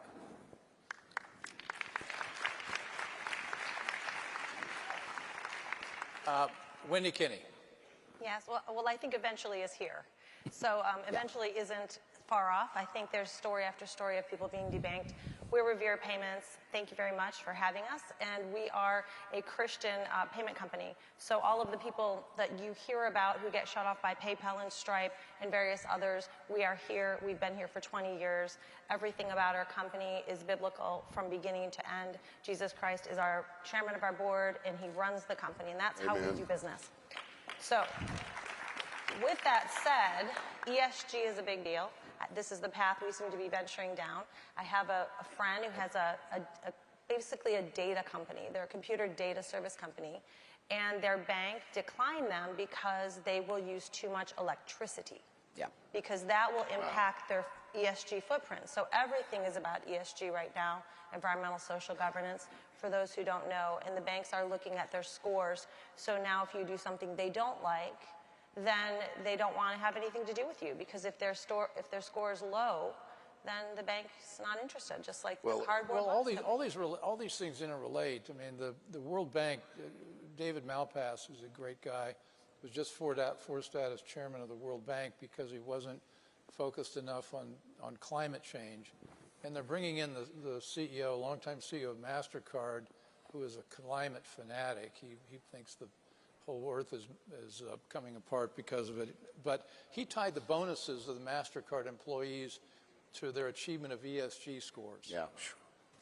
And this is pervasive. This is you know, the head of Bank of America, Brian Moynihan, is notorious. He thinks we ought to spend $150 trillion, and he said, well, the governments can't put up all the money, so the banks are going to have to. And he's been leading a consortium to put up $150 trillion for climate change. But, you know, coming back to your businesses, there's something very pernicious right now being pushed, central bank digital currencies. Amen. And that's one that you really got to keep your eye on, because if that happens, we're all out of business. That's we're all right. going to be banking with Janet Yellen. That's right. Yeah, we are. You know, there's another important nuance that the banks are trying to sneak in. So we've always looked at banks and any large corporation, publicly traded, if your pension fund is invested into it, et cetera. Bill knows more about this than anybody. As the shareholder being of paramount importance. Well, they're quietly changing the nomenclature. Now it's about the stakeholder. So what's a stakeholder? Well, the stakeholder is the BLM activist that might use that ATM who's not even a client of the bank. They want that lunatic, that radical leftist, on par with you. If everything you have is invested in that bank, if your auto loans, your mortgage are with that bank, all your savings account, your 401k, your money markets, they want this lunatic radical to be on par with you with regards to how your bank treats you. But unfortunately, it's worse than that. And I put a lot of the blame for this on Maxine Waters when she had financial services. The woman is a criminal. She should be in handcuffs. That's another story. But she drove these banks and these board members to be so punitive inside the bank that when I was talking to Senator Mike Lee about this last week, he feels some of this action might be criminal extortion because they're damaging your value, your shareholder value, your depositor value to such a degree in pursuit of ESG and DEI. They're essentially stealing money from you at this point. And when I say we need to get punitive, it might need to go to criminal sanctions against these board members. I would love to see that happen. Hey, but there's one really cool thing. But who's going to bring the criminal sanctions? I'm curious. Well, that's the problem, right? One of the things we don't do on the right is we do not weaponize within the confines of the law and the Constitution our prosecutors like the left does. And until we do that, we need mutually assured destruction from a prosecutorial standpoint, right? I began my career in law enforcement. I know this well. Unless we go there, they're never going to stop coming. Yeah, there's a real beauty, though. A good friend of mine, John Rich, he and let's just say a couple of guys, Ben Carson, Larry Elder, they went out and bought a bank. And the real beauty of it is they're not a political bank. They want to serve middle America. They are a chartered bank. They're going to launch on July the 4th. And I'll say this, if you have a place to go and put your money, you always want to put it with somebody that's like-minded. Of course. And I think that's the beauty of Patriot Mobile. We're a conservative alternative. Well, John, which one of you have been involved in starting a bank or working with a smaller bank? I mean, one of the things that Dodd-Frank did and all the other regulatory overreach is that they've made it almost impossible to find an alternative to the big banks like J.P. Morgan and That's right. Yep. And so we talk about a market where we could find somebody else, another institution to bank with. They're hard to find. you know, it takes... Hard to find. They're not always for sale. We happen to have gotten lucky with a percentage that worked for us. But look, we still have to go over the Fed for certain wires. So sure, we can send them out and bring them in, but they're held up now. It may take 48, 72 hours where it used to be 20, 30 minutes. You'd see the credit. Yeah, and as I think of it, all these issues are interrelated. I mean, we really need to knock out the regulatory thicket and financial regulation so we can have entrepreneurs starting banks. I mean, it used to be we'd see 50, 60 community banks started every year. Since Dodd-Frank, we've seen 4 in the last 12 years. But they are out there. So let's give them a little bit of good news because they I want are good out news. there. Yeah, because I mean, this has been kind of a downer, right? Yeah. So, but the banks are out there. There are Christian banks out there, Christian credit unions out there. There are banks like John Rich's bank that's coming to be. We have several banks, especially in the firearms industry. So there are banks out there. But if you dug into the central bank digital currency and how that it's going to affect your business, awful. Well, I think everybody needs to understand that this is one of the biggest ones we face. and I think people don't really understand the whole concept of digital currency. I mean, that's something that people don't understand. I think it's a great idea. It's not a great idea. It's horrible. This is a horrific idea. Oh, explain it. Explain digital currency.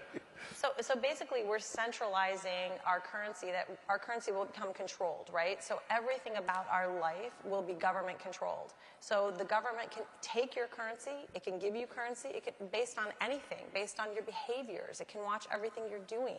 So it's like living in communist China. So it's like your checking accounts at the Federal Reserve. Yes. So the No other privacy. thing they can do There's is no privacy to it. they can block purchases. So They can block purchase. But That's they- it. That's what That's the scares me. scary thing. They can alter your behavior. So you talk about the green agenda, or you talk about DEI or something like that. They can watch everything you're doing. They can track you. They can track your information. So people have to really, diving into this digital currency is extremely important. We won't have time on our panel. Maybe we'll get another shot at this. But digital currency is very scary. Yeah, it is. I think it's the scariest thing we're faced with Other right than now. AI. I mean, the borders are scary, there's no question, but when, let's just say you have $100 in the bank and it's digital. Well, let's say you like cheeseburgers, all of a sudden you have too many of them. Well, we don't think you need a cheeseburger. That's right. We don't think you need this. that's Now, I'm the being problem. silly, No, but hey, this is real. it is a scary Imagine Mike thought. Bloomberg in charge. Oh my goodness. Right. So Yeah, but it goes beyond that, right? I have a diesel pickup, right? What if they decide with a digital currency, nope, you've driven enough. Your carbon footprint is too large, and when I go to the gas pump, right. I'm declined because I've driven too many miles that year, Right. and they deem I don't need to go any further. And this can get very chilling and very dystopian very quickly. And we're already down that slope, and it's rolling downhill fast. Yeah. it's terrifying. So you all are, what's our line of action if you're a small business, medium-sized, or a person? How do you organize your banking business so you don't get canceled? Well, I think you start to go to banks that are friendly to us, and they exist. So I don't want you to think for a minute that you're locked into the big banks, because you're not. There are many, many banks on a community level, and then of course some here that we're talking about today. I'm trying not to exactly plug them, but there are several of them. So you go to a community-friendly bank. You change your services. We have almost everything in our ecosystem, I would say, in the right. I mean, we even have a dating app for those of you apparently downstairs if anyone's single. But we have cell phones. We have merchant services. We have banking. We really do have a world that we can move away from this woke culture that hates us. Why would anyone want to do business with people who hate them? Yeah, I couldn't agree more. And I don't have anything else to add to that. We're of like mind. What I will say is I've been pressuring the members of Congress I know, and they've been very receptive. Like I said, I spoke to Senator Lee and Representatives Roy and Massey. Tell your congresspeople and your senators on the federal level, it's not enough to subpoena the C-suite of the bank, the CEO, the CFO. They'll come lawyered up. You got to get the board. You got to get the board into public hearings, nationally televised, and you got to request the board meeting minutes or subpoena them and read publicly who is saying what and who those board members are driving these bad policies that are tanking your value and discriminating against conservatives. Bring these people out into the light, because they have far too much power in the darkness. That's a tangible solution we can deploy today that'll start making a difference. Yeah, I was just going to say, no question. You hit the nail on the point, you hit the nail on the head. with respect to what you said, Wendy, it is all about partnering with like-minded folks. Absolutely. I never say anything bad about anybody. Let them do what they want. But I know that I can call my banking officer, which I did today, and I said, what do you think about this? She goes, look, banking industry in general, since the history of the country, has been conservative in nature. It's only until very recently that they've been leaning to the left, and I can't tell you why. I have a pretty good idea, but you get these HR departments that are very liberal in nature, and they're trying to clamp down on all this Black Lives Matter stuff. But at the end of the day, you know, banking is freedom. Deposits, loans, that's where you bring the guys with money that need money and you put it together. That's kind of disappeared. I started out my career as a banker. Those were the good old days. And, right? You know, you know, but your point about singling out board members, I think that's essential. Saul Alinsky had this strategy of taking issues. My mic doesn't seem to be, can you hear it? How's this? Yes! All right, well, I gotta do more practicing to do this stuff. Anyway, Matt Schlapp, we wrote a letter to Walmart when Walmart snuck a change in their health care policy through, basically allowing unlimited abortion anytime, anywhere, in any trimester, quadmester, whatever you wanted. It was egregious. And we had this letter teed up, and we said, well, wait a second. Let's not address it to Walmart, the corporation. Let's address it to the individual board members. And having come from that world, these individual board members do not want to be singled out. They don't want their name in the paper. They don't want to be associated with this. So people hide behind the corporate veil, and we got to pierce the veil to point out who are the individuals that are doing We need to shame them. Yeah. Sunlight is the best disinfectant. Yeah. Shame them, shame them, shame them. Yep. Was that loud enough? Okay. Well, we're at 2 minutes. Hey, okay, we're getting our 2-minute warning. Why don't you guys wrap up? You know, I'll wrap up very quickly. I want to just say thank you to Matt and Mercedes. You guys are champions, you're warriors, and you guys are always out front leading the charge. So thank you very much. And you know that we're praying for you guys, for Cpac, and all the conservatives in general. Yeah, I'm going to second that, because I had lunch with Matt and Mercy not long ago, and I brought this issue up, and 15 minutes later, I was up at the Cpac offices, and we had this panel in the works. And thanks, guys. You were incredibly proactive on this. It's such an important issue. So, and thanks for all of you for being here. It's a great turnout. I really appreciate it.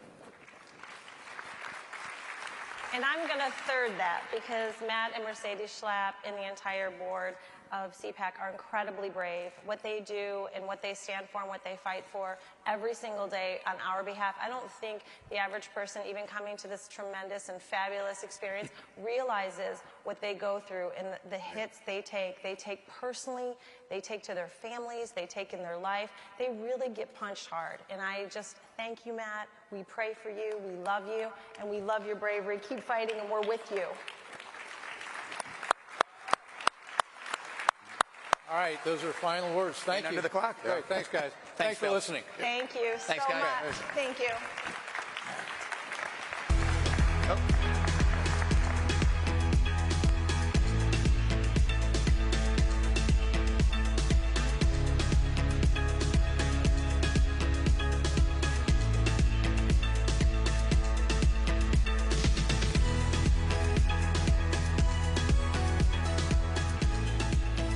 Congratulations, AARP. Over $1 billion. Wow. That's what AARP was paid in corporate royalties in a single year, totaling over $9 billion through the last decade. Most of it derived from United Health, one of the nation's largest health insurance corporations. So wait, AARP earned billions partnering with big insurers while also lobbying Congress on changes to Medicare? AARP advocates for who exactly these days? Paid for by American Commitment. America is under attack. Our families are being crushed under the politics of a radical agenda.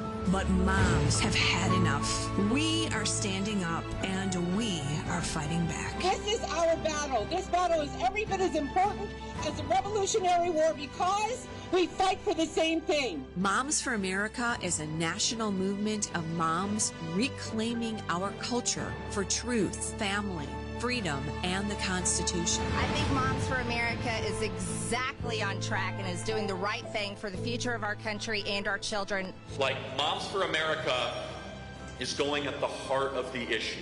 But I am honored to join Moms for America today as we speak out against the horrific mandates.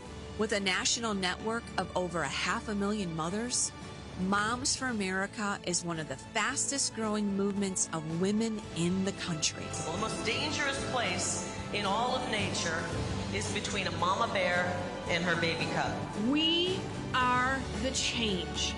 No matter what, no matter where, and no matter how difficult the obstacles are that are facing us and our families, we will not give up and we will not give in. So if not now, then when? If not you, then who? Welcome to the Mom-Led Revolution.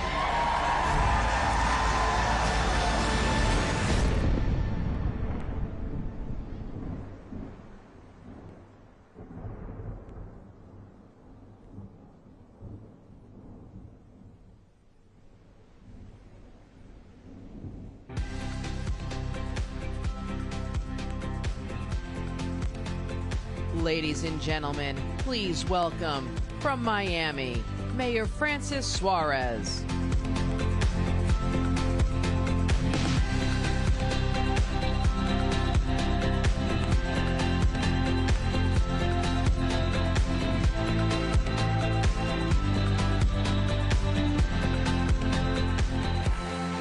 Thank you so much. I love being in Washington, D.C. It reminds me of my hometown in Miami. Sunny and warm. I really would like to thank Matt and Mercedes and Cpac for this incredible invitation to be here to talk about Miami and its role as a beacon of freedom across our beautiful country. And I'd also like to recognize the brave people of East Palestine, Ohio.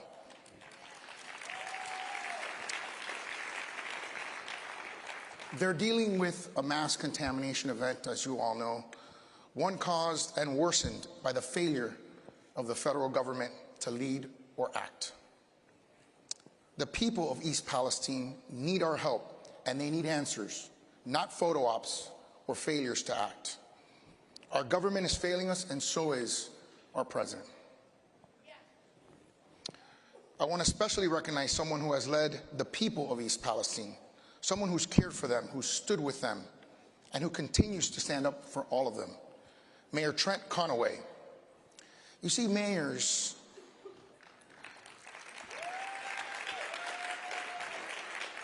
we're not like other politicians.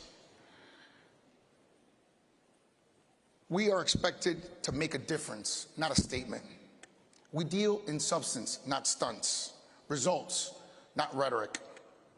We're expected to deliver, to have answers, not anger. When tragedy strikes, from hurricanes to tornadoes to mass violence and turmoil, our people turn to us. We are there to comfort them. We are there to protect them. And we are there to lead them. These are the values that this conference has defended for decades. But sometimes it seems that many of those who served in Washington dismiss the role of local elected leadership. In Miami, we've embraced the conservative values of keeping everyone safe, keeping everyone's taxes low, and keeping everyone free to innovate and create. It has created the Miami Miracle, a national model that now drives Florida's growth.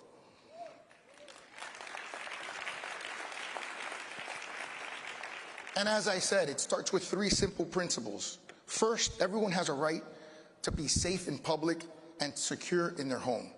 While other cities made the mistake of defunding their police, we fully funded our police. And you won't be shocked to know what the results were. We had the lowest homicide rate per capita since the 1960s. This freedom has created a true safe place where every citizen can be free. And today's Miami has exposed the lie of the defund police movement.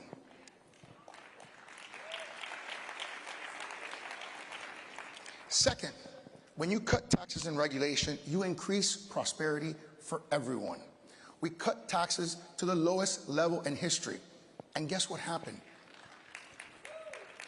We grew We grew tremendously by 12%, the second most in our recorded history. So it turns out there's a correlation between less government and more growth.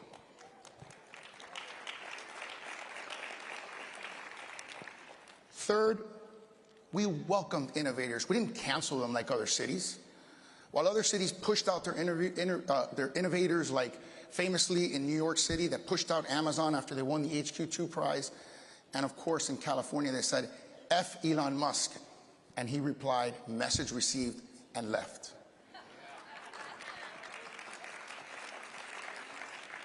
In Miami, when they said, what if we move Silicon Valley to Miami, I responded with a simple phrase, how can I help? And because of that, we're #1 in the nation in wage growth. We're #1 in the nation in tech job growth. We're #1 in the nation in pandemic recovery. We're #1, you got it. You get the point, right? So our formula for success and our recipe for success, which we think is scalable to create American prosperity, is simple. We keep taxes low, we keep people safe, and we lean into innovation. And that is a formula for America's prosperity. Thank you so much, and God bless you.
Ladies and gentlemen, up next, the Holy Land.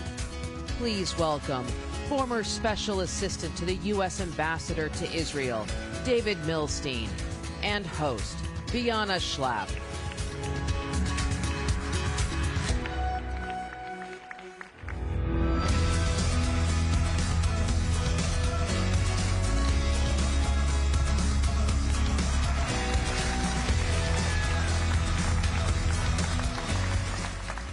Everybody, thank you so much for coming. I don't know about you all, but I think one of the best parts of Cpac is we get to see just how big and vibrant the conservative movement is, and not just here in America, but across the globe. Cpac has been partnering with different organizations and doing international Cpacs. This summer, we had the privilege of going to the Holy Land, which is what we're going to talk about today. So, David, what does it mean that Cpac went to the Holy Land? Well, first of all, it's great to be here and to be back at Cpac. It was very, very special that Cpac decided to prioritize going to Israel. Israel is one of America's best friends and closest allies in the entire world. And it was an incredible delegation. We went all over the land of Israel. We went up to the Golan Heights and saw Israel's security challenges to its north. We went into Judea and Samaria to see Israel's biblical heartland. We went into Jerusalem and saw the Western Wall, thousands of years of history, also even the city of David, where King David actually established Jerusalem as the capital of the Israelite kingdom going back 3,500 years ago. It was a very, very special trip, but it also goes to show that an organization, Cpac, that is such an important part of the conservative movement, showing the world that the conservative movement and the Republican Party strongly stands by Israel. And so to lead such a high-level delegation, especially at a time when much of the international community, and we've seen some hostility from the Biden administration towards Israel, it's very, very problematic. So for an important organization like Cpac to go to Israel means a tremendous amount. Yes, so you mentioned the Cpac delegation. This delegation consisted of 3 U.S. ambassadors who were all greatly helpful in facilitating peace in the Middle East through the Abraham Accords. So David, I was hoping you could tell us, where do the Abraham Accords stand today? It's a great question. So very briefly, the Abraham Accords came to happen because of 2 main factors. One, it was Prime Minister Netanyahu back in 2015. He came to Congress and spoke out so courageously against an Iran deal that even if Iran followed the deal, it would have paved Iran's path to an arsenal of nuclear weapons. And you combine that with the entrance of the Trump administration that put aside the failed and misguided false premises of how the U.S. should approach the Middle East in the past and recognize the importance of standing with Israel, but not just standing with Israel, making historic decisions in support of Israel, like recognizing Jerusalem as the capital of Israel, like moving the U.S. Embassy to Jerusalem, like recognizing Israel's sovereignty over the Golan Heights, like saying that Jewish communities in Judea and Samaria are part of the land of Israel and not illegal. All these historic decisions, much of the foreign policy establishment falsely thought that it would actually create more violence in the Middle East, and instead it actually showed that when America stands unequivocally with Israel, when we also, by the way, leave the Iran deal and put maximum sanctions pressure on the Iranian regime, and, oh, by the way, knock out Qasem Soleimani, the #1 terrorist in the entire world, which President Trump had the courage to order, you do all those things, you actually are able to bring the Gulf Arab states and Israel together. And also you remove what has been a canard in the foreign policy establishment that somehow you need to make or facilitate peace between Israel and the Palestinians first before you try to have a wider peace agreement. And that's not the case. The central cause for violence in the Middle East is not the Israeli-Palestinian conflict. It's actually the regime in Tehran that is the #1 state sponsor of terrorism in the world. So fast forward to the Abraham Accords, the Trump administration was able to facilitate peace between Israel and the UAE and Bahrain and Morocco and even Sudan. And we've seen these things grow, not because of the Biden administration, but in many respects despite the Biden administration. And we've seen that in the last 2 months. Israel and Sudan has more finalized their peace agreement. It's an incredibly big deal that Sudan itself was able to turn the page in its approach to Israel, because it was back in 1967, right after the Six-Day War, the Arab League met in Khartoum, which is the capital of Sudan, and declared that there would be no recognition, no peace, and no negotiations with Israel. And now you've seen that completely change. You've seen a country that was helping the Iranians and Hamas and all these other terrorist organizations push that all aside, and now they've made genuine peace with Israel. You've seen Saudi Arabia, while not yet part of the Abraham Accords, allow flights over its airspace, Israeli airlines to fly over its airspace, which is a really, really big deal. And you've also seen, actually just a few weeks ago, Oman, which still also, like Saudi Arabia, doesn't have formal ties to Israel, also allow Israeli flights to fly over its airspace. And all this is happening and growing, particularly also at the commercial level, because you're seeing billions and billions of dollars in investment between Israel and these Gulf Arab states. And it's a warm peace. It's coming from the bottom up. And so that shows that these things are going to continue to last. And it's a very special thing to watch and be a part of. And one last question. Yes. Why is it important that America keep Israel as a strategic ally? Absolutely. So very quickly, we have roughly 50 seconds left.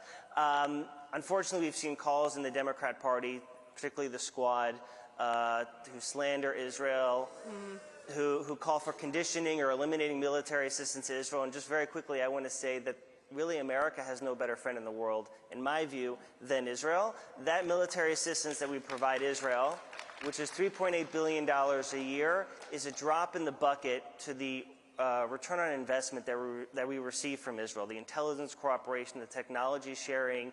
The fact is that Israel simply asks for the military assistance and the capabilities it needs to defend itself by itself. But when it shares our values and when it shares our enemies, they're basically an outpost for America in one of the most dangerous regions in the world. So it's more important than ever that all of us come together to strongly support Israel, because supporting Israel is in America's national security interest as well. Thank you, David. Thank you. Thank you, everyone.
Ladies and gentlemen, this is Israel's democracy via the deep state. Please welcome Director of the Center for Middle East and International Law at the Antonin Scalia School of Law, Eugene Kantorovich, host of the Josh Hammer Show, Josh Hammer, and your moderator, Cpac Senior Fellow for Israel and Jewish Affairs,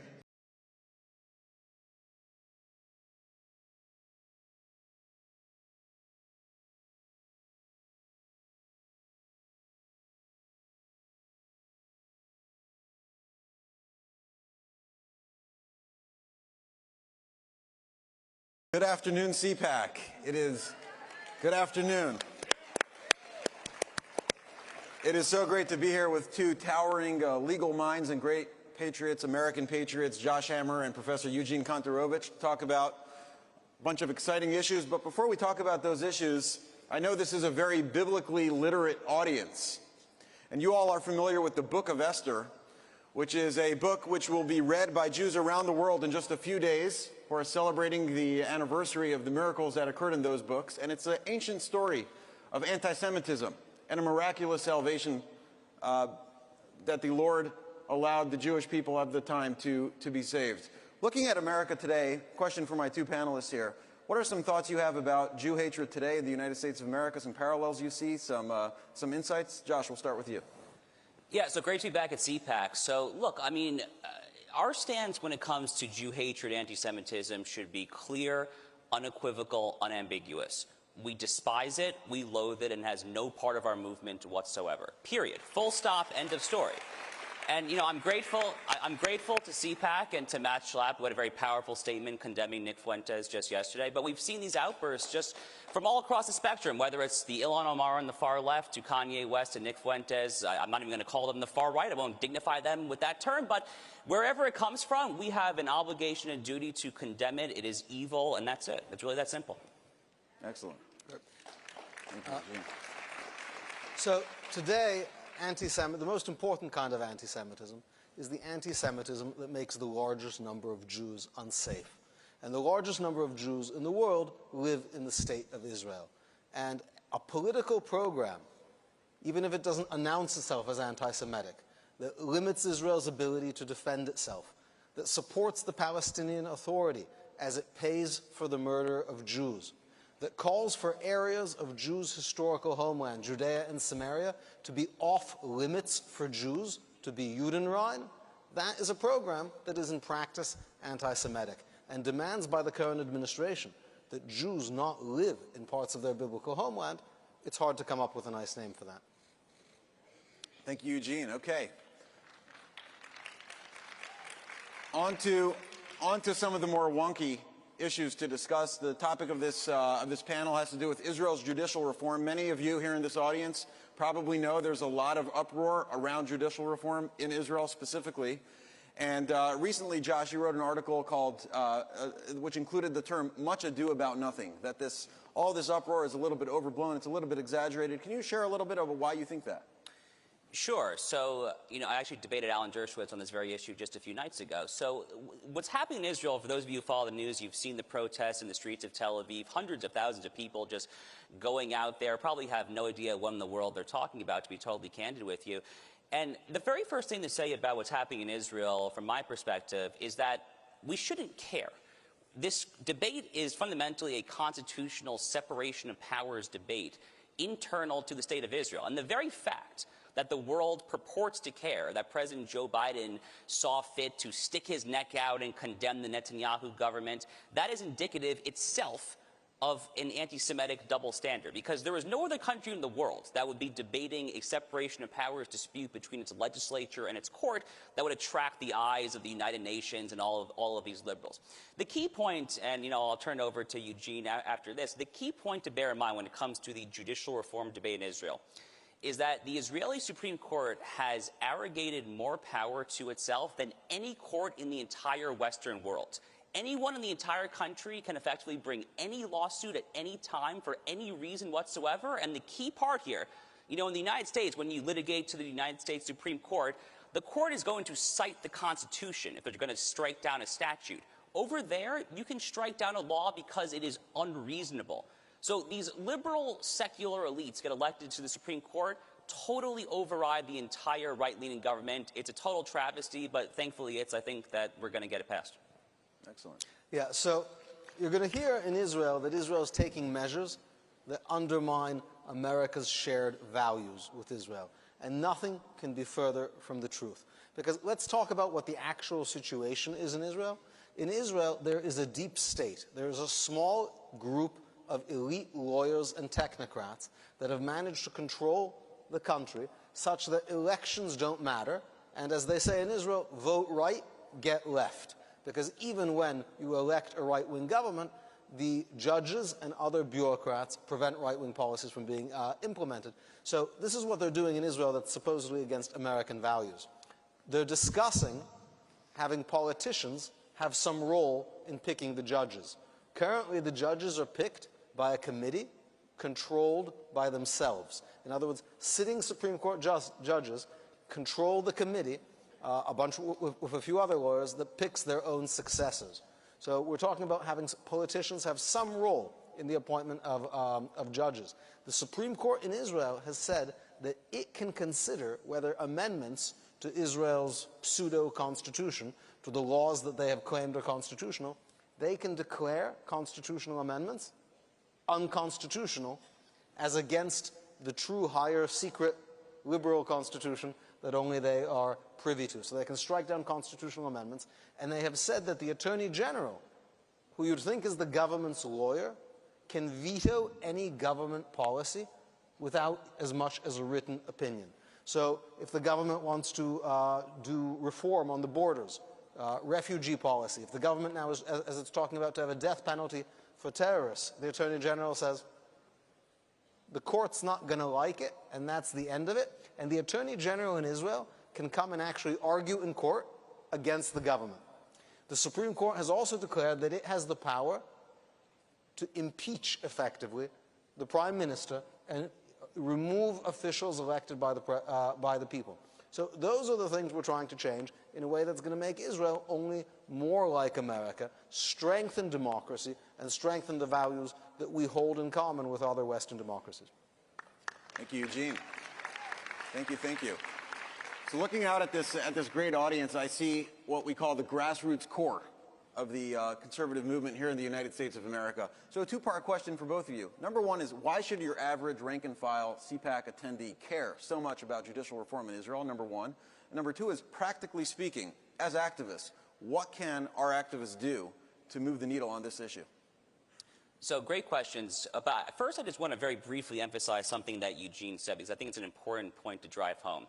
So what Eugene has accurately said is that the court over there has taken unto itself the ability to overturn the Constitution itself. So that is basically the equivalent here of if you have a liberal United States Supreme Court of literally just repealing the Second Amendment, of saying you do not actually have a right to own guns. It is a truly insane system. So I just want to underscore that point. Now, why should the grassroots here care? Well, I have a few reasons for that. One is it's important to bear in mind that what's happening there, so Netanyahu, who I'm a fan of, obviously, he's firmly right of center. His coalition is probably the most right-wing coalition in the history of the Jewish state of Israel, in its 75-year history. They cannot get anything done. They literally cannot do anything unless judicial reform passes first, because no matter what they do, the court can then just strike it down on the most arbitrary grounds possible, because it is unreasonable to try to incorporate parts of Judea and Samaria into Israel, or some other policy that you can possibly think of. So if you support the U.S.-Israel alliance, if you support the Benjamin Netanyahu government, you have a duty, I think, to care about judicial reform, because literally it just won't, nothing will happen unless this happens first. And one other reason I think to care about this is that the analogies for what the Netanyahu government is going through compared to what Donald Trump went through for his 4 years are incredibly stark. The parallels are actually, I would say, are possibly outright eerie. So both Donald Trump and Benjamin Netanyahu have been indicted and are being prosecuted for incredibly frivolous, legally dubious grounds, I think would be a mild way of saying it. And just as you have judicial oligarchy over there, Trump fought the deep state. It's the exact same thing. That's why this panel is called the deep state. You have a cloistered cluster of homogenous groupthink liberals who are trying to overturn the will of the democratically elected right-of-center government. That was the exact dynamic Donald Trump faced. It's the exact dynamic Netanyahu's facing now. It's very similar, actually, in a way, to kind of what happened in Brazil recently. Poland, Hungary, other countries around the world have faced similar struggles. But it is our duty as conservatives in the U.S., Hungary, Brazil, Israel, wherever, to kind of stand in unison and support one another's efforts, I think. Excellent. Thank you. It's amazing, and it's almost like it's part of a divine plan. But when you look at the history of Israel, Israel is always at the forefront of fighting every challenge to freedom faced by the West. During the Cold War, Israel was the forward bastion in the Middle East against Soviet communism. During the past 20 years, Israel is at the forefront of the fight against political Islamism. And today, there's a new phenomenon that we see, and we see it in Europe, and we see it throughout the world, which is a threat to democracy that comes from inside Western institutions, that seek to redefine democracy. And that's what's happening in Israel. And if they succeed in Israel, it's not going to stop in Israel. There is a new definition of democracy. When they say that they're planning to make this, to end democracy in Israel, obviously they mean promote democracy, as in not have the people as elected officials removable by an elite priestly class that is unelected and unresponsive to the people. But they say, you know what? Democracy no longer means people vote for the government.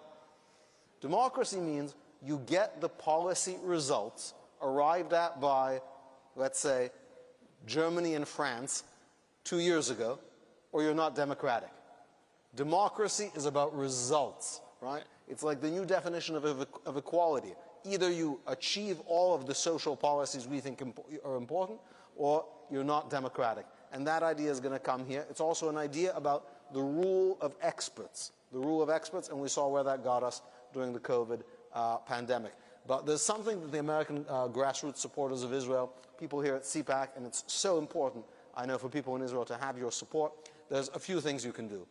Normally, I would say Israel's constitutional structure, Israel's political system, is a matter for Israelis. But now that Secretary of State Blinken, now that President Biden have gotten involved, now that they are targeting these reforms, it's important for you to talk to your senators. It's important for American politicians, American activists, to be loudly heard in Israel as saying, if you have political selection of judges, we're still going to be friends with you. Of course, we have political selection of judges here in America. And it's important for Israelis to hear that message because they're feeling very isolated. Now, there's another tactic that is being used by opponents of the reform. They're creating a climate of crisis and hysteria to scare off foreign investors and try to isolate Israel economically. Israel is a small country, and this is something that scares even people who support the reforms, are afraid that it's going to scare off foreign investors, foreign tourists. So now it's more important than ever. If you have a business deal with Israel, do it. If you want to go to Israel, now is the time to do it. It's important for Israel to feel that they're not going to be isolated as a result of not wanting to be governed by an unelected, self-selecting group of lawyers. Excellent. Go ahead, Joe. So I want to just emphasize one other key point that Eugene made here, which is this conflation, and it is a disingenuous conflation that the left in Israel and the left in the United States makes between democracy on the one hand and liberalism or progressivism on the other hand. So the judicial reform package that the Netanyahu government is pushing is, by very definition of the word democracy, it is pro-democracy, it is democratic. It's trying to take power back to the people away from unaccountable elites. If you think back to the Dobbs decision, which was a heroic and courageous decision from the Supreme Court last June, the left did the exact same thing here. They said that this was an anti-democracy, anti-democratic move to overturn the wretched decision of Roe versus Wade. But if you think about it, Dobbs was the most pro-democracy decision imaginable. It literally gave power back to the people to decide that the unborn child is worth protecting under the rule of law. So, you know, there's a very plugged-in crowd here, so I would just remind you, be very, very, very vigilant about what the left does here. It is very clever, it's disingenuous, but they know exactly what they're doing. Democracy is not the same thing as liberalism. You can be pro-democracy and conservative, or pro-democracy and liberal, but there are increasingly few of those out there, I think, yes. And Israel's at the forefront of this battle right now and needs your support. Yeah. Okay, thank you. Thank you, Josh. Thank you, Eugene. Thank you all. God bless you all. Thanks for everything that all of you do.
Ladies and gentlemen, please welcome host of War Room, Steve Bannon.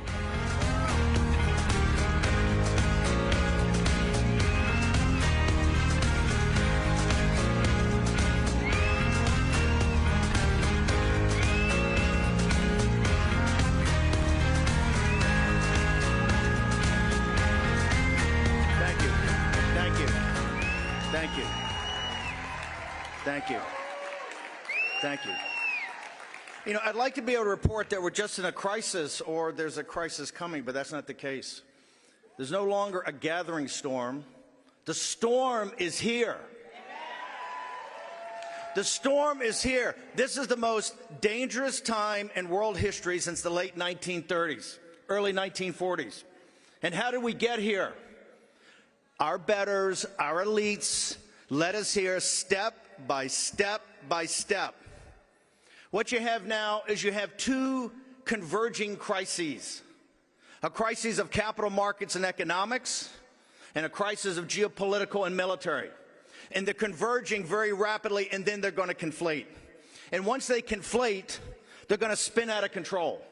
And it's anybody's bet. Now remember, we came off of, on 3 November of 2020, 4 years of peace and prosperity. The interest rate, the 10-year Treasury in the evening of 3 November, when Fox News illegitimately called it for the opposition and not Donald J. Trump, of which our nation has never recovered, the interest rate in the 10-year Treasury was 0.8%. 0.8%. Today, for the first time, and God knows when, the entire structure of our interest rates from 1-month Treasuries to 30-year Treasuries went over 4%. Do you understand that the system is set up of debt? It cannot take those type of interest rates. You will be absolutely crushed, and the people crushed the most are the millennials that now have $9 trillion of debt. They are going to be Russian serfs. They're not going to own anything with no possibility of owning anything. Professor Rubini just told us about the financial aspects of it. We're going to have recession, inflation, stagflation, depression, debt crisis. Dr. Doom, who called 2008, said it's only going to get worse because the world's got $300 trillion of debt. Now let's talk about the United States, right? What do we have? $32 trillion debt? That's nothing. The CBO reports you're going to have another $20 trillion of debt in 10 years. You're going to be paying $1 trillion a year in interest payments. It's not sustainable. Who got us here?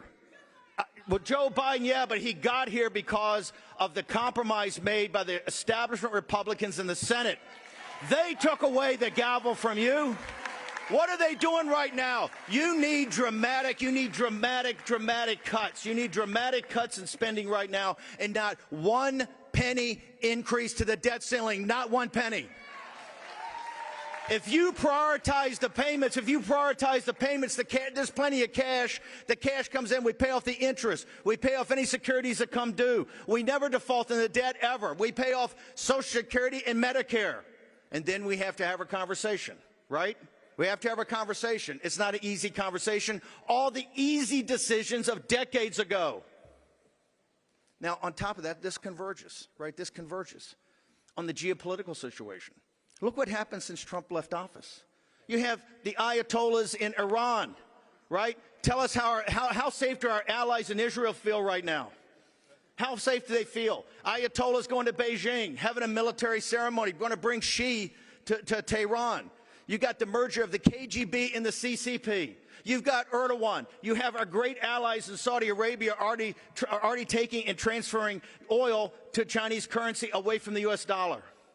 You have North Korea and the radical jihadis in Pakistan. You have a convergence on the Eurasian landmass. And what are we doing? We're turning over our foreign policy to Zelensky to let him determine whether he's going to go take Crimea or not. in all of this convergence, where's Merrick Garland today? Is Merrick Garland at DOJ trying to arrest all the infiltration by the Chinese Communist Party in this country? Is he at DOJ helping Ray say, oh, well, they won't help us on the Wuhan lab? You know, maybe we need help. He's in Ukraine. He's in Ukraine. Yellen goes to Ukraine. She doesn't go to East Palestine, Ohio. She goes to Ukraine. The convergence of these two crises is going to lead us into a third world war.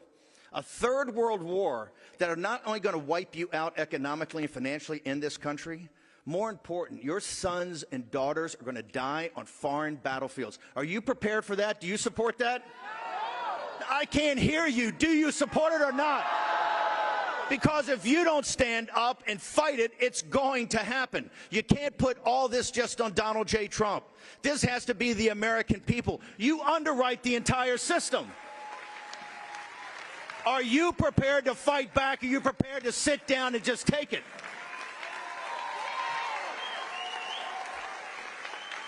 The elites say you're too stupid, you're too lazy, and you're too disconnected watching television and watching the bread and circus of modern culture to care. Is that true? No.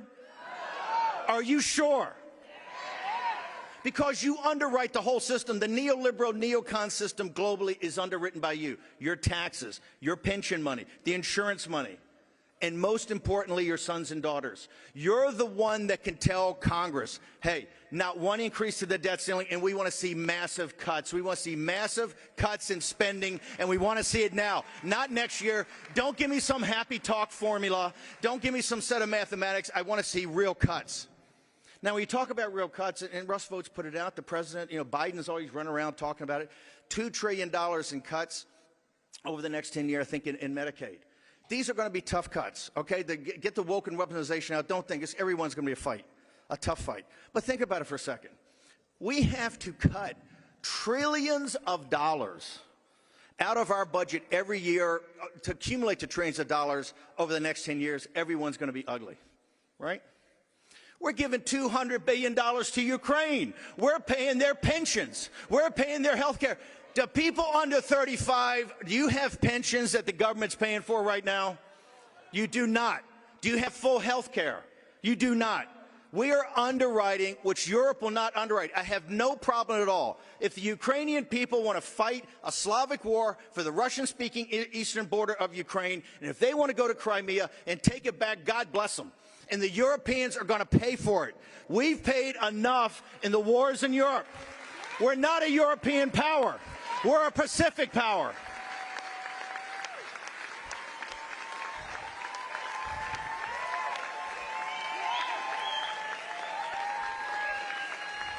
I need them on Capitol Hill and on Wall Street in the city of London to hear you. Can I hear you? Are you going to send your sons and daughters to this war?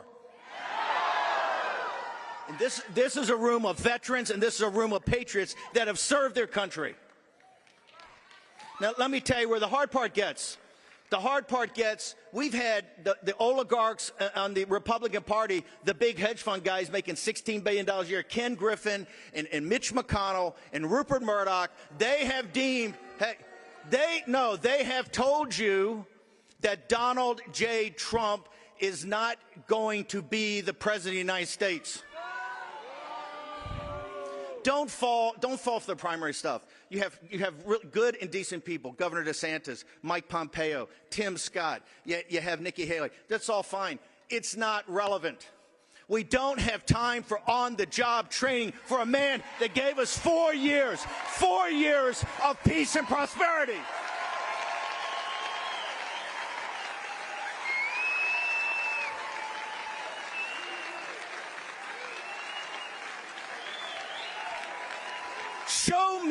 Show me what Ken Griffin has given us. Show us what Mitch McConnell has given us. Show us what Mitch McConnell has given us. Show us what the Murdochs, a bunch of foreigners, have given us. What have they given this country? Nothing. Donald J. Trump, let me repeat, in a very volatile time in American history, gave us 4 years of peace and prosperity. And you know why? You know why? He put you in the room to make decisions. Out of the room, out of the deal. And Trump not only put you in the room, he put you at the head of the table. And that's why they hate him. They don't hate him. They don't hate him because he's Trump. They hate him because he represents you. He gives you a voice, and he will not back down.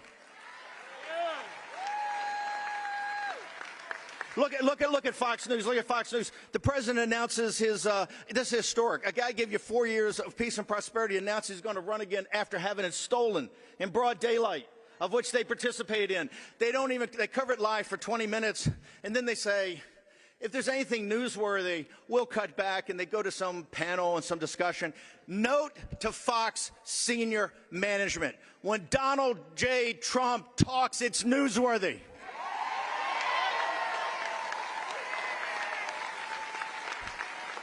What happened in the first week of January? You had Matt Gaetz and Boebert and the Magnificent Six that stood there and put it all on the line. And what did Fox News do? They rolled out Karl Rove and the hacks from the Bush administration that got us in this mess to say, we need unity. We need unity. Turner. We're not looking for unity. We're looking for victory.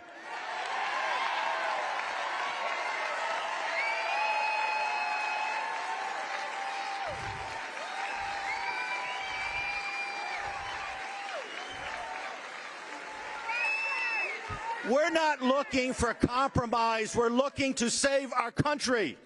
We are not, what they mean by unity is you to give up and you to roll over. This is how you get $32 trillion in debt, going to $52 trillion in debt. This is how you get your kid to die on foreign battlefields in Iraq and Afghanistan and now in Ukraine. That's how you do it, and we're not going to have it anymore. Donald J. Trump is not simply a leader of a political party. He is not a politician. He is a leader of the most powerful political movement in American history.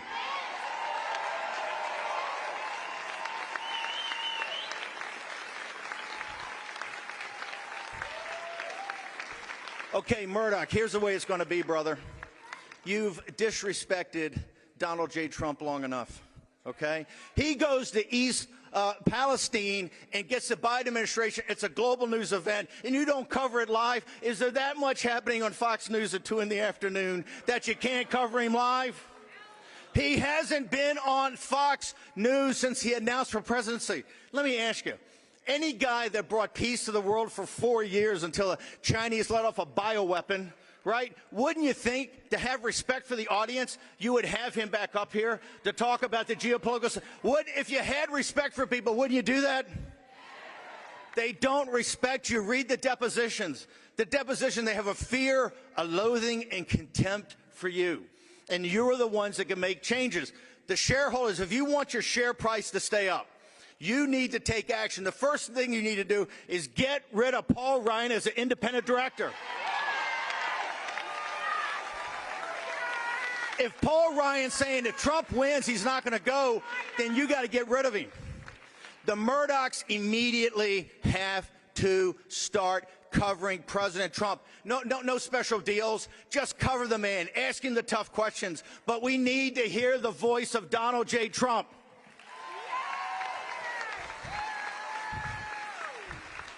Hey, and old man Murdoch, while you're at it, why don't you no more softball interviews to the guys running against him and no more infomercials, okay? Play it straight. You play it straight, Donald Trump's going to win the primary and Donald Trump's going to win the presidency. Let me leave you with what Trump is up against. He's not up against DeSantis or Nikki Haley or Mike Pompeo. He's up against Ken Griffin and Mitch McConnell and Murdoch, okay? They have deemed if he wins the primary, they're going to work for the Democrats just like they worked for Hillary Clinton. I was there. I can tell you they were in Clinton's camp the entire way. All they are is about money. And the only people can stop them on the face of the earth are you, and you. MAGA, MAGA, MAGA. Remember, Murdoch, you've deemed Trump's not going to be president. Well, we've deemed that you're not going to have a network because we're going to fight you every step of the way.